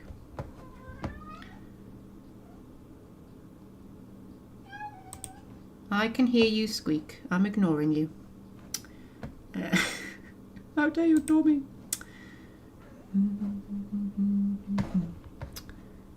Make a bit smaller one. Oh, that's a bit too small. It's a bit too small, bit too small, bit too small, bit too small. There we go. Right. Make that one a bit bigger. Oh, no, make it a bit smaller, make it a bit smaller. And put it down. There we go. And that one will make a bit smaller again. Move down. It's gone so small it's gone blurry though. That's not good. Make them like progressively bigger. How's that look?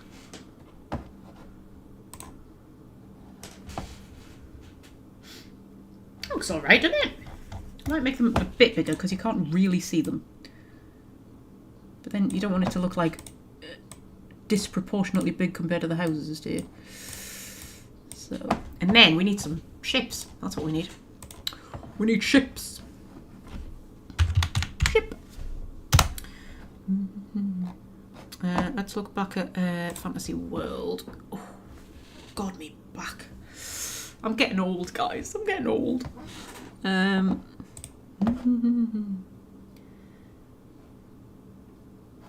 Well, okay. So if we make it a bit bigger, and we can just put them like generally. I don't want them all the same though. I want different ships. We don't have much variety unless we go for these ones.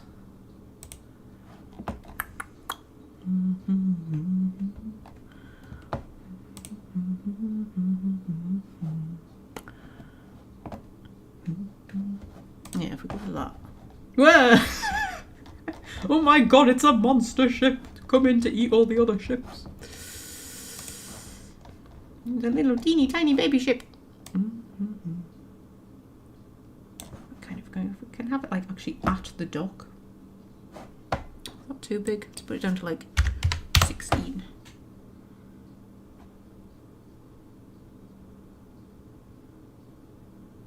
It would be the other way around, wouldn't it? It would come in nose first, not arse first. I don't have a one. It's going to have to go in arse first. It's fine. How does that look? The thing is, you can't really see it from a distance. I think it looks alright though, doesn't it? Looks alright. Put one there. Trouble is, they are slightly different styles because that's like the HD one and that's the yeah. But it looks alright. It's alright. It's alright. It'll be fine. Let's find a different ship. I want a different ship. It's a nice baby.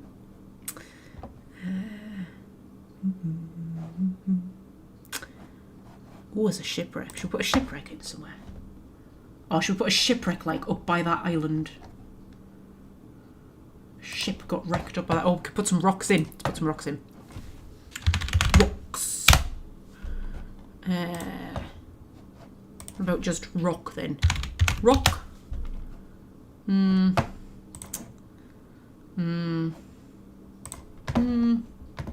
we'll put some rocks in around there like that. There we go. There. If I just. Oh boy, I wasn't thingying the hoojit.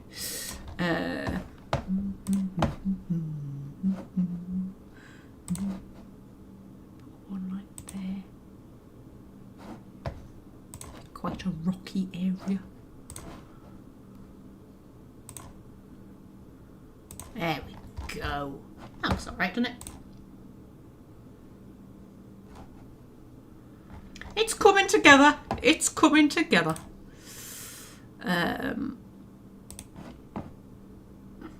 Let's stick a ship up there.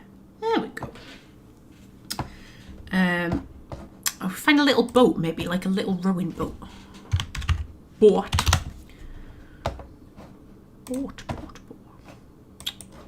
Okay, let's put ship in again because I'm sure there were little boats, weren't there? So I like all the ghost ships. Yeah, if we have like a little.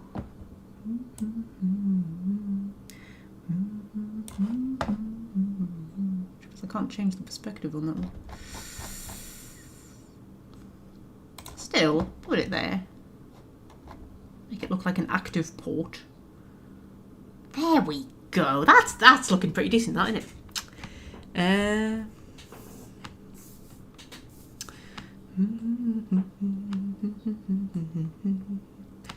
Oh, Brenda left, so I haven't even been looking at the chat. I got so drawn in.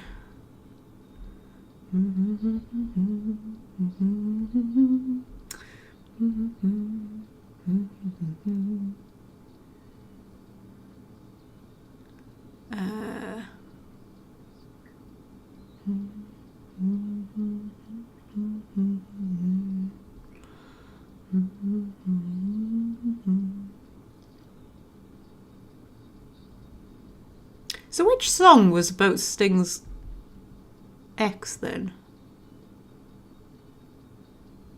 I don't really know many Sting songs, to be honest. I don't think I could name any. In fact, it's one of those things that I would hear them and I would kind of like, oh yeah, I know that song, but I would have no idea that it was Sting that sung it.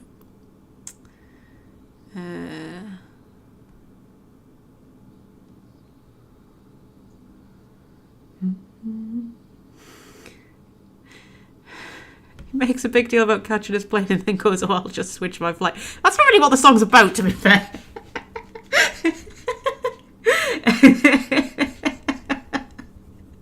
It's a metaphorical plane he's catching. Oh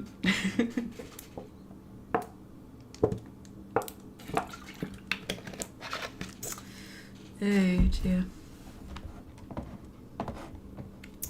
I want to listen to Watermelon Sugar High, actually, now that I've mentioned it.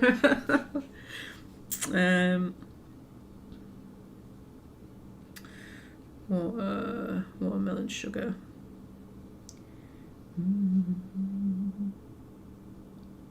Berries on a summer evening.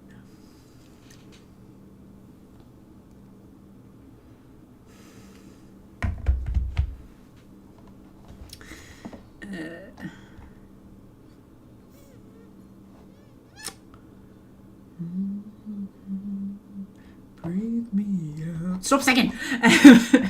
Right, okay.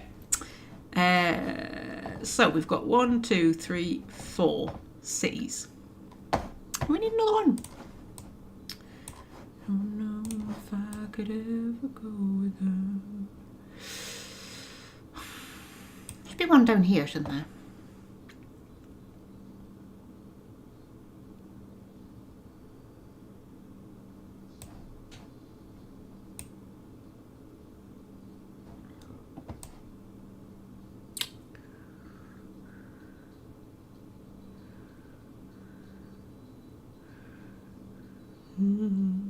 For the longest time I heard Quantum Sugar High instead of Watermelon Sugar High. Yeah. Roxy's Lighthouse. I know, do we have a lighthouse? I don't know if we have a lighthouse. Lighthouse. I wouldn't call that a lighthouse. Ooh, that's a lighthouse. That's a giant lighthouse. Watermelon Sugar High. Have you ever watched Peter Kay's misheard lyrics? Some of them are hilarious. My favourite one is you know about bee stings. I literally cannot listen to that song without hearing that now.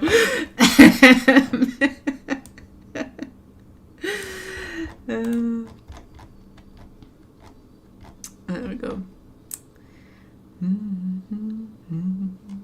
Watermelon Sugar High. One of my favourite misheard lyrics of mine, there's a Laura Branigan song called The Lucky One. I think that's what it's called. And there's a line in it that is, because the world's in your hands. And all I could hear for the longest time was, put some worms in your hair. And me and my cousin used to, because we had that song, and we both thought it was put some worms in your hair, and we couldn't work out what it was. And one day I remember she was round mine and I was on the computer, and she was like reading or doing something, and she had her headphones in and she was sitting on my bed, and all of a sudden she just went like this, and I turned around and I went, what? And she went, it's because the world's in your hands. It's not put some worms in your hair. I was like, I think put some worms in your hair is a better line, to be fair. Something really ironic about having a ship right next to a lighthouse.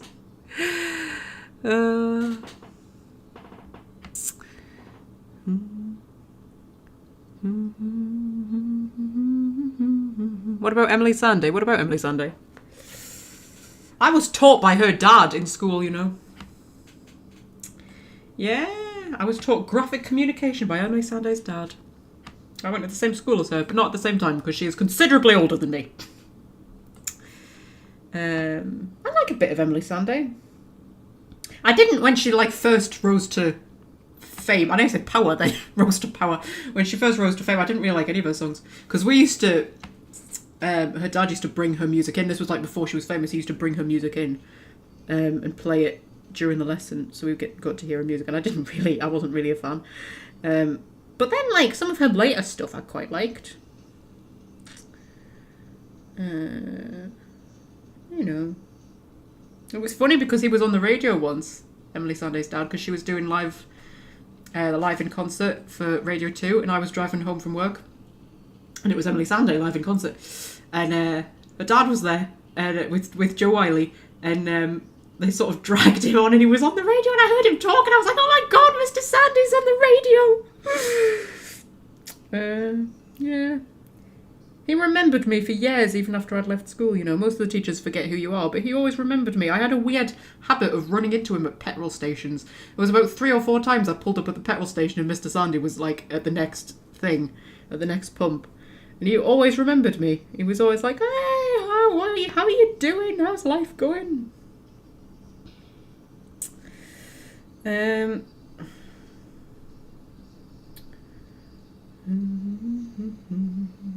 want my playlist back on. Put a bit of Cher back on, shall we? Something really ironic about having a shipwreck next to a lighthouse. Yeah, I'm assuming they built the lighthouse after the ship got wrecked. The ship got wrecked and they're like, we probably want a lighthouse here.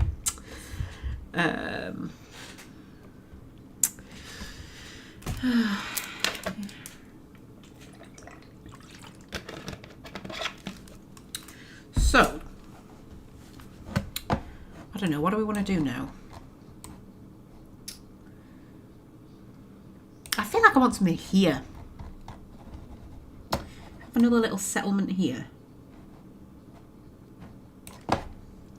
What do we want? Let's try like some farm stuff. Ooh. Ooh.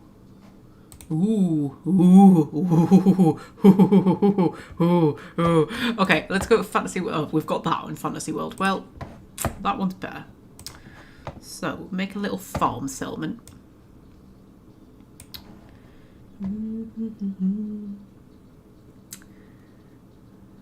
Would a tiny dock next to the lighthouse work? Possibly. I shall try that in a moment once I've finished building me little farm settlement. Yeah, because this could be like our farmlandy bit, which is like, you know, feeding the nation. That does look farmy. These ones don't necessarily look that farmy.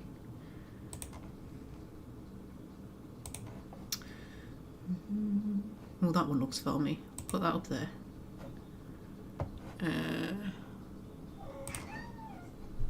Oh god, there's a cat on my chair. What? What are you doing? What are you doing? What are you doing? Really don't think you're strong enough. Oh, come here. Go down there. Whoops, daisies. Go down there. Go down there. Right, nope. You're being so clingy, Scorpsies. What's the matter? Oh! You just want cuddles. Yeah. Boop.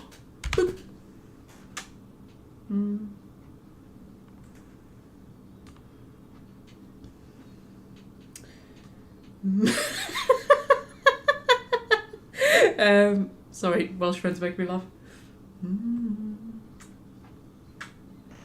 What are you doing?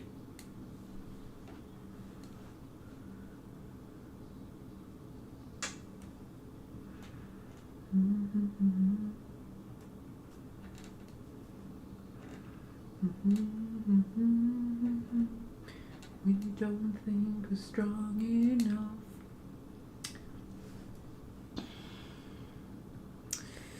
What's going on, Scorpsy?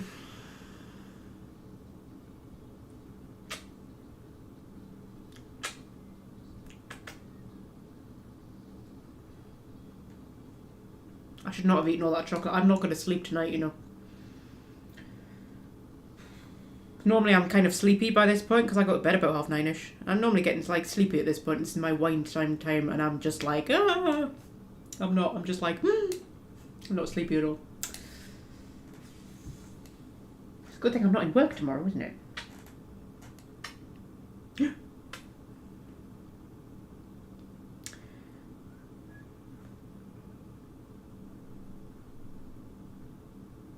Gone down to 2 viewers. Look what you've done. What you've done, the Scorps.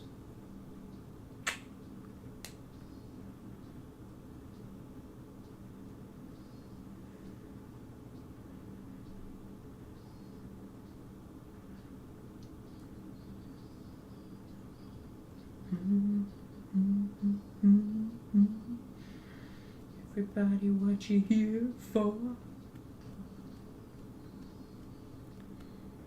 Everybody get your necks to crack around. That's the creepiest line, isn't it?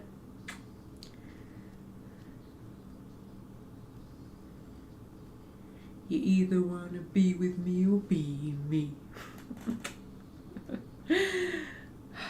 Oh, we're up to 4. You've pulled them back, Scopes, you have, with your cuteness.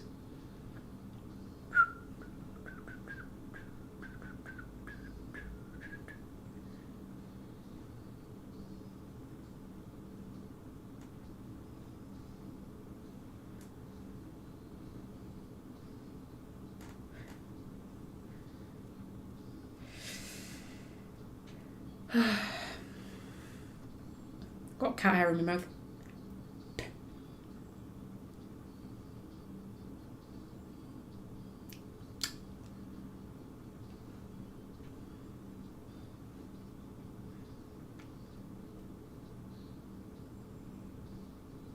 You dare me to Google what without giggling? It's half hidden behind the heart, so I can't actually... I'm going to have to wait for somebody else to put a comment up until I can read it.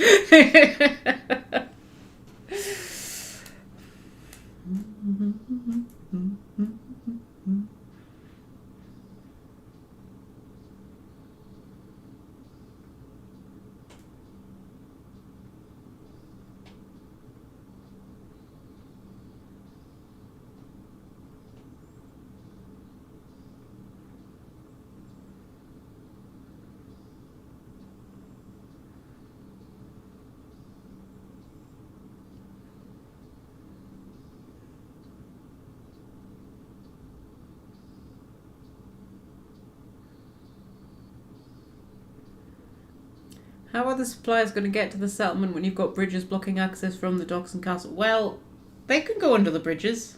It might not look like they can go under the bridges, but you know, I can't put any other bridges in, so we're just going to pretend that they can go under the bridges.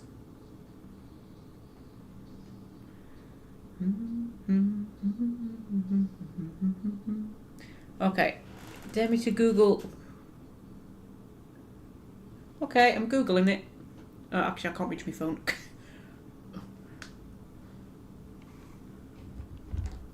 Right.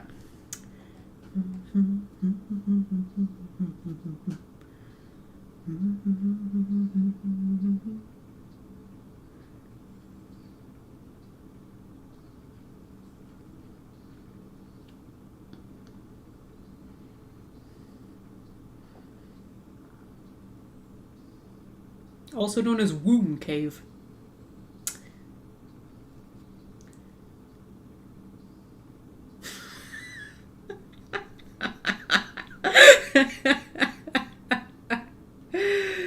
Yep.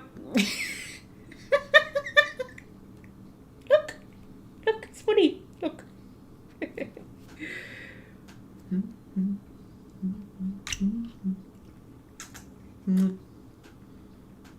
Yeah, it's a sexy cave, that.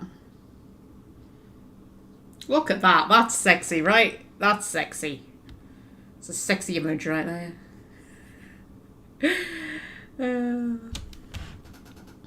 Oh, are you going? Are you going? Are you going? Hey, he's gone. Right.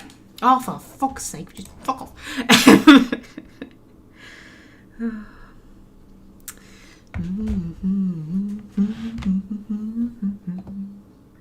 Oh, what a shame that you came here with someone. Ooh, that's a bit nice, isn't it?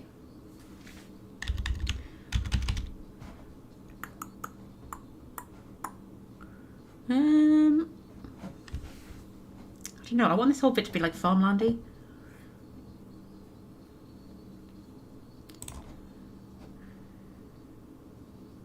Got like fields. Field. That's not how you spell field. Field. No. I'm gonna have to paint fields on, I think.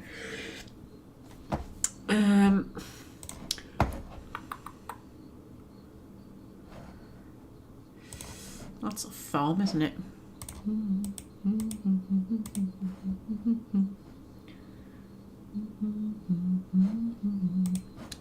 Trouble is, it doesn't really go with the style of them. I'm sort of mixing styles, which isn't good, but...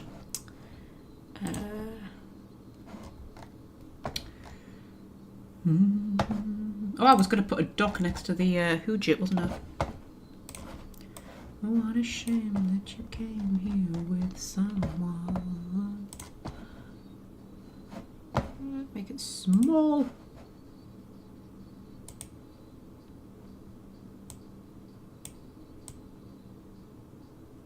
There we go.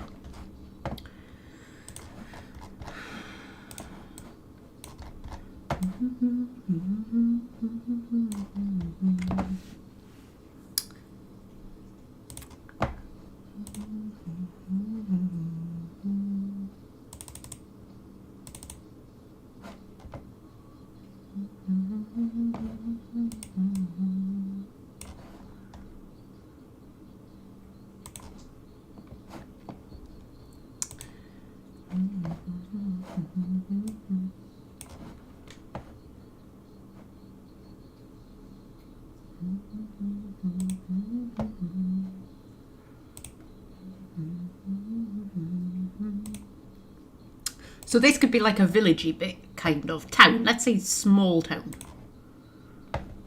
Right? And then it's all like the farmland around it. That'll work. I mean, we'll have like some trees in and stuff and make it look a bit better. Oh, I like that one. That you came here with someone. Oh.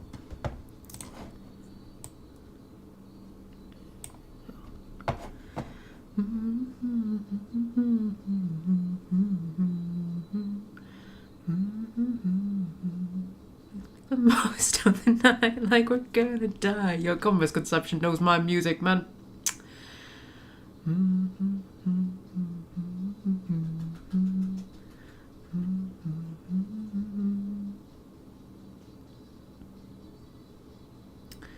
Would you still like us all if we were worms? Well, as long as you could still type. Because, I mean, I don't have to see any of you. Because you're internet friends. So, you know, you could be giant jellyfish for all I care. I mean, you know, if you were more like real life friends, maybe not. Because I like to give people cuddles, you know. And I don't really want to cuddle a worm. But, you know...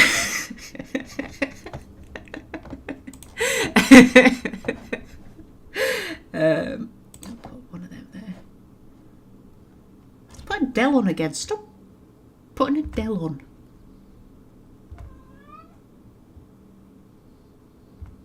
Definitely don't put Justin Bieber on. There we go. That's a bit better.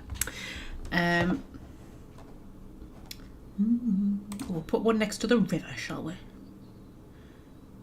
There we go. It's a little one next to the river. It's starting to look a bit full, isn't it?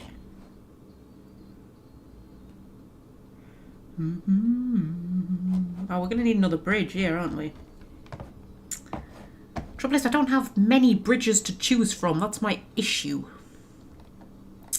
I've only got the 2. I want like a little wooden bridge. That's what I want. I mean, I suppose I could use the dock, couldn't I? I could use that as a bridge. Would that look alright as a bridge, do you think?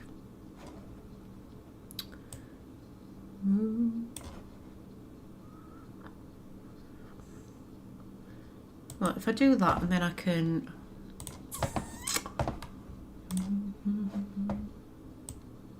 That's the wrong thing. Yeah, I heard you were a wild one. If I took you home, it'd be a home run. I like a bit of Sia. Doesn't you think Sia has quite a nice voice?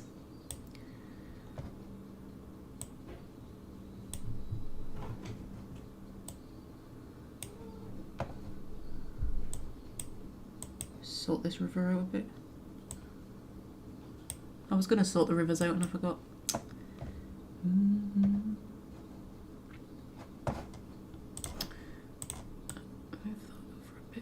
That kind of works, doesn't it? I mean, that is again blocking the river. Sorry, Welsh friend. But you know, we're going to use our imaginations and we're going to pretend that's a kind of bridge you could get a ship under.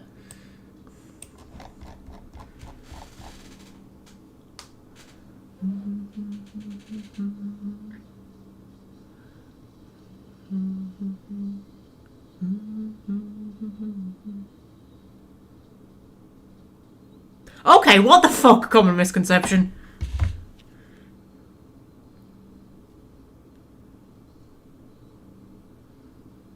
Are you spying on my playlist? Is this playlist? Oh, this playlist's public, that's why.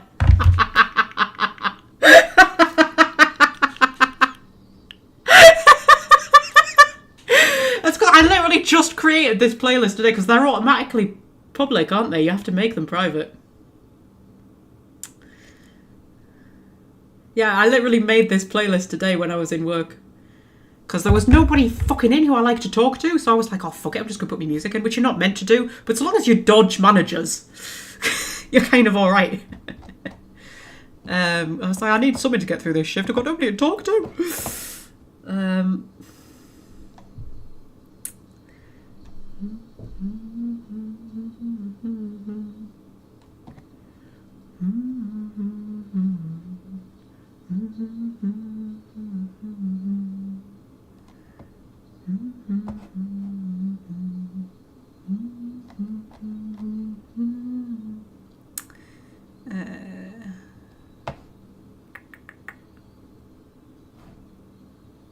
What was I doing? I was talking about my playlist. Oh yeah, I made a work playlist because I was like, you know, just music I wanted for work.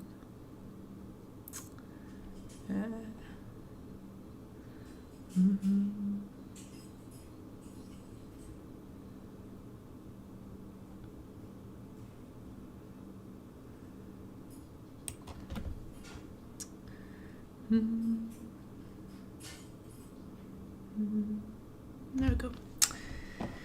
I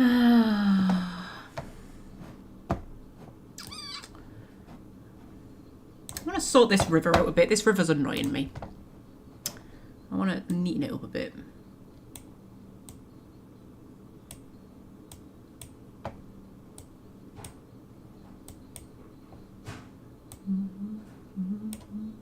Yeah, but my manager's funny because my manager's a bit of a sweetheart. He's kind of lovely. He can be an arsehole, but he's mostly lovely. But we've got like a deputy manager. She's a right fucking bitch, honestly. She's one of those people who'll just like make issues out of nothing just because she can, you know, because she's got the power. So like when she first started, like we've always got a Bluetooth speaker on in the back in our little home shopping pod, and we always just put somebody's playlist on, right? So we've always got music playing in the back, right? And when she first started, literally like her first week, she decided to make an issue out of that and say that we shouldn't be playing music, right? And we all complained and went to the other managers, and the other managers said, just let them play their fucking music, alright? It makes them work better, and it stops them from whinging. So we sorted that one out. And then, like, the girls on front end, I say the girls, they're not all girls, but we always say the girls. The girls on front end, which is like the checkouts, that's front end, always have, like, sweets that they pass around. So they've always got, like, Haribo or whatever that they pass around each other, so they're eating sweets. She tried to stop them from doing that. You can't eat sweets while you're working. Why the fuck not? Like, we're not 5. Come on. If we want to eat sweets, we'll eat sweets. Right, so she tried to stop that. And then the other managers were like, no, leave them alone. And she's just one of those people who just nitpicks about everything. And Yeah, anyway. So she'd seen that I had my little headphone in, my little earbud in, right? I only had one in, so I could still hear. Like, if customers were talking to us, I could still hear.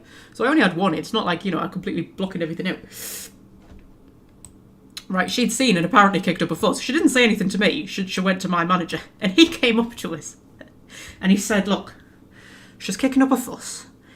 He says, I don't really care. You can keep it in, but if you see her, just take it out. And he goes, she's gone up to the office now anyway, so you're probably fine. I was like, alright. But I think the other managers hate her because she just keeps causing problems. It's like, rule number one is you don't upset the workers, man. Because if you upset her, we'll just stop working, and then you're screwed. Like, we had a section leader who we all hated.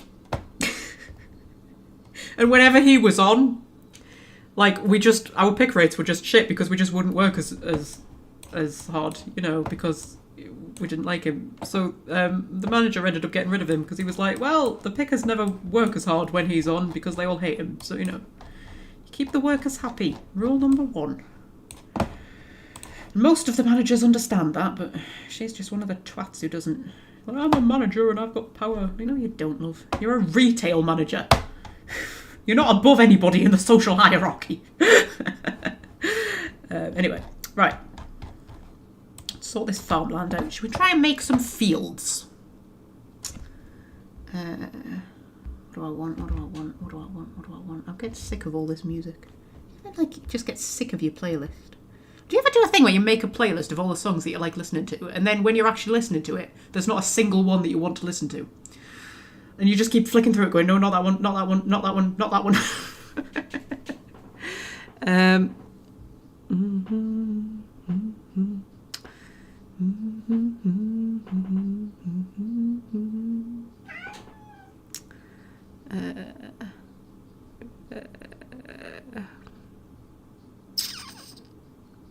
Right, okay.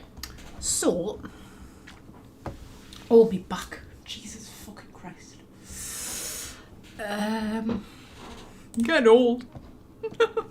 I'm 30 in 6 months. 6 months! 6! Oh, my voice went really squeaky then. Right, I need a field. I need a field. I spelled it wrong again. Field. You make me feel like I've been locked out of heaven. We do not have much in the way of fields. Ah, that's the kind of shit I want.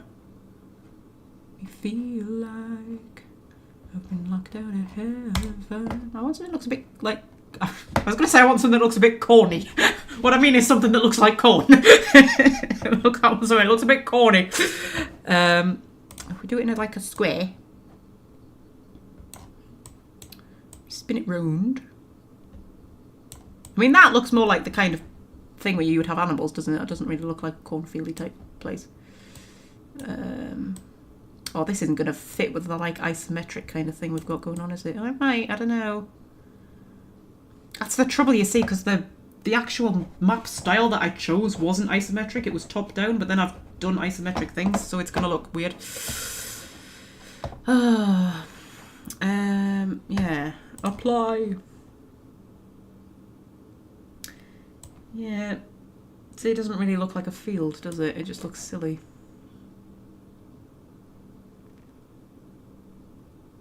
But maybe if I did it a bit more. You make me feel like I've been locked out of heaven. Yeah, if I did it more like that, just generally. I want the opacity up. Opacity, whatever.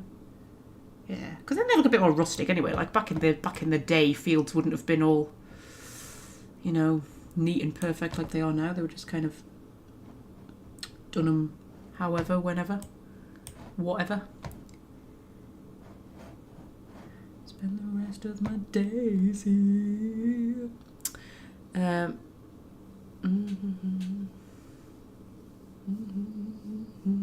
Bit of Bruno's Cause. Are you actually spying on my playlist? I can't tell.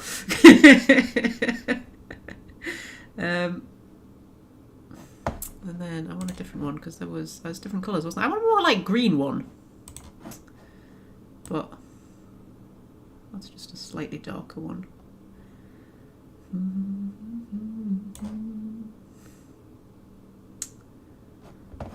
I don't know if I'm into this.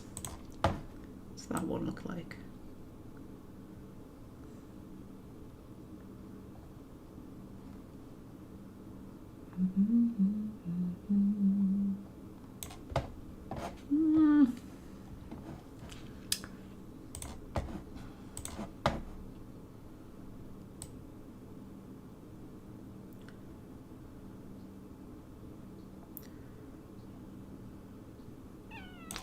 What's that gonna look like from a distance? I don't know, guys. I don't know. Let's keep going with it. See what happens.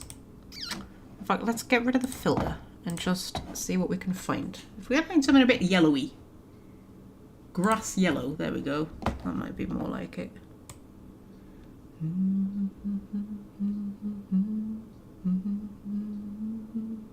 It's more like sand, doesn't it? Reaching for something in the distance.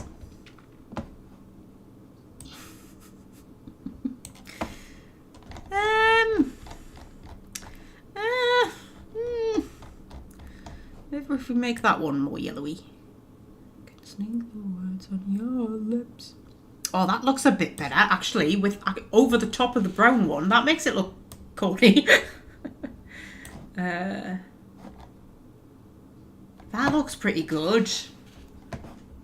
Quite like that. We'll leave that one brownish, and then we'll make that one all yellowy too.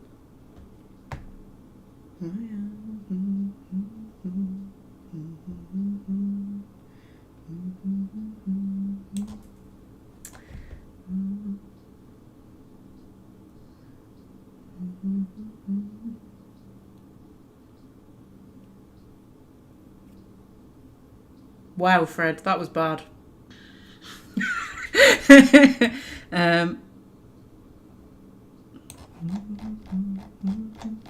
That looks good. I quite like that. That looks good. That looks like farmland. That looks like farmland. Put the brown over that.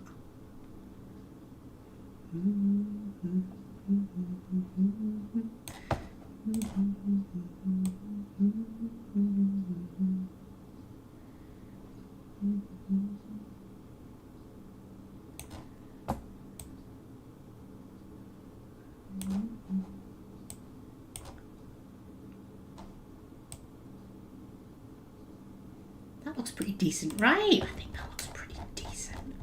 Look at that. Yeah, I like that. That's good. I mean, we can make it better. Maybe put a few trees in. I'm going to have to turn my light on here. Hang on. It's getting dark. There we go. Like a page before you. Oh dear. Trees. I need trees. Tree. So close you can almost taste it. We don't want like the piney trees like we had for the big forest. We want more like just tree kind of trees. You know, like a tree. Like a tree what you would have. Like that kind of tree. That kind of tree. There we go. Pop a tree there. Pop a tree there. See, this is the shit. This is the shit right here. This is what we want. Should we make one that's like a little orchard? Oh, that's a great idea. That's a great idea of yours, Fred. Well, that just more just looks like a cluster of trees. Doesn't really look like an orchard. Let's say it's an orchard.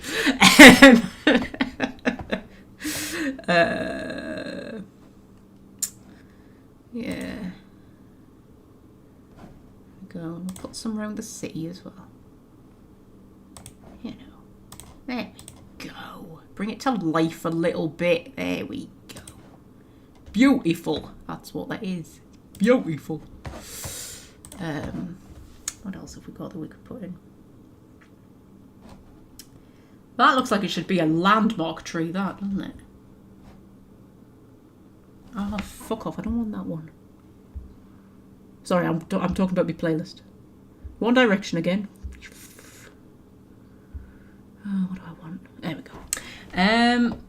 Yeah, that looks like it should be a landmark tree, doesn't it?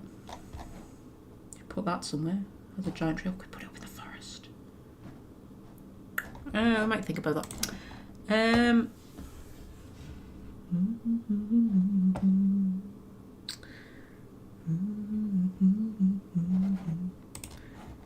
Put some different coloured ones in, make it look autumny.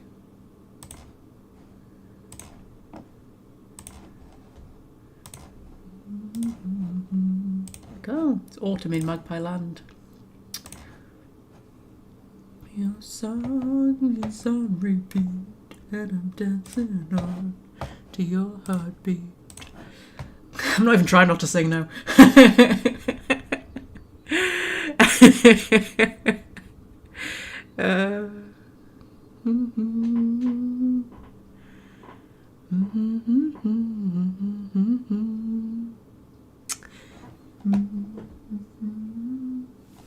And listen on the radio, hold me tight and not let go.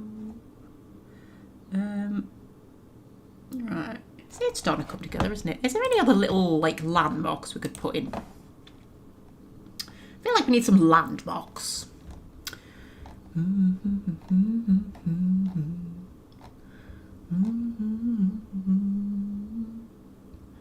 Before all I knew was silence.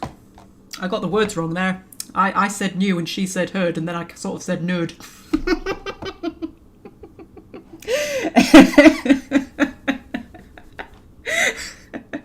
Oh dear. You're gone, I feel incomplete.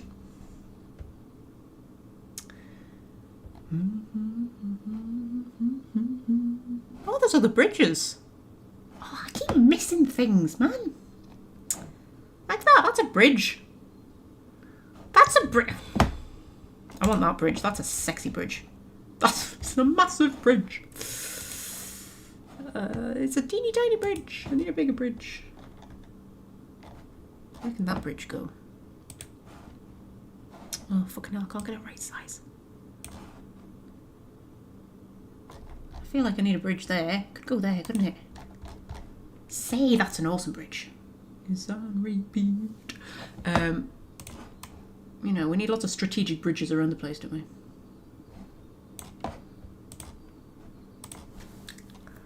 Any wooden bridges? That's kind of woodeny. Oh, there's loads of bridges. That's a bridge, man. That's a bridge. Oh, I'm totally putting that on instead of the... How have I missed all these bridges? I did a search for bridges and none of these bridges came up. Like, how? Get rid of that one. There we go. That's a bridge.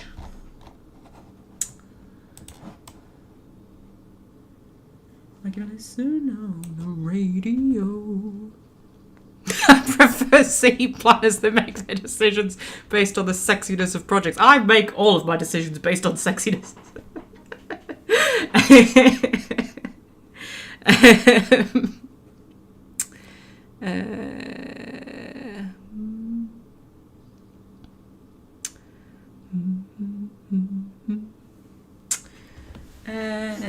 Right. Oh, God, me back, man. Jesus Christ.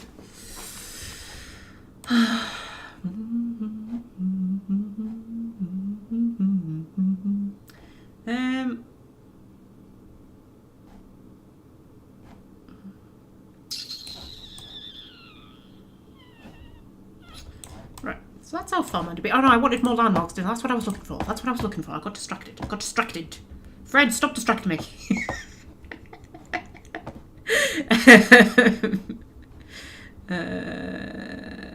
Ooh, you see there's little fields like that I could put in.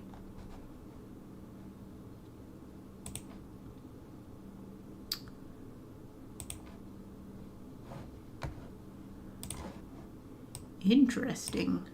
Do that as well. Yeah. I like the mix of the two, because we've kind of got two styles clashing, because I'm using two different ones. But that's alright, isn't it? You know, it's Magpie Land. Having stuff like that just sort of, you know, accurately reflects Magpie.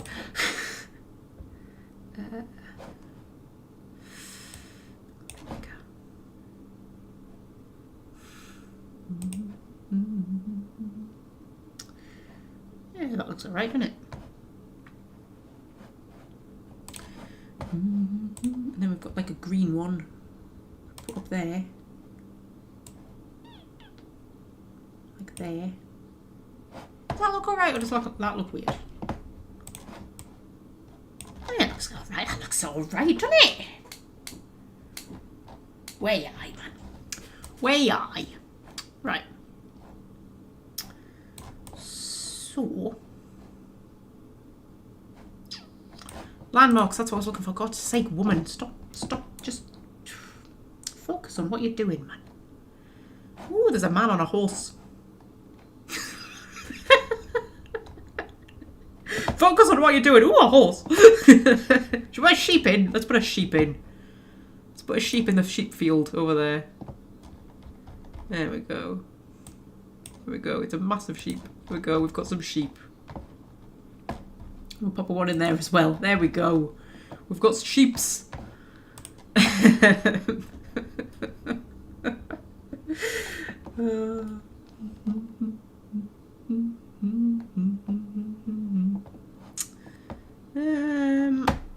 go to Fantasy World and see if we can find stuff. Got me head over heels.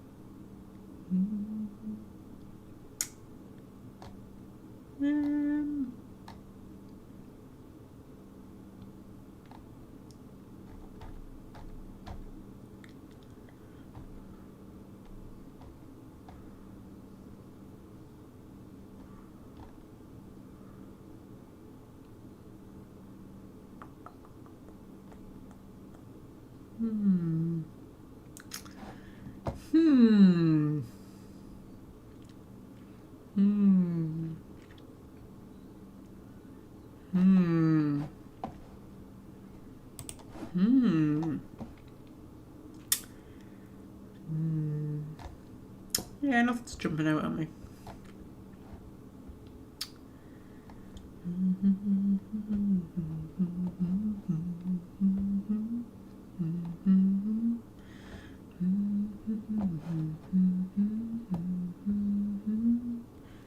From sexy to sheep.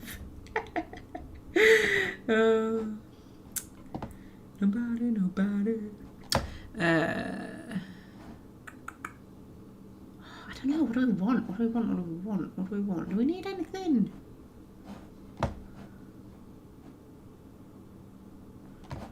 Should we leave it as it is for now? That can be our farmlandy bit.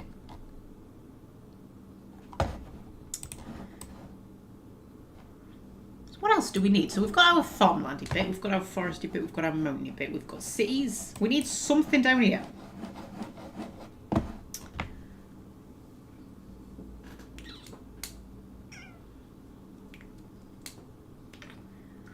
What else can we have?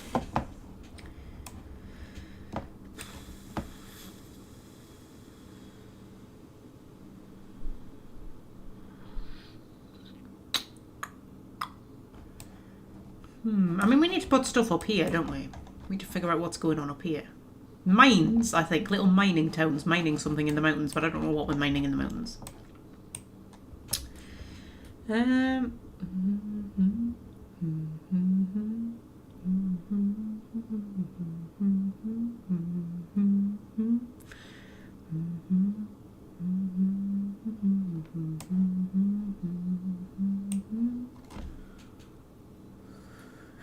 Wales is a running joke that selected sheep are that far apart for it. Sheep shaggers, yeah. The Welsh, sheep shaggers.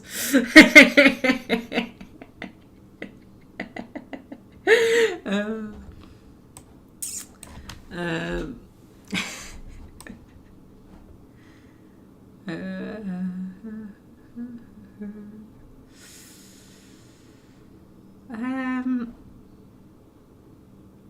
don't know, what do we want down here? I want something down here. Because this is like this feels like our posh bit up here. Like we've got the two kind of poshish cities, right? Sandwiched between the rural farmland.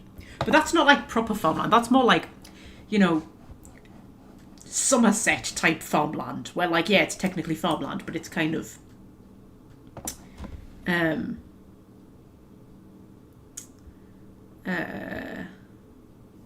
it's, you know, it's like, it's neat farmland. It's not like really rustic out in the sticks farmland. It's all like nice and pretty farmland. Yeah, and this is like the civilized bit. And then we've got the mountains. And we've got the creepy forest. And this is like the kind of, you know, that'll be like a little fishing town. What do we want down here?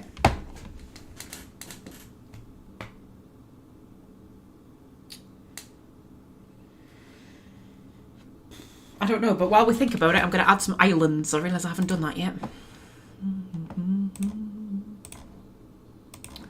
Just add some random islands around the place.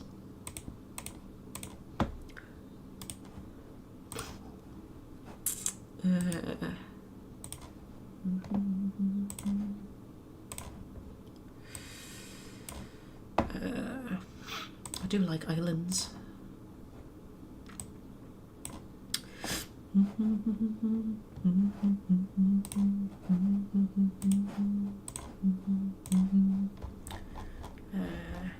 Let's put a random one out right in the middle of it. Let's put a slightly big one out there. The club can't even handle me right now.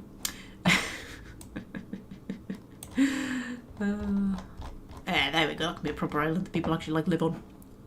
You can have a few little sisters. And up here, we need a few islands up here. Connect that one together.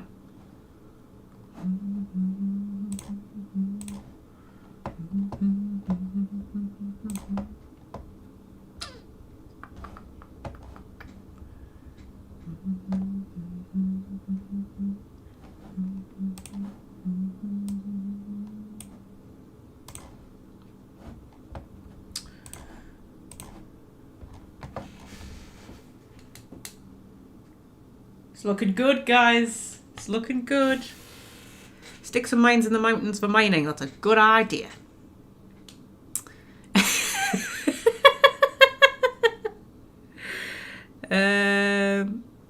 Sorry, I'm just reading the chat.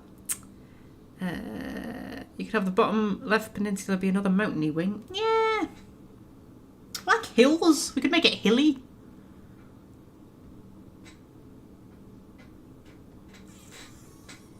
Alright, should we focus on the mountains then for a bit? 5 hours we've been going. I should not have eaten all that chocolate. I'm furious with myself, you know. I should be in bed now. Tucked up with me books about history of sex. That's where I should be right now. Oh, God. Right, mines, that's what we want. Mines. Really? I've seen them though. I've seen mines. I've seen them. Okay, well there's one. That's not going to look right though, is it? Okay. Alright. Okay. Let's just have a little look through ourselves. Let me right now. See that? That's a mine. Oh, cave. It's a cave apparently. Looks like a mine to me. Get like them on a different angle. Well, it would help if, you know, you were actually like... There we go. Sorry. You know what that looks like to me. I'm not going to say what it looks like. You can probably guess what it looks like to me.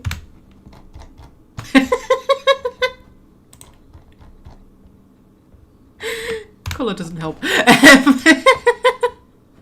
What about that one? Oh, that one's a bit better. That one's a bit better. Trouble is, it's brown. It's in a grey mountain. Like, come on, man. See if I can find some others. I'm not in love, it's just a game we play. Sorry.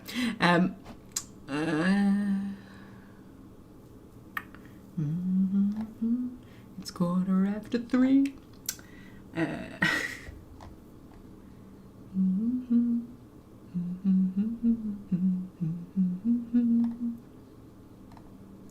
What's a little windmill? I want to put a little windmill in the farmy bit. I'll just size it down a bit. Put it in the farmy bit. Hang on, just need to whoop. Now I've dialed your number again. There we go. That's not what I'm trying to do. I better save. Save! How often do you zone out at a club? Well, I've never been in a club, so not often.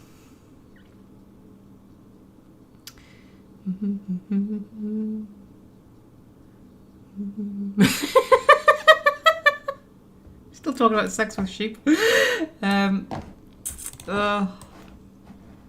live streams are the best, aren't they? Like, who else would give you this kind of quality content? That's a giant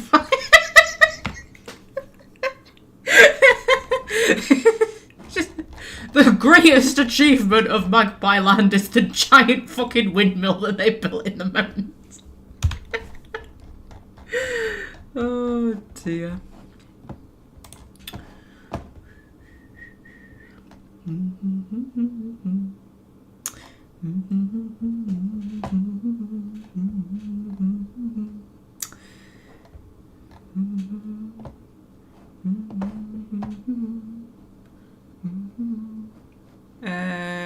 Look at this one. See, that looks like fucking Vagina Cave or whatever it was called, doesn't it?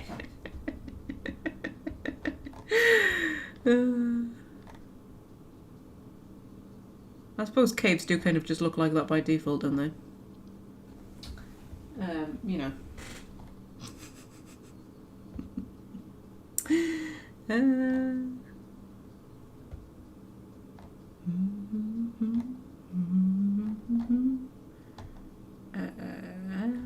Come on, there must be something a bit miney.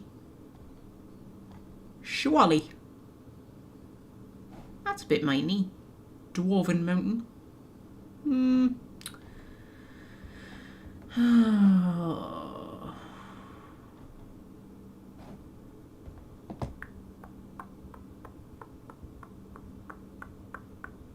There's no roads. Should we consider it? Yeah, I will put roads in. I'm just kind of trying to put all the landmarks in first, and then we can connect them, you see. Okay, so in the night sky like shooting stars. Oh, fucking hell. There, that. No, you've gone too big as well. You've gone way too big. I can't put that in. Look at it.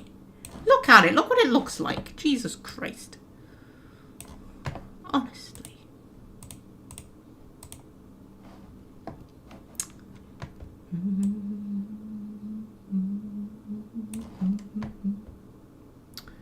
So I can put that one.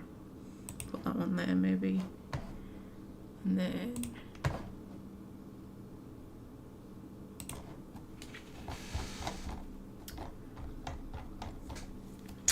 you know what I need? I need like mining equipment. That's what I need. I need like little carts and things. That's what I need, but I don't really seem to have anything like that. I could put some little towers around the place. I don't know what the little towers would be. Watchtowers maybe? I don't know. In case of, I don't know, bandits. If I bury one in the hills, move it down so it's like behind them.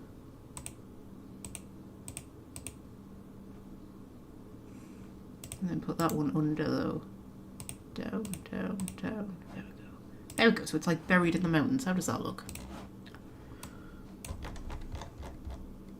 Just make it look a bit populated. That's all I'm trying to do, really. Fortified city. Would that look right somewhere? Because, you know, we're going to have some kind of little settlements around the place. Pretend that aeroplanes in the night sky like shooting stars. That kind of looks like a little mining town, doesn't it? That's meant to be a farming town, but it looks like it could pass as a mining town, couldn't it? Maybe?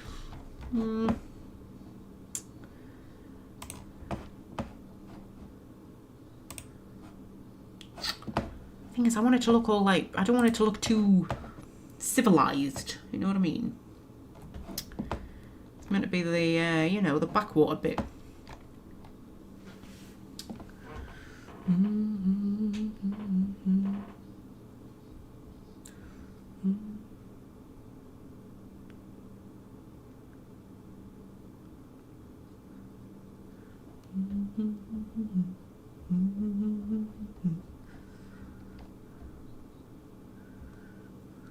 Shanty buildings for the miners. You are right. Now, did we not see something like that somewhere? Little shanty buildings. I'm sure we did.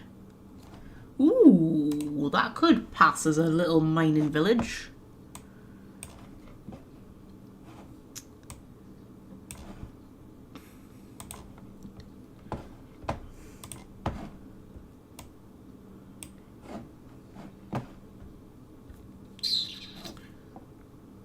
Possibly. Yeah, but I'm sure we saw something that was like shanty-ish. I'm sure we did. Oh, fuck off.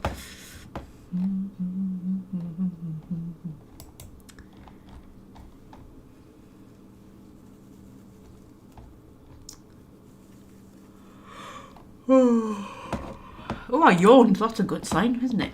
That means I might sleep.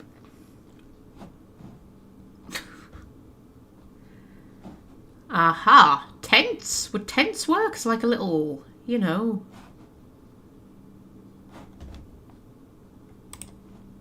Maybe not that big. Little tents, like around the... I mean, it looks more like an army camp, probably, doesn't it? But...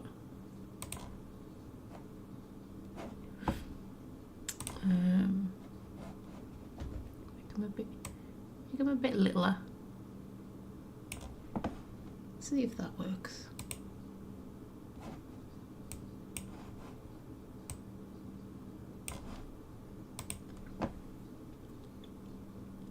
I need that mountain to go down. Not that far down. Hang on. I need it above that mountain. Okay, we'll move this one up instead. That's better. There you go.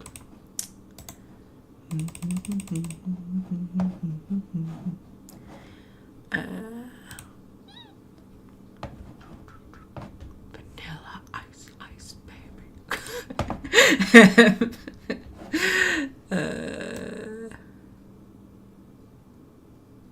How does that look?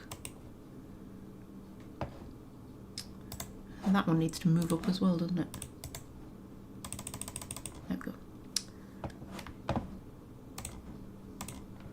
And then if we put a little campfire, I mean, obviously they're not like all in scale with each other.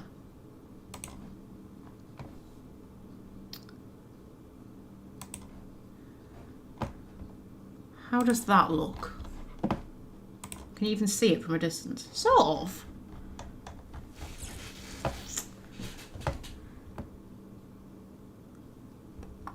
Vanilla ice, baby. Oh, there! That's a shanty type thing, isn't it? I mean, that looks more like a watchtower than anything. But I just want it to look like ramshackle.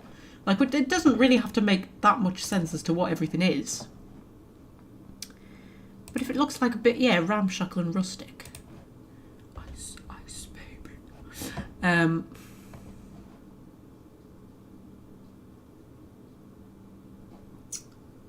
Yeah.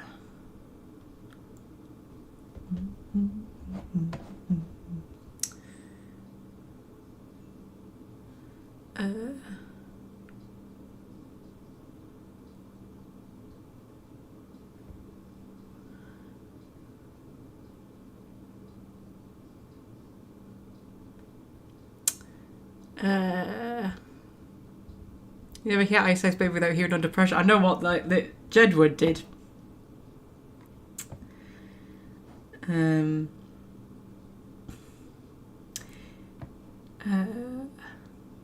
That was actually a surprisingly good song, Under Pressure, when they did it with Ice Ice Baby. I prefer Ice Ice Baby on its own, though.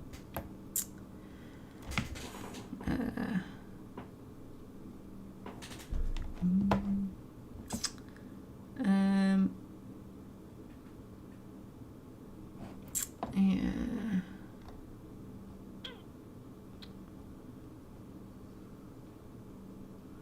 Should put some Little Dogs.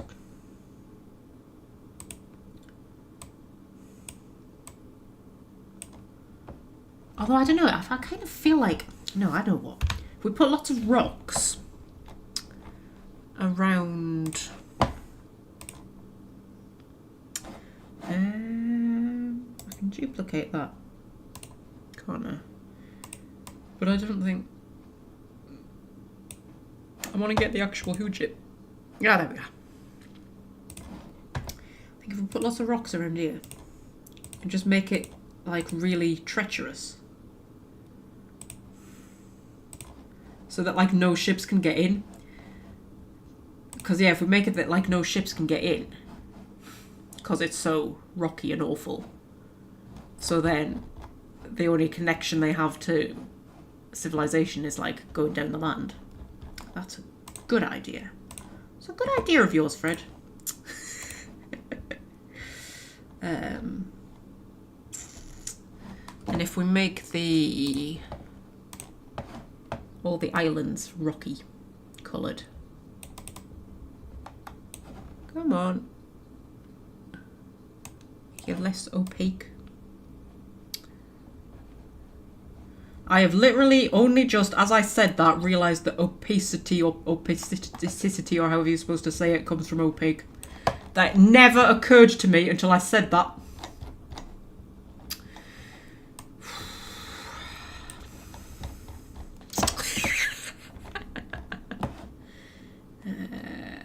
Should put something on there. What should I put on there? Maybe we should just put more rocks on there. Maybe mountains. We should put mountains on there. Hang on.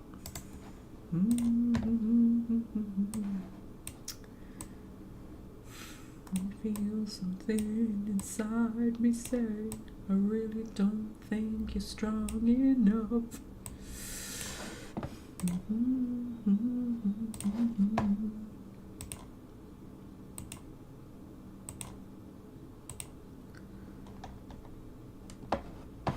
And if we... I don't need you anymore. A bit of Cher. She's one of those. Her voice has got sexier as she's got older. Miley Cyrus is the same. When you listen to Miley Cyrus's earlier songs and then you listen to her now, I think she's got such a sexy voice now. I like a bit of gravel though. I like a nice gravelly voice.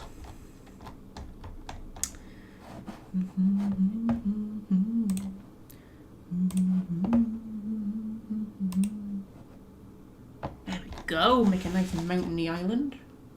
That's a bit sexy. I don't know if I like those rocks. I don't know if they look right. Do you think they look right? Maybe. Can't decide. We'll leave them for now.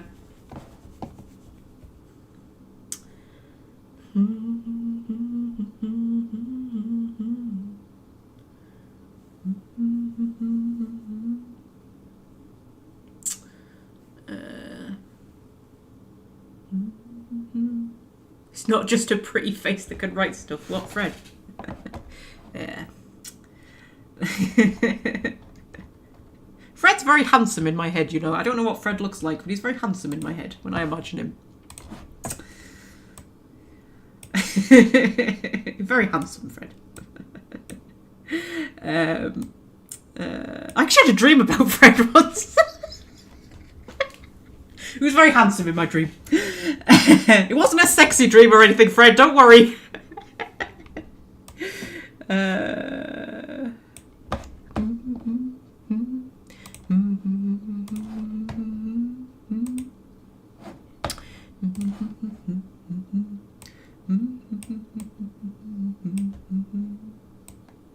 works, doesn't it? It makes them look like rocks. Be with me or be me. I think the trouble with those rocks is they're too kind of brown. They should be more greyish, but I don't really have any other rocks.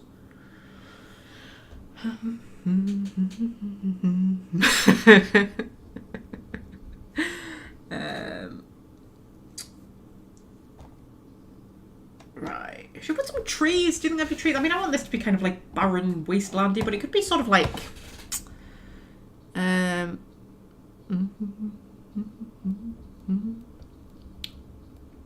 just imagine a bloke in a black shirt with coffee. I imagine him being quite handsome.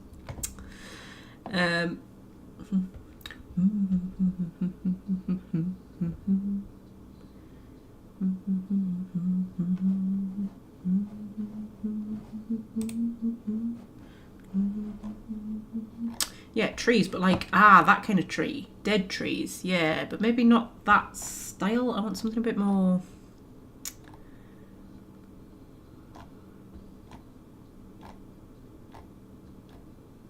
a bit more differenter. That's what I want. A bit more differenter. Don't know what I want. I just don't want that. Something different to that. That's what I want.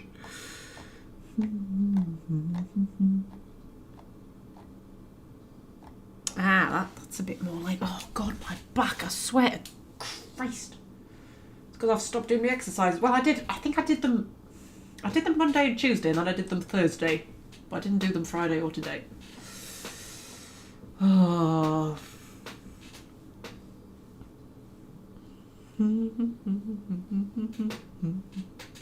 Fred mustn't be watching because he hasn't commented on the fact that, you know, I think he's handsome. That's the kind of shit. Oh, it's teeny tiny. I want a bit bigger than that. Bigger than that. There we go. Put some dead trees around the place. Make it look proper. You know.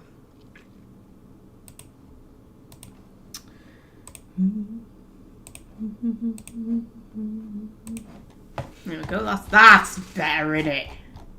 That's how I want it to look. Because the thing is, if ships can't get in because it's all rocky, there'd be no point in even coming down to the coast, would there? So, like, there probably wouldn't be anything on the coast. I mean, it doesn't look like it's particularly, you know, fertile land, does it? That's pretty good, isn't it? I quite like that. Shaping up his magpie land.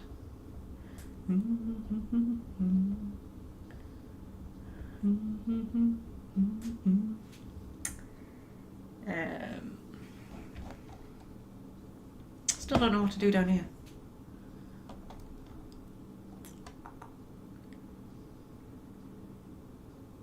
You know what else do they need? They've got mines that'll be mining whatever it is they're mining.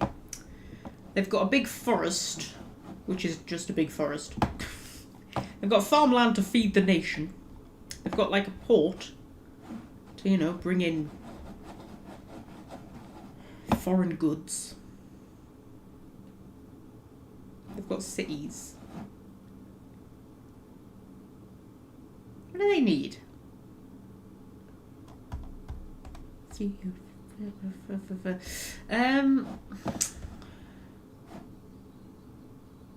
What do they need? What do they need? What do they need?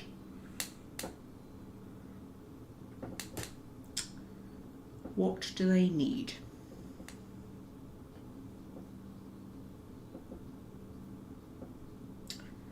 We'll just have more fishing towns, I suppose. Yeah, that's what I'm saying. That's the one I want.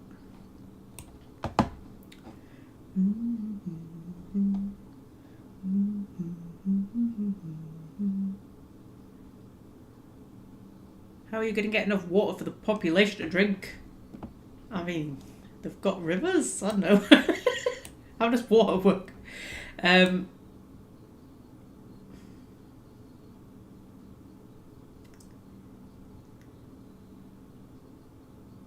mean, I'm assuming they would have like wells, wouldn't they? That would just tap into underground water. Fred's back! I'm assuming you were gone, Fred, because I said you were handsome and you didn't even comment, which I think is quite rude.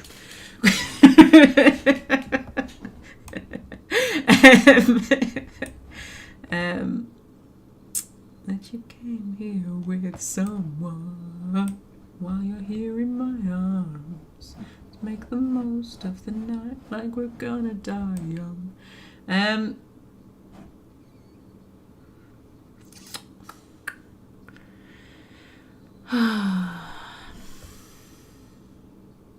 trying to think about real world cities and real world regions and what they supply.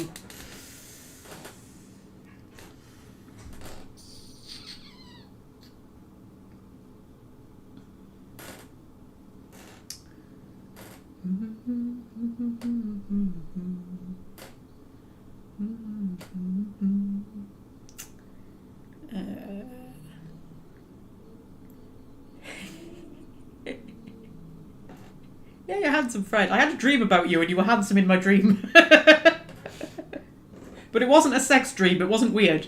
But you were handsome in my dream. I always imagine you being quite handsome when I picture you in my head. I think Fred's quite handsome.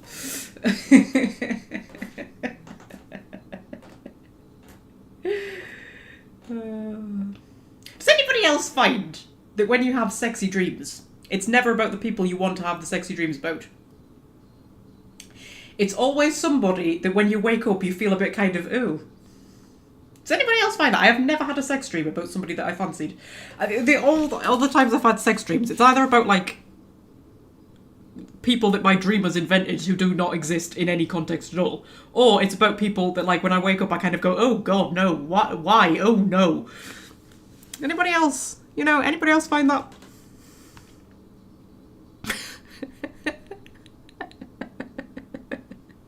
It's like, you know, why can I not have a sex dream about somebody I actually want to have a sex dream about? Jesus.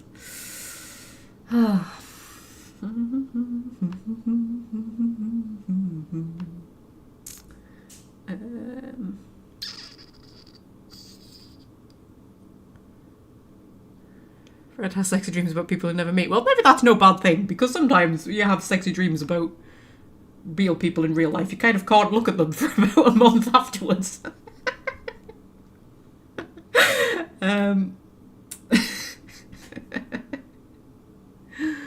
Oh dear.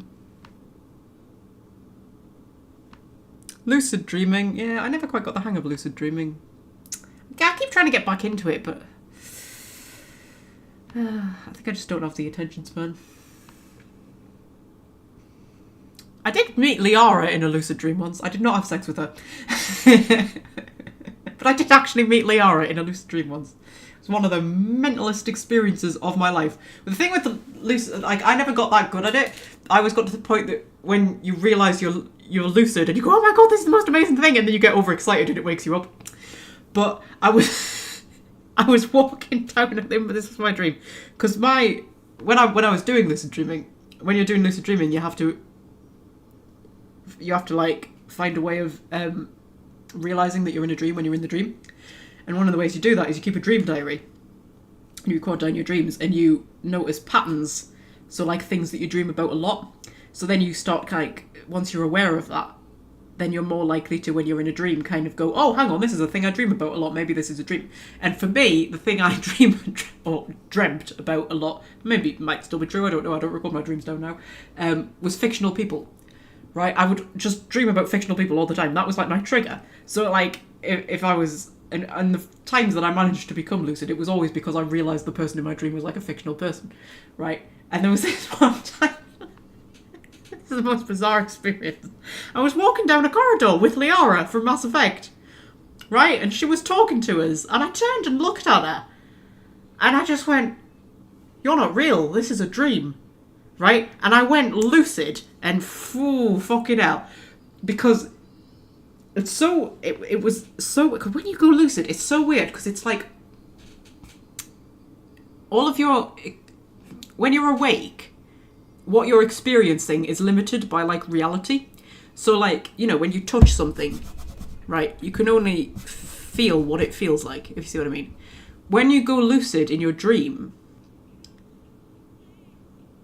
because everything's in your head, you're not limited by reality. So everything is like sharper and brighter, and just like everything's just more. And I turned and looked at her. Bearing in mind that Leora is an animated character in a video game, right? Seeing her on the screen would be very different to seeing her in real life. And it was when this happened was when I was writing the Kalisa story, the fan fiction that I wrote about Kalisa. And in that fan fiction, Kalisa has a bit of an affair with an Asari. And in the process of writing it, I spent a lot of time trying to picture what an Asari would actually look like in real life. What it would actually be to have an Asari stood in front, like a real one, like a real actual Asari. I mean, I know they're not real. A real Asari stood in front of you, and what they would look like, what their eyes would look like, what that would be like, and how surreal it would be. Which was probably one of the things that triggered this dream, because I spent a long time trying to like figure that out, because there's a scene where like she's kind of looking at her, and anyway, so I was trying to figure out what an Asari would actually, like a real life one, would actually look like if they existed. And in this lucid dream, when I turned, and I remember in the dream saying, "You're not real, this is a dream," right? Went lucid, and there's a fucking Asari stood in front of me, like an absolute, everything about her was just like the most perfect like detail, and it was like the most surreal thing, because she didn't look like what she looks like as an animated character on the screen. She looked like what she would look like if she was real, right? And it was funny because she said, "I wondered how long it would take you to notice," right? And I stared at her for about 10 seconds, and then I woke up. To this day, one of the best experiences of my life. I met Liara in a lucid dream. Oh dear.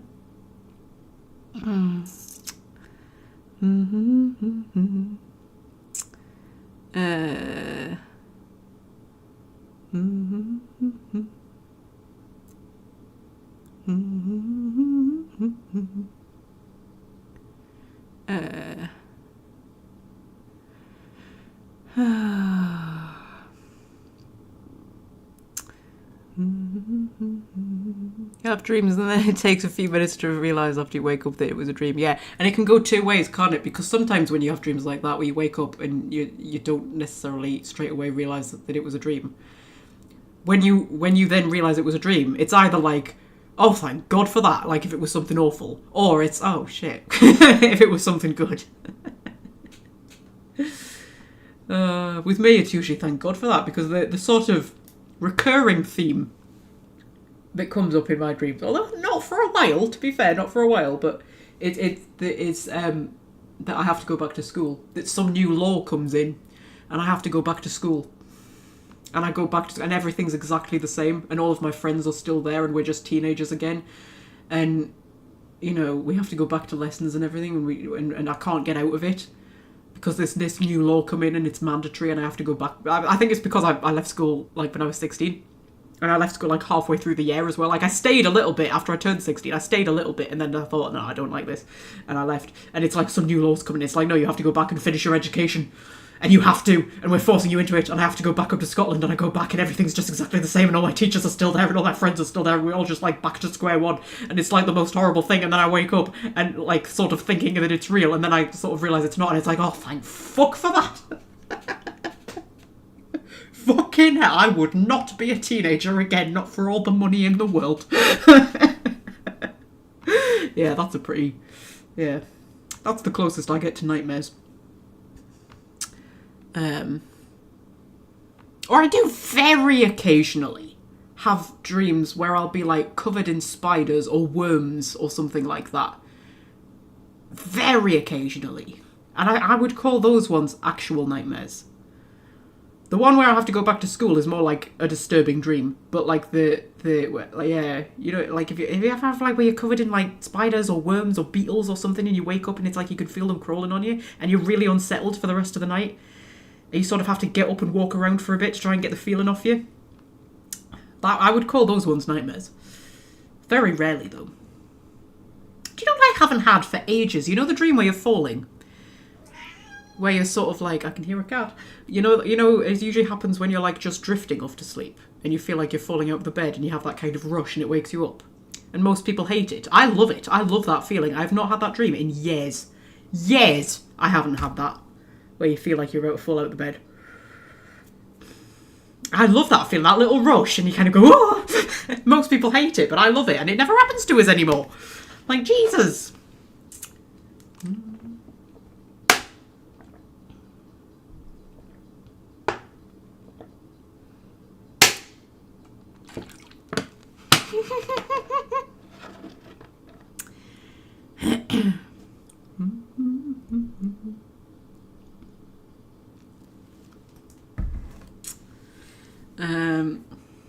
Something else I was going to say about dreams and now I've forgotten. Oh, I hate when that happens. It like slips out my mind. What was I going to say? What was I going to say?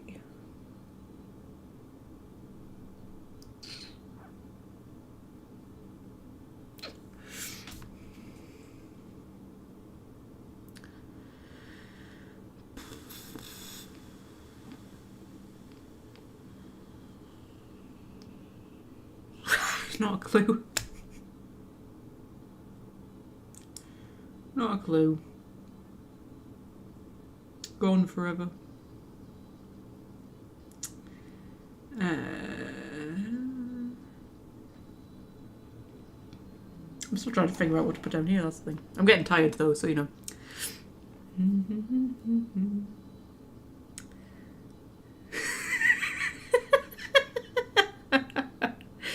Sorry, Welsh friends making me laugh.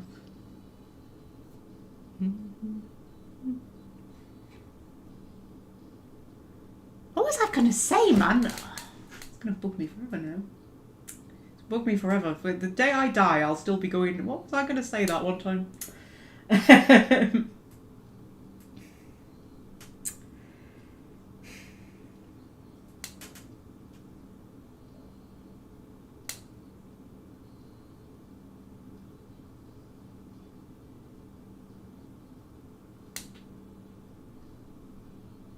Yeah, literally not a clue. Not a clue. Yeah, I would like to get back into lucid dreaming, you know.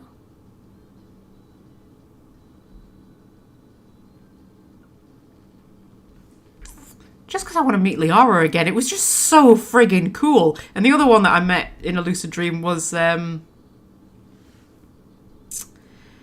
Cassandra from Dragon Age. I met her in a lucid dream. And we were fighting. We were in a castle and we were fighting off somebody. And like, there were a load of the other characters from Inquisition there. I know Liliana was there, but then there were characters from something else there as well. There was something weird, like Coronation Street or something like that. I can't remember what it was exactly, but it was like a weird clash of worlds like that. And me and Cassandra were like fighting, like zombies or something weird like that. And it was just sort of like, oh my god, you're not real. This is a dream. And she was like, yeah, obviously. Can you help me kill the zombies now? And then I woke up.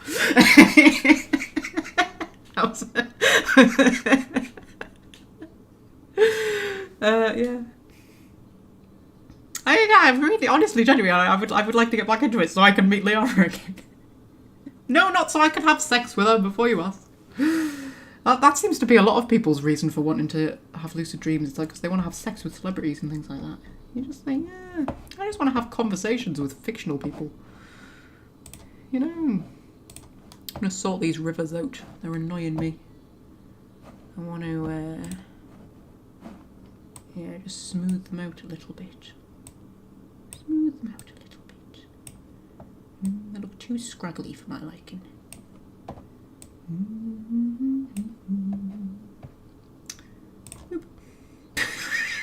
That was better. That was a bit too smooth. Do that, but we make it really not that. Make it really big like that. That's what I wanted. Boop. Oh, I can hear a putty. What's up, Squeaky?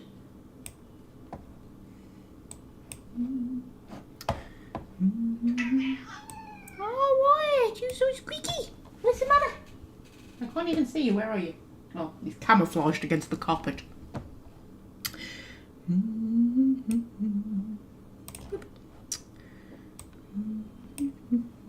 Miranda, that was another one I met. Miranda from Mass Effect. I met her in a lucid dream as well. So that just came back to me in a flash.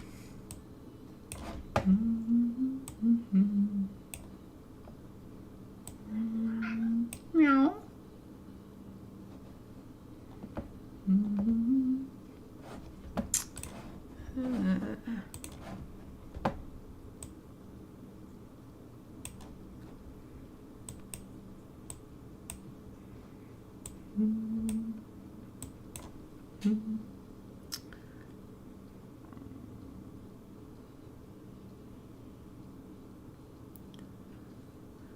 Fred's leaving us again.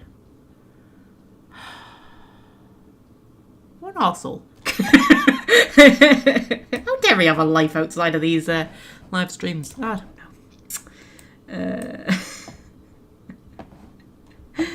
know. I'll probably wrap up soonish anyway, because I'm kind of tired. But you know, I'm sort of enjoying just kind of doing whatever it is we're doing. What are we doing? I'm not sure what we're doing, but it's fun, isn't it? Whatever it is we're doing.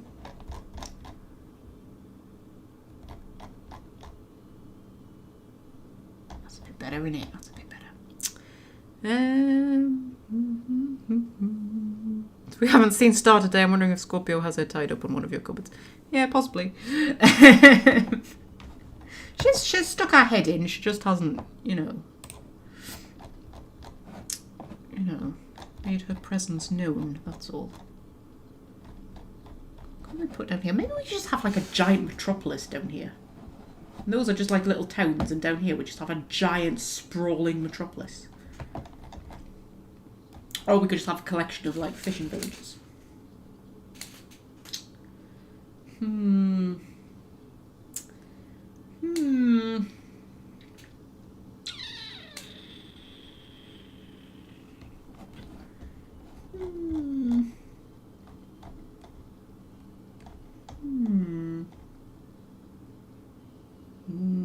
Do we need factories to make stuff for the population? Well, I don't know. What sort of like time period do you think this is? Are we talking medievally? Or are we talking more like, you know, early modern era? Early modern period even?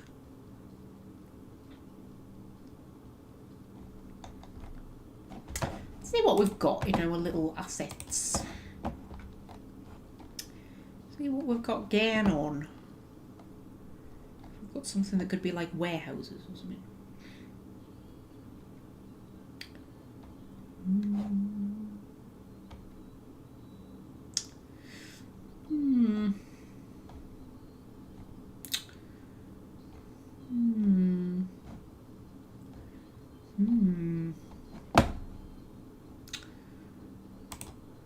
That's all top-down stuff, isn't it? Yeah, mostly. It's just a dead fox. Oh, it's a dead dog. Oh, it's a good thing Fred's gone, isn't it? That's the sci-fi stuff. Can't really use any of this stuff, can we now? We kind of have to stick to these two. It'd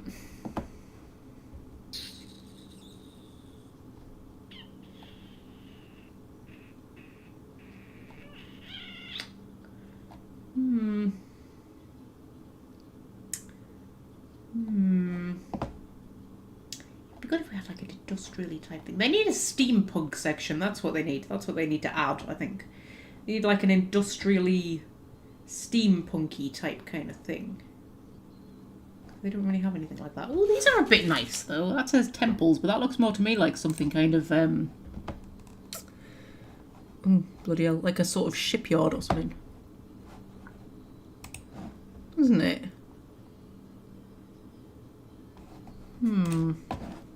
Yeah, that sort of stuff. Make a bit of like a gothic-y city. Or ruins! We could have ruins down here. This could be like a ruined city that they abandoned because it was overrun by the undead or something like that. You know, it could be like the storyline of the place, that this was originally the city down here and then they had to flee because, I don't know, aliens invaded or something. Yeah. We need a storyline. We need a storyline for our world. Something like that. What is that? Floating islands. Oh, cool. Oh, cool. We can have floating islands.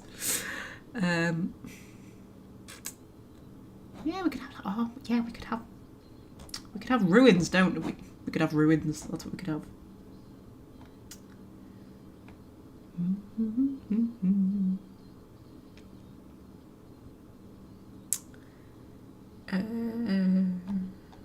Yeah, should we do ruins? Make ruins.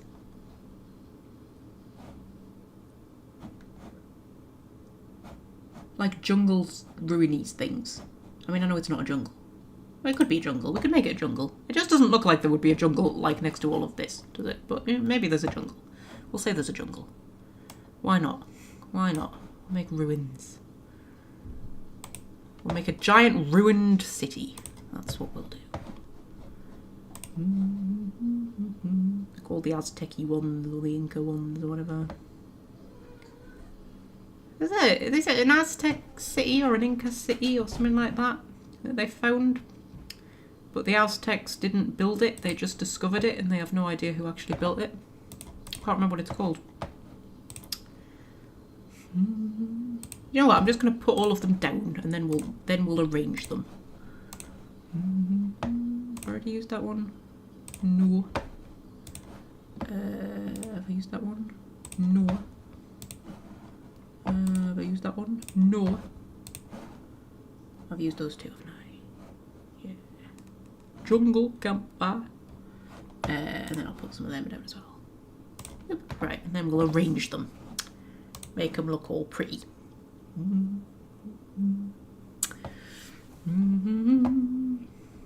Right, so.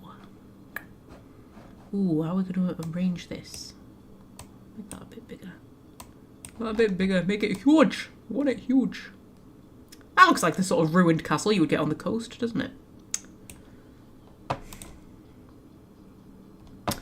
And then this can be our ruined city. So that can be like the centre of it. That's like the centre of our city. And then we need like an entrance. So if we have like that, and then if we duplicate, that can be like the entrance to the ruined city. And then if we have buildings coming off of it,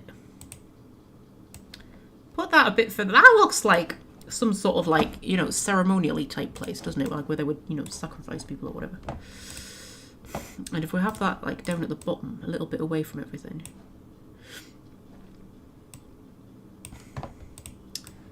Pop that like there-ish. That there, duplicate that, put one on the other side. There you go. And then that, maybe go over here.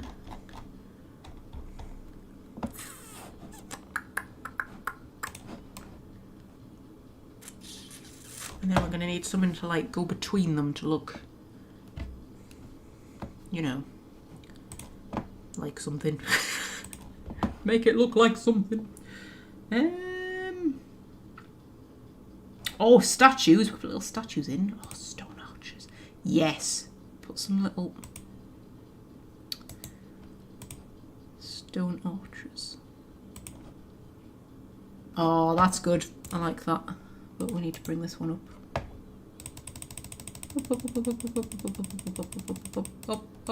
Up. Is it already on top? Doesn't look like it's on top. Oh, that was the wrong thing. It's that's the one I want.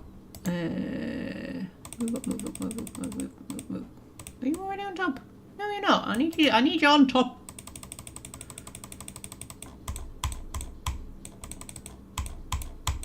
It's not moving up. Move up.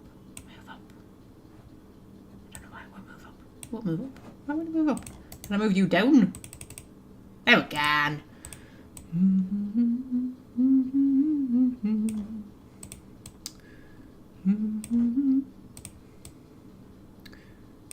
Oh no, I need you up as well. Come on. I need you up a bit, but not up that far. Jesus fucking Christ, Go down.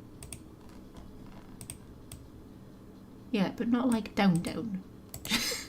Right, you go down then. You go down. No, you don't go that far down.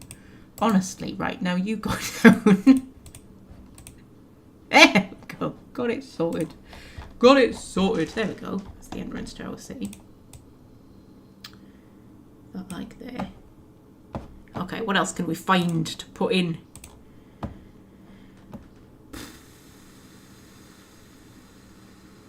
Yeah, like some obelisks and whatnot.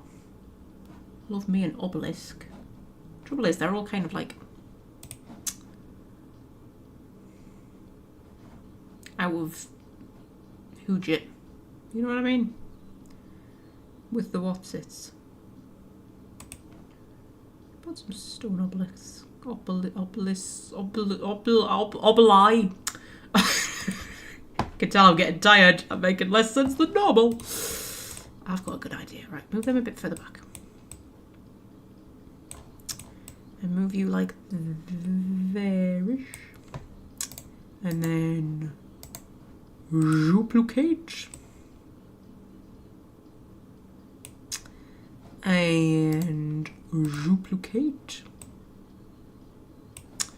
Move them a bit further back again.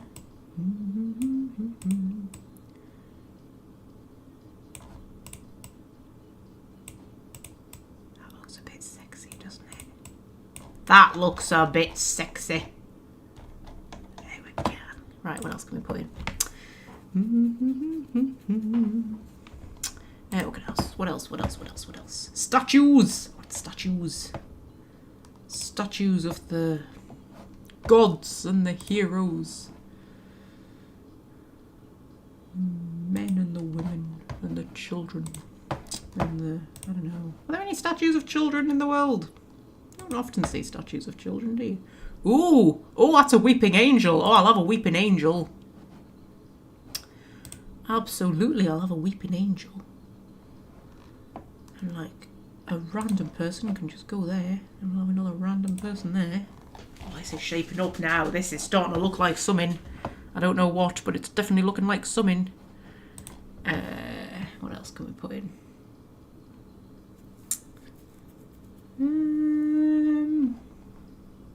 What if we do a search for ruins? Ruins. Ooh, abandoned graveyard. Now you're flipping talking, love. Oh, I love abandoned graveyard. Abandoned graveyard like there. What else? Oh, we've got abandoned docks as well. We could put that on the coast, couldn't we? Oh, you see. It's all go now. It's shaping up good, this. Put that there. And we can sort the coastline out later to like sort of fit with it.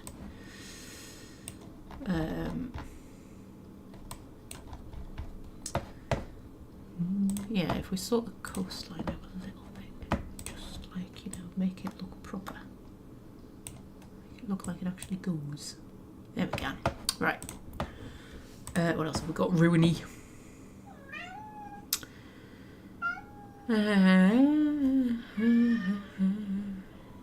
Oh, and we can have an abandoned ship to put in the abandoned dock. And we've got bridges. Abandoned bridges! Abandoned bridges! Look!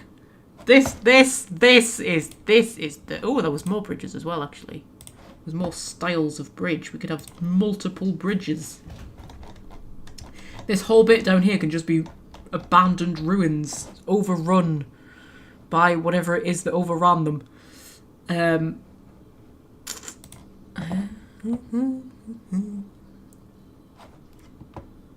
Abandoned guard tower. Actually, if we have a huge one, that kind of works, doesn't it? Sort of. We'll leave it there for now and we'll think about it. I was going to put a ship in, wasn't it? Yeah. I'll put an abandoned... Maybe not that big. A little our abandoned ship in our abandoned... There we go. Oh, this is looking a bit sexy.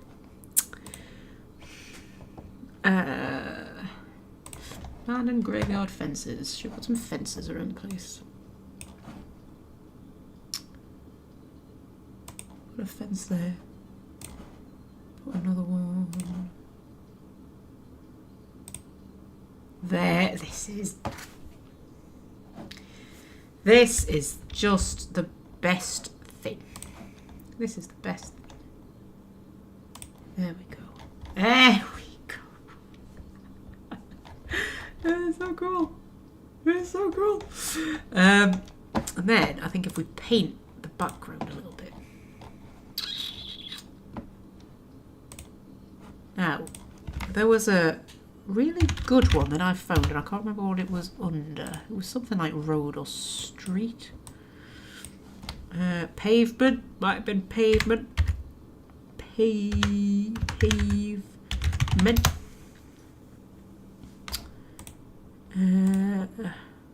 Was it that one? Mossy Road. That was the one. We paint that with this. Trouble is, they kind of blend into the back of it. But we'll put it down and we'll see. See if we like it.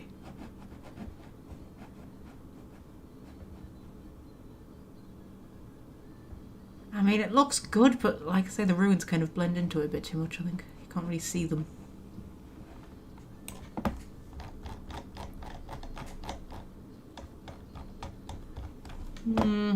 We can find another one. Dark ancient temple floor. That might be a bit better.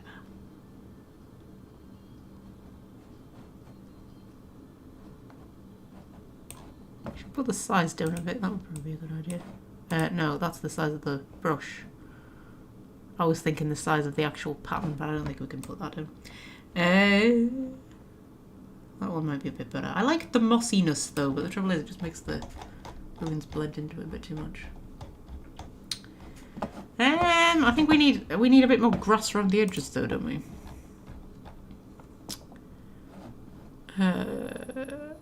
Actually, do we have one for ruins?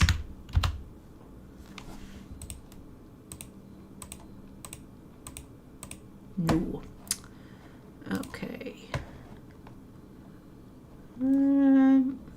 Dark hybrid grass. Let's see if we can make it a bit more grassy. Ooh, that's a bit better maybe. Is that a bit better maybe?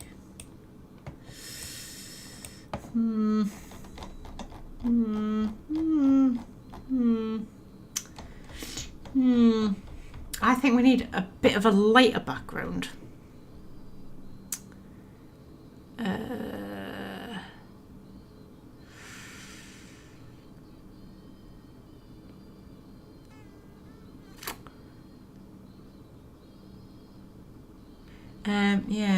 Yeah, a slightly lighter background, just so that you can actually see the ruins. Ghost Street stones. Make it grassy. Probably better if we make it grassy. Grass, simple, dark. Let's see what that looks like. Oh, that looks a bit better actually. I think I prefer that. We could maybe put like some streets in. Like, so with that. Oh, I want a lighter one though. I want a lighter one. I want a lighter one. I want a lighter one. I don't know. What do I want? What do I want? What do I want? What do I want? What do I want? What do I want? What do I want? Something like that maybe. But then we just do like it on a little one. Little. We can just have like, see like that. Just like, yeah, like make little roads that go around it. That will look better, won't it? Rather than having the whole thing pavemented.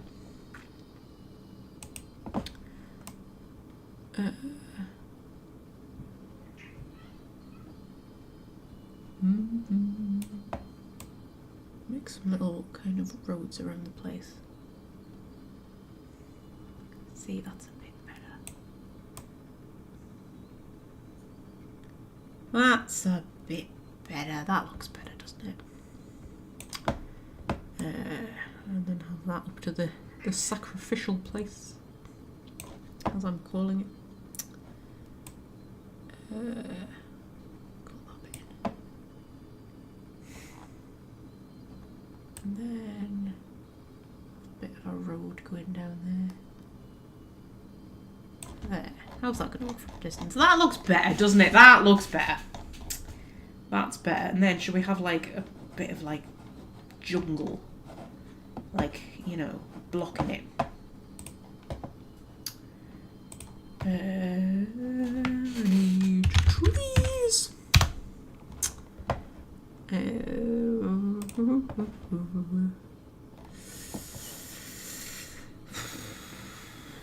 Oh, my back, man. Jesus. I'm getting old.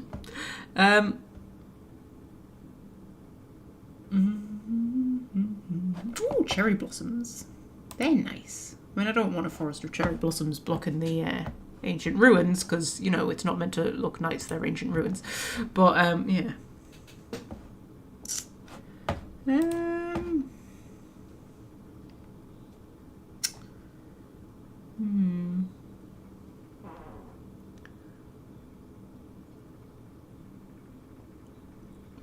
Are there any brambles? Yeah, I was thinking. Make it look a bit... I mean, they're sort of bushes. Bushes. See what we can do with some bushes.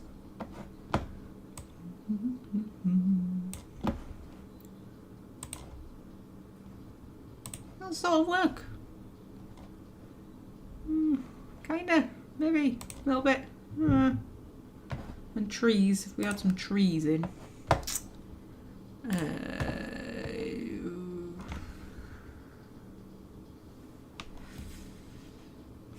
I don't know which trees I want though. And that kind of thing.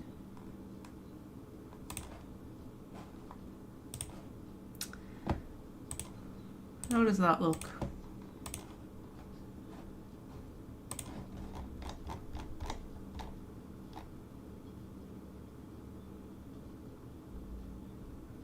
Maybe?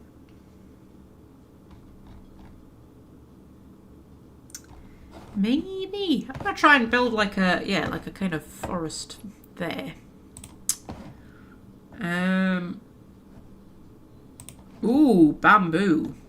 That might make it look overgrown if it doesn't look too bamboo-y, because there's no reason why there would be bamboo. Well, I suppose there could be bamboo. Would that make it look kind of...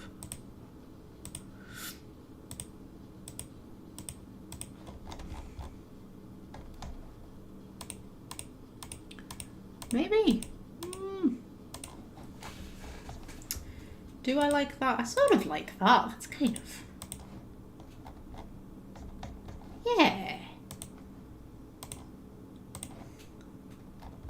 And then if we transition that to a more sort of like foresty forest.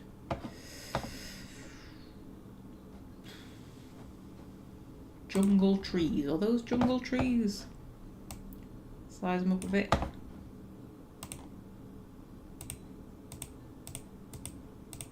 Right, like a really thick.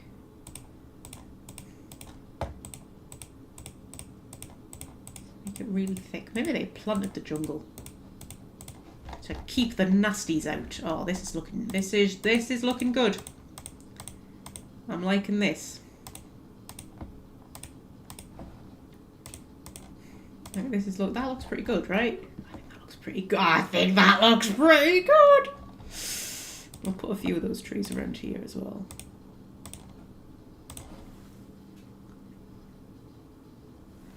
That looks pretty good. That looks pretty good.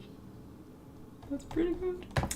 And then we'll put a few over here too. And the thing is, we've got bridges here, but we want it to be hard to get to, don't we? Because it's like the, you know, place that should not be reached. And then I think we should put some more ruins down here. I'll put lots of jungly trees over here. Just make this all jungle. Fill in the gaps a little bit and just have a quick save. See.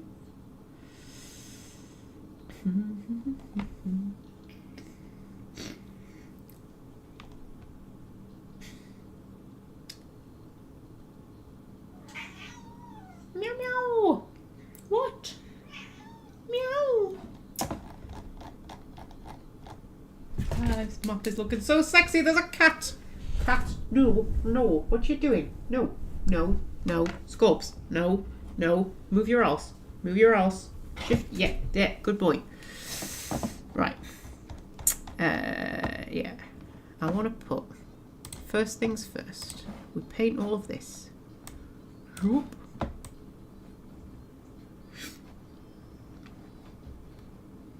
Paint all of this.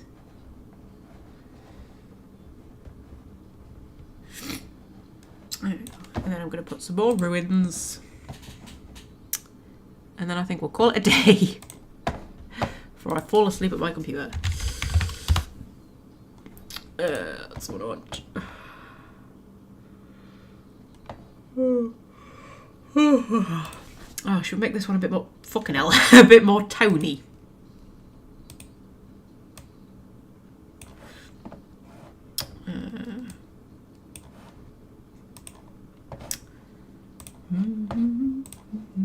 Yeah, put some stuff like this around. Make that a bit smaller.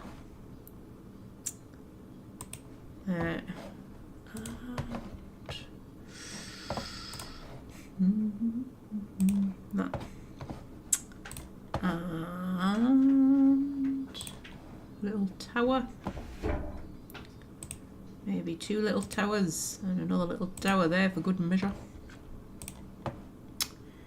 And that. Make that a bit bigger. Like that. And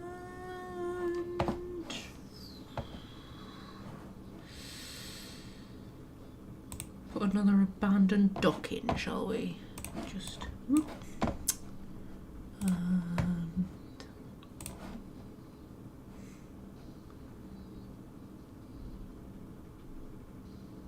And there, like that. And then we'll just there we go. That in to make it work.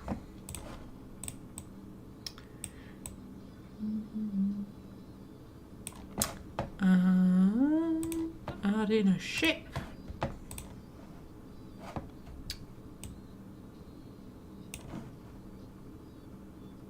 There we go.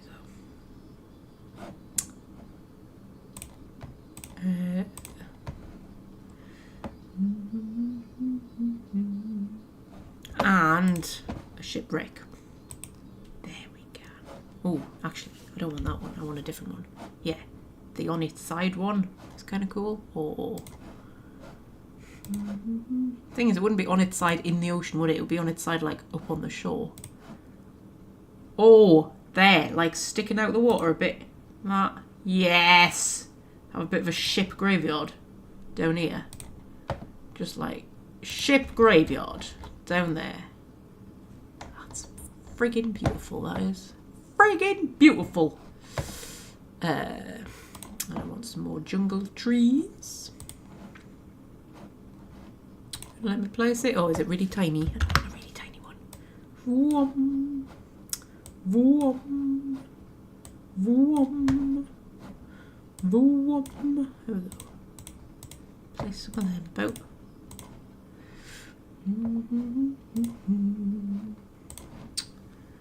And what else? What else? What else? I feel like we need something else. We need something. Don't know what. We need something.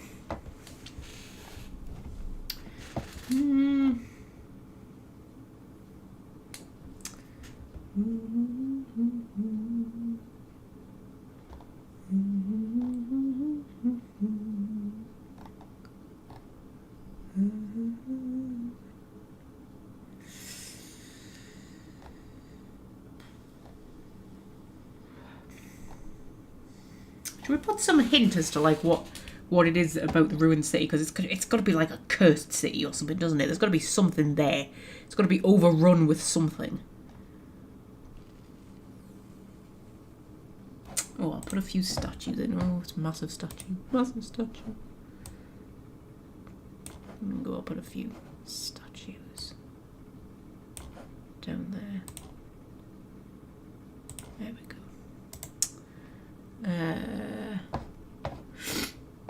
And then we'll put a few random little bushes around. Make it look a bit, you know. Put some bamboo around as well. Why not? We'll have a random. Why not just have a random jungle? What's wrong with a random jungle? Nout. And that's what. No, just nout. Nout's wrong with a random jungle. Right. Okay. So, rocks. I need rocks. I need rocks. I need rocks. I need rocks. I need rocks. Rock.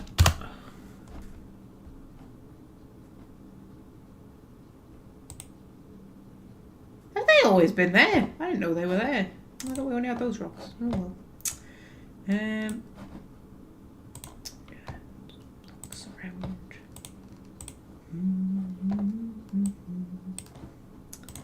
There we go. Make it all rocky. Ooh, it's a bit too big.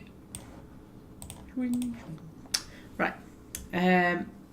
Yes, I was going to put something in to like give a hint to the catastrophe. What was the catastrophe? Let's have a look. What have we got? We could have giant spiders. We could have lizard folk. We could have demons. Skeletons. Oh yeah, should we have skeletons? It's like it's populated by the undead. Should we have that?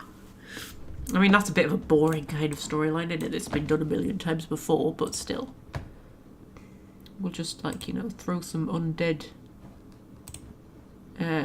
skeletons around the place. It's just undead skeletons just everywhere. There we go. Undead skeletons. It's the land of the undead.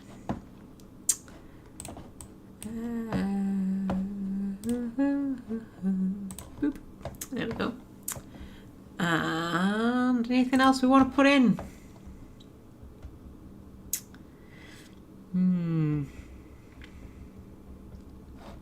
Oh, we can have a random dragon flying overhead. We can have a giant dragon flying overhead. I kind of like the idea of just having a dragon. Oh, that's cool. Should we have a dragon? It's just a dragon. Yeah, where should we put it? Put it like there. It's just a dragon. It's just a dragon. It's like, why not? That's just, yeah. That's a bit sick. Trouble is, that bit now looks so fancy that this bit looks a bit shit.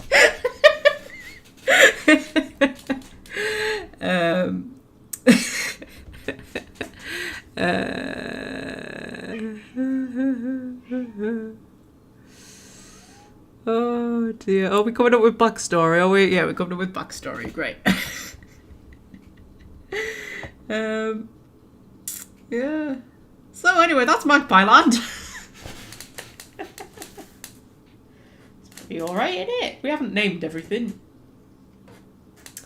But I think if we want to do this next live stream, I think we start with like another new map and we like, because I was kind of mixing styles and stuff here and it got a bit kind of like weird.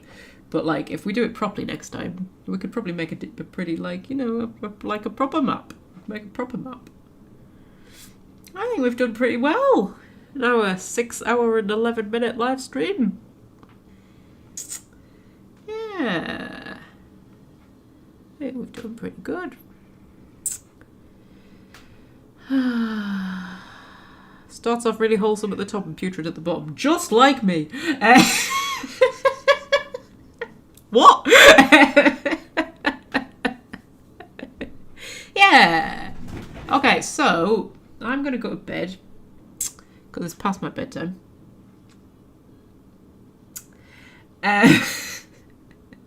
Next week, should we do this again, or should we make a new map? And we'll see what we can do. Because this was quite fun. I quite enjoyed this. This might be our thing for a little while. We might just make maps.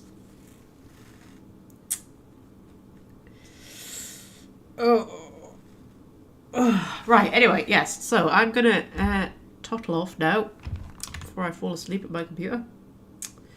I shall see you next Saturday, 3:30 p.m. GMT, and I think we will make another map because that was quite fun. Quite enjoyed that, and it's suiting my like weird mood that I'm in at the minute. Quite enjoying it. Think it'll be good. So yes, I shall see you. I shall put my Fuji up, and I shall see you next week is when I shall see you. But until then, me darlings, I shall